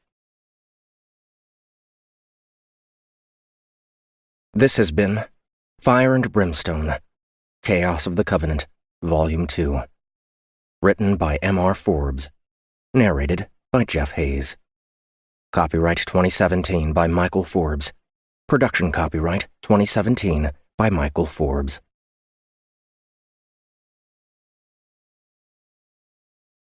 Audible hopes you have enjoyed this program.